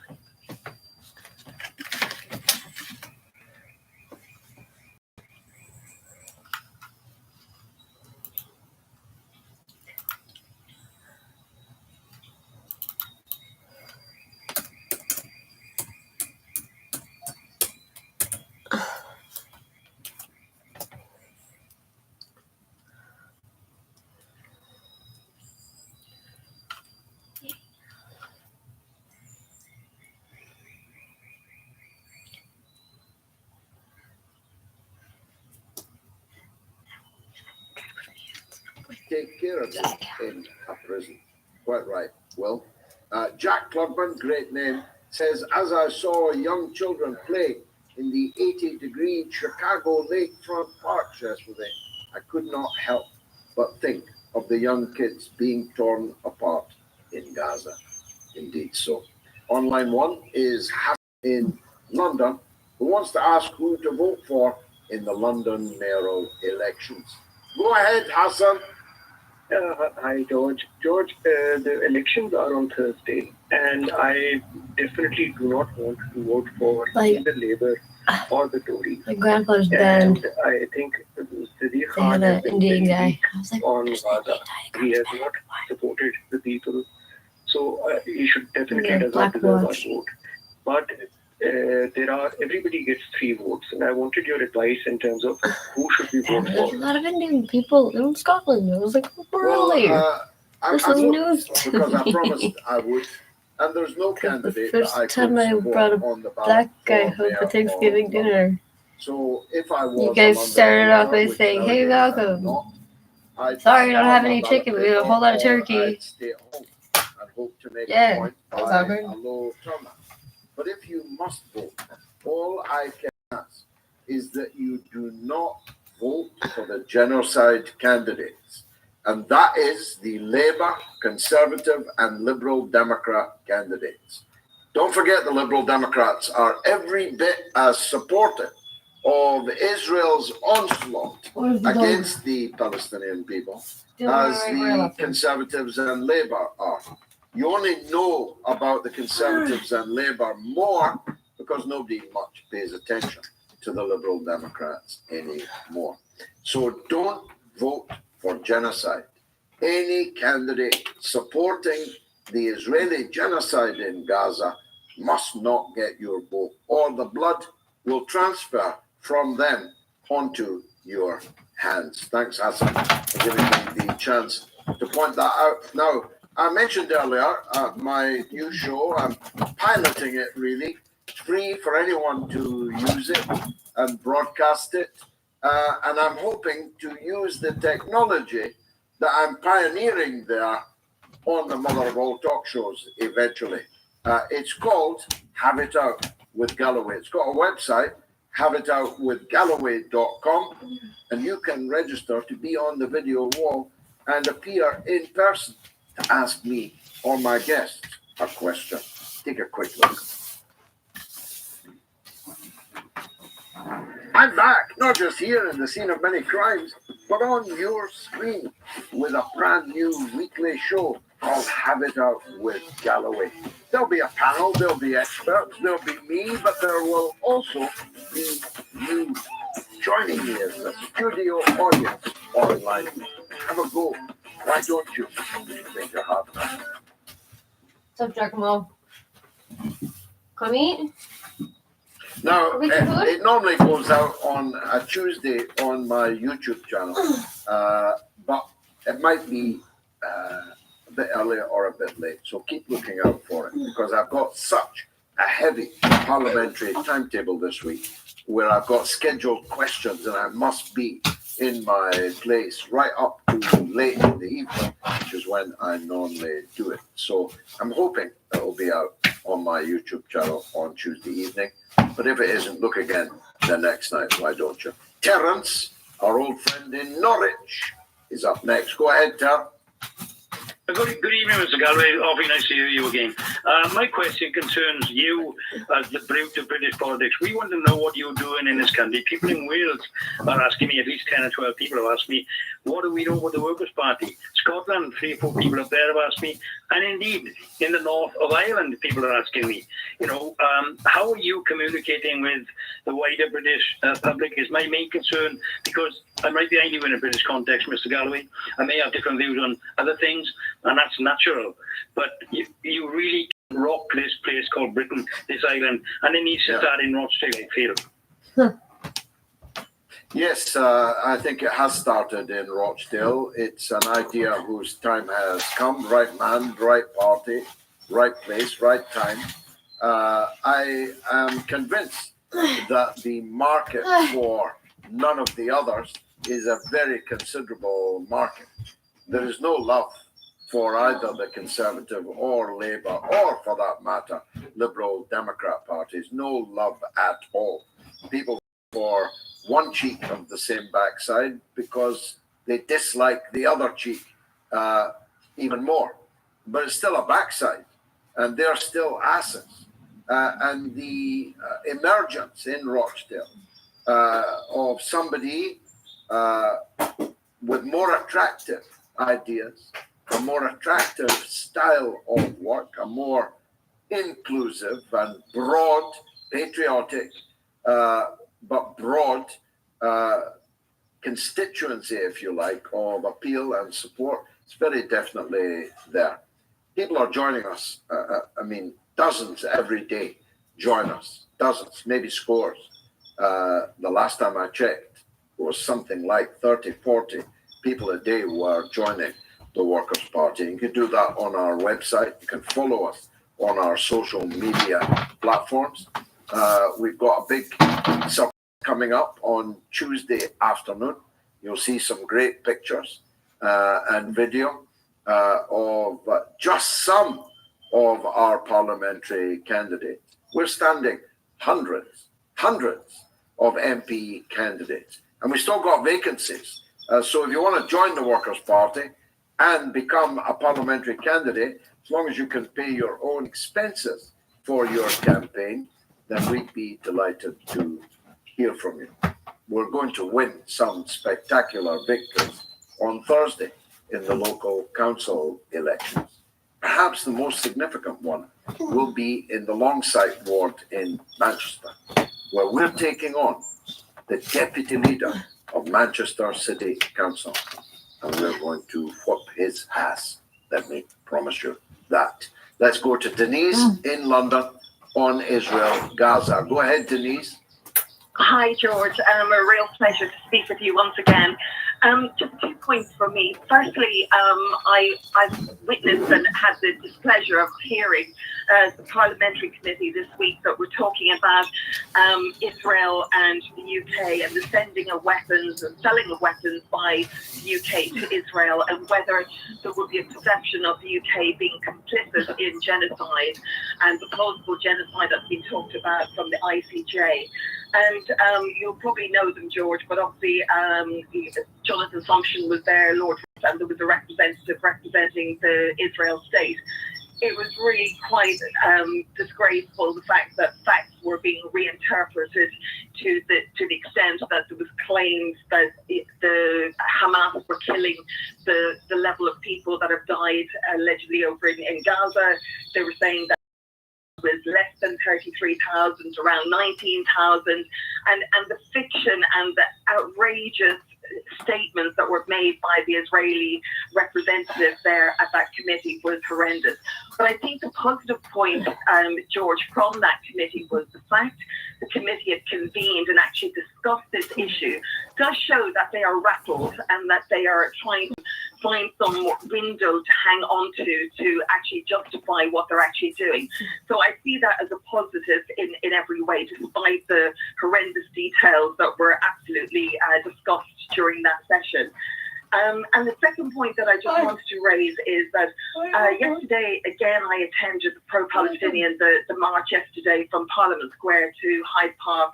And there were some fantastic speakers there. Obviously, Claire Daly was there, Jeremy Corbyn was speaking. But it was a real camaraderie. And it's really just a call to everybody who's listening, especially when we hear all the drama that's going on over in the US, how peaceful students are being victimized and undermined and threatened and suffering all sorts of consequences.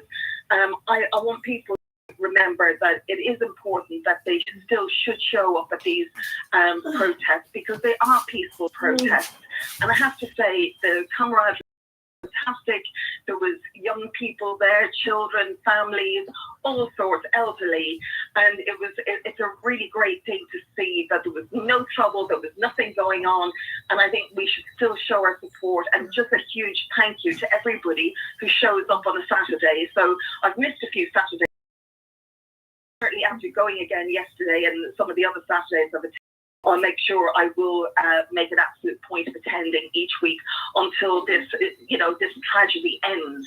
So it's just a big thank you to everybody who has attended peacefully and, making their voice heard and just demonstrating that we are not taking this lying down, that we are upset and that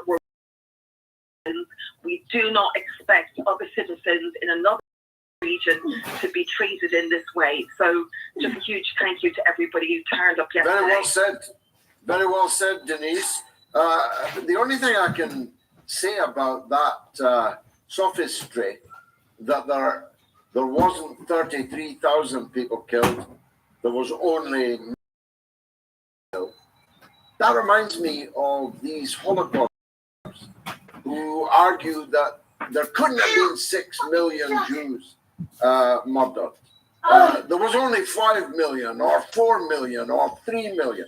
I always know when they start that game that actually they quite like Holocausts. They quite like genocides. Anyone who dances on the end of a needle over whether it's only 19,000 or 33,000 that have been murdered, 72% women and children, or it's 50%. What kind of people are they that can actually put those words in their mouths? The figures I'm using of murdered and maimed are rapidly being by people who are being now dug up literally as skeletons from underneath the rubble. I saw some pictures today that would make your hair stand on end. Bodies that are, this has been going on so long, bodies that are now completely decomposed and are merely skulls and skeletons. That number of 33,000 grossly understates the number of people who've been killed. Is it only 49? What kind of human scum are these people? Nicola Curtin says, that was an excellent show. Have it out with Galloway. I love the appearance of Low Key. We need more of Chris Williamson, please. George and Jeremy Corbyn on your shows. He seems already very pleased to be there. And Observaton sends $100 donation. Wow. Thank you very much indeed. Much appreciated. May Jah reward the souls of the people condemning war, he says, especially, and may he break the rod of the wicked, though they be strong. The Lord hates violence most of all. Last call before the break. Heath in Florida on the general election. Go ahead, Heath. Thanks, George. Regular caller. I love your show as always. The point that I wanted to make, if I can try and articulate this, is that you talked about the internet earlier, and I think the internet is a major factor in what's going on now, because it is truly the idea whose time has come. The internet was invented, of course, by the US military in the 60s and 70s in order to maintain command and control in the event of a nuclear strike, meant to prevent the decapitation of the US military. And what it's doing now, that it's layered into all of its public ramifications, is that it's making it impossible to suppress news. And this is what I wanted to make, the point I wanted to make, and wanted to get your comment on it, is that, like you, I mean, not as long as you or as deep as you, I've been following the Palestinian cause for years and have been frustrated through all the terrible crimes committed against those people, but now something has changed. And I look, if you look at the Israel, if you were to ask everybody in the world who has an opinion on Israel, thinking about this as to how this moves on a spectrum, and if you looked at the two extremes of the spectrum, on one end you have the benevolent Israeli, or the benevolent Jew, which they've done nothing wrong, have been regularly pogromed, and are victims. And then on the other end you might have the benevolent who are running the world, and all of the usual anti-Semitic tropes. But most people are somewhere in the middle, where they understand that most Jews are benevolent, but like every ideology, it has a lunatic fringe. But what I've noticed now since October the 7th, it's inescapable now, that is that the massive center ground of opinion on what's going on in Israel is moving, and it's moving from the benevolent to the malevolent opinion. And the problem with knowledge is that once you receive it, it cannot be taken from you. So it doesn't matter if Musk takes down his internet. We will all migrate elsewhere to get our information, because this is the genie that is now not going back into the bottle. What thought on that? Thanks. Well, brilliantly put and perfectly timed, because it is the hour. Coming up after this short break is Minar Adley, who is one of my favorite guests. She's the founder and director of the wonderful Mint Press News, and from behind the headlines. Just after this short break with Minar Adley. I promise you, stay tuned.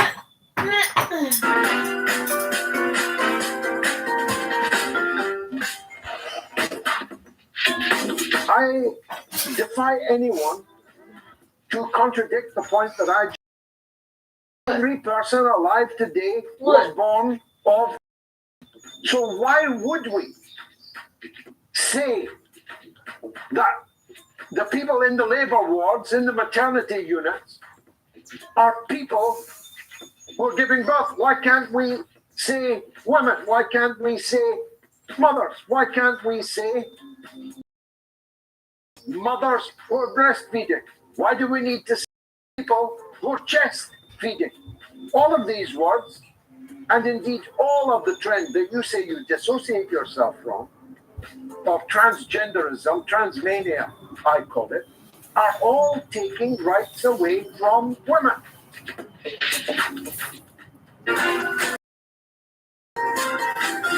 You are listening to the Mother of All Shows with George Galloway.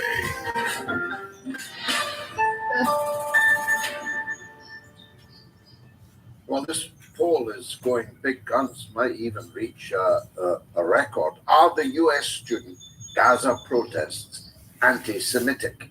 Yes or no? Get voting before the end of the show. Now, Minar Adley is the founder and director of Mint Press News, and she regularly makes headlines on my show. I'm glad to say she's back.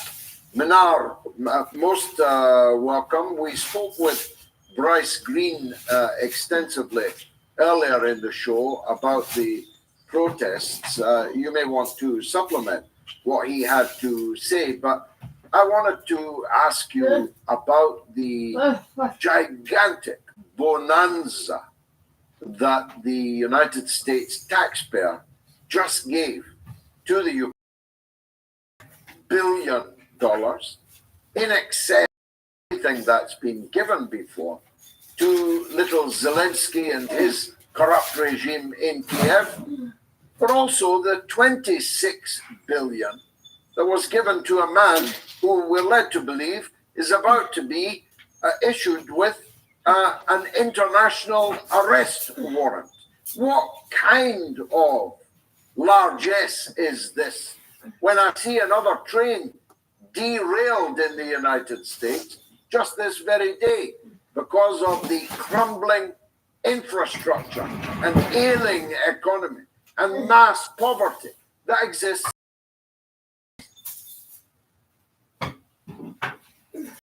What we see, George, is that the United States is ruled by a very elite military class who use our taxpayer money to not fix our school system, to not help the poor in this country, to not rebuild our roads, and not of hungry people in this country, but to expand this war machines. And it is horrific to say that President Joe Biden is once again showing the true face of U.S. imperialism by approving this kind of funding for the U.S. proxy war against Russia, to fund Ukraine, and to an out-of-control apartheid state openly committing genocide in Gaza. Netanyahu is facing corruption charges. Israel is at the International Human Rights Court facing genocide charges and hearings. And the funding for Israel and Ukraine goes to show that the moral depravity of the so-called rules-based international order is once again being exposed to the masses. The Democratic Party in general is also showing its true face as a bloodthirsty war party. And so that's why we are seeing people revolt across the streets here, across student campuses here in the United States, because they are sick and tired of this cognitive dissonance where we have the president of the largest U.S. empire in the world standing in front of people saying that they want to ensure that Israel protects civilians and that they don't like what Israel is doing, and that Joe Biden is really tired of Netanyahu, while actively funding the handing Israel the very bombs to commit these. And just in recent weeks, we've learned about these mass graves that have been found with medical workers, with patients still tied to connected to their IVs, babies, children, doctors wearing their uniforms, and they are zip tied at point blank. This is what this money is going towards. This is not what democracy looks like. This is what a bloodthirsty regime who supports endless wars for profit looks like. We see dead children, and these weapons manufacturers who are profiting from this, like Lockheed Martin, like Boeing, like General Dynamics, they see. But what we're seeing across college campus is truly awe-inspiring, George. It tastes and smells of a revolution. It's grassroots resistance. It's a globalized intifada. A generation of young people are setting the example of what true disobedience looks like in the face of one of the most horrific human tragedies of our time, which is Israel's genocide in Gaza, where the death toll has now reached over 40,000 civilians. But let's not doing in Gaza is just an of what U.S. imperialism represents. Israeli terrorism is brought to you by U.S. terrorism. These actions of what Israel has done in Gaza is what the U.S. has done in Iraq and Afghanistan before this time. Well, and in my time, in Korea, in Vietnam, in Laos, so many places have been laid waste, and mainly by so-called Democrat politicians. I've never had any illusions that the Democrats were somehow preferable to the Republicans, but the crimes you've just talked about, Ukraine, in Gaza, and now against the American people and their freedoms. They're all happening under Democratic Party rule. Exactly. It really begs the question, what kind of system do we live in when an institution like these university campuses can call the police to brutalize these students for opposing genocide, but there's no, these students can call to, on the institutions that are supporting this genocide. And this is the true face of the Democratic Party, in that they will go and protect Israel. This is the ugly face of a fake democracy that is controlled by a ruling class, and it's 100% backed by Joe Biden himself and the Biden administration. I mean, look at the House Speaker who called the protests at these being endorsed and supported by Hamas. They're painting them and framing these protests as anti-Semitic, as making Jewish people on campuses feel unsafe. Where I have been embedded at the University of Minnesota student campus here in Minneapolis, and I will tell our university campus here in Minneapolis, but the majority encampments have been led by hundreds of Jewish students who say not in our name. And we are seeing police violently respond to these unarmed students who are chanting "Free Palestine." They're unarmed, and all they are doing is sitting in circles, holding hands with their tents up, doing die-ins and chanting "Free Palestine" and demanding that their schools divest from the very companies, weapons manufacturers, including Lockheed Martin, Raytheon, Boeing, General Dynamics, and other defense contractors who are responsible for dropping bombs in Gaza and in other places too. They're calling for an end to divestment from companies that are profiting off of the war in Somalia and in Yemen as well. And the police are responding with tasers, with batons. They're bearing their rifles. And we've even learned that snipers have been spotted on the rooftops of universities, pointing their snipers at students. Police are tackling middle-aged women to the ground. Yesterday, I tweeted a video showing police shoving a bike very aggressively against 73-year-old presidential candidate Jill Stein, who was protesting with students at Washington University in St. Louis, Missouri. This is not what democracy looks like. This is what fascism looks like. And we have free speech in this country until we start talking about the war machine. I cannot begin to imagine if the images coming out of the student encampments now with the police brutality were coming out of Venezuela, we're coming out of Russia, we're coming out of Iran. You know, our media and our government would have endless calls for regime change because they would describe those protests as being fascistic. And yet it's happening right here in the land of the so-called free. The police as an institution, we have to remember, emerged racist institution. The police exist in this to ultimately protect capital and the capitalists' ruling class. The police claim they are here to protect and serve, but they are protecting the property of the rich and protect their monetary interests. And so despite the threats of police, George, these students are not backing down. They are escalating their civil disobedience, and they're taking example from university protests at the height of the Vietnam War and South African apartheid. And I just want to talk a little bit about my experience at the University of Minnesota. I've been embedded with the students at the University of Minnesota. I've been one of the only journalists on the ground covering that encampment.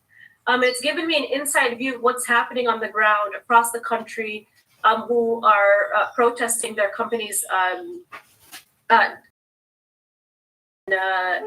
companies that are profiting from Gaza.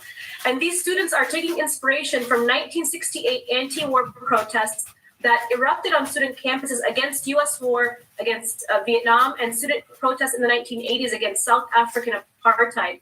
In 1985, American universities such as Columbia and the University of California were calling on their administration to withdraw investments from companies tied to the apartheid regime in South Africa. A 6-member panel of trustees was to end the blockade and to consider divestment back its investment in companies tied to the apartheid regime. And that year, they completely divested. And so historically, Colombia has set an example of how civil disobedience is an active and effective tool to make change. But today, Colombia's president, violated academic freedom. 80% of students at Columbia polled showing support for divestment from Israel. And she has led this crusade to quash protesters by calling in the NYPD. And again, she represents the interests of the 1% ruling class. And most of these presidents at these universities do, and most of their boards represent the interests of the ruling class. I mean, she herself is an economist, a former high-ranking official at the World Bank, International Monetary Fund, and Bank of England, and she's a former president of the London School of Economics. And now the Israel lobbyist campaign here in the United States are pushing for the FBI to surveil students. They're urging Congress to reauthorize FISA Section 702 to spy on pro-Palestine protesters. Remember that at the height of apartheid South Africa, the Anti-Defamation League did spy on student activists, including Desmond Tutu, and they shared that intelligence with Israel's Mossad. So I worry that we may be headed in that direction if we're not there already. But truth be told, George, this crackdown shows just how terrible it is, how terrified the ruling class are of these protests. I mean, these students are the future of this country. And the fact that they're protesting, well, there is a Democratic president in charge, while the Democratic Party is in charge, shows that young people cannot be propagandized to war. What the war in Gaza has done people to break through the fog of war. And so people who might have supported, sending weapons to Ukraine because, Ukraine's right to resist, are now seeing that U.S. wars from top to bottom are based on lies and are for profits. And so this younger generation is seeing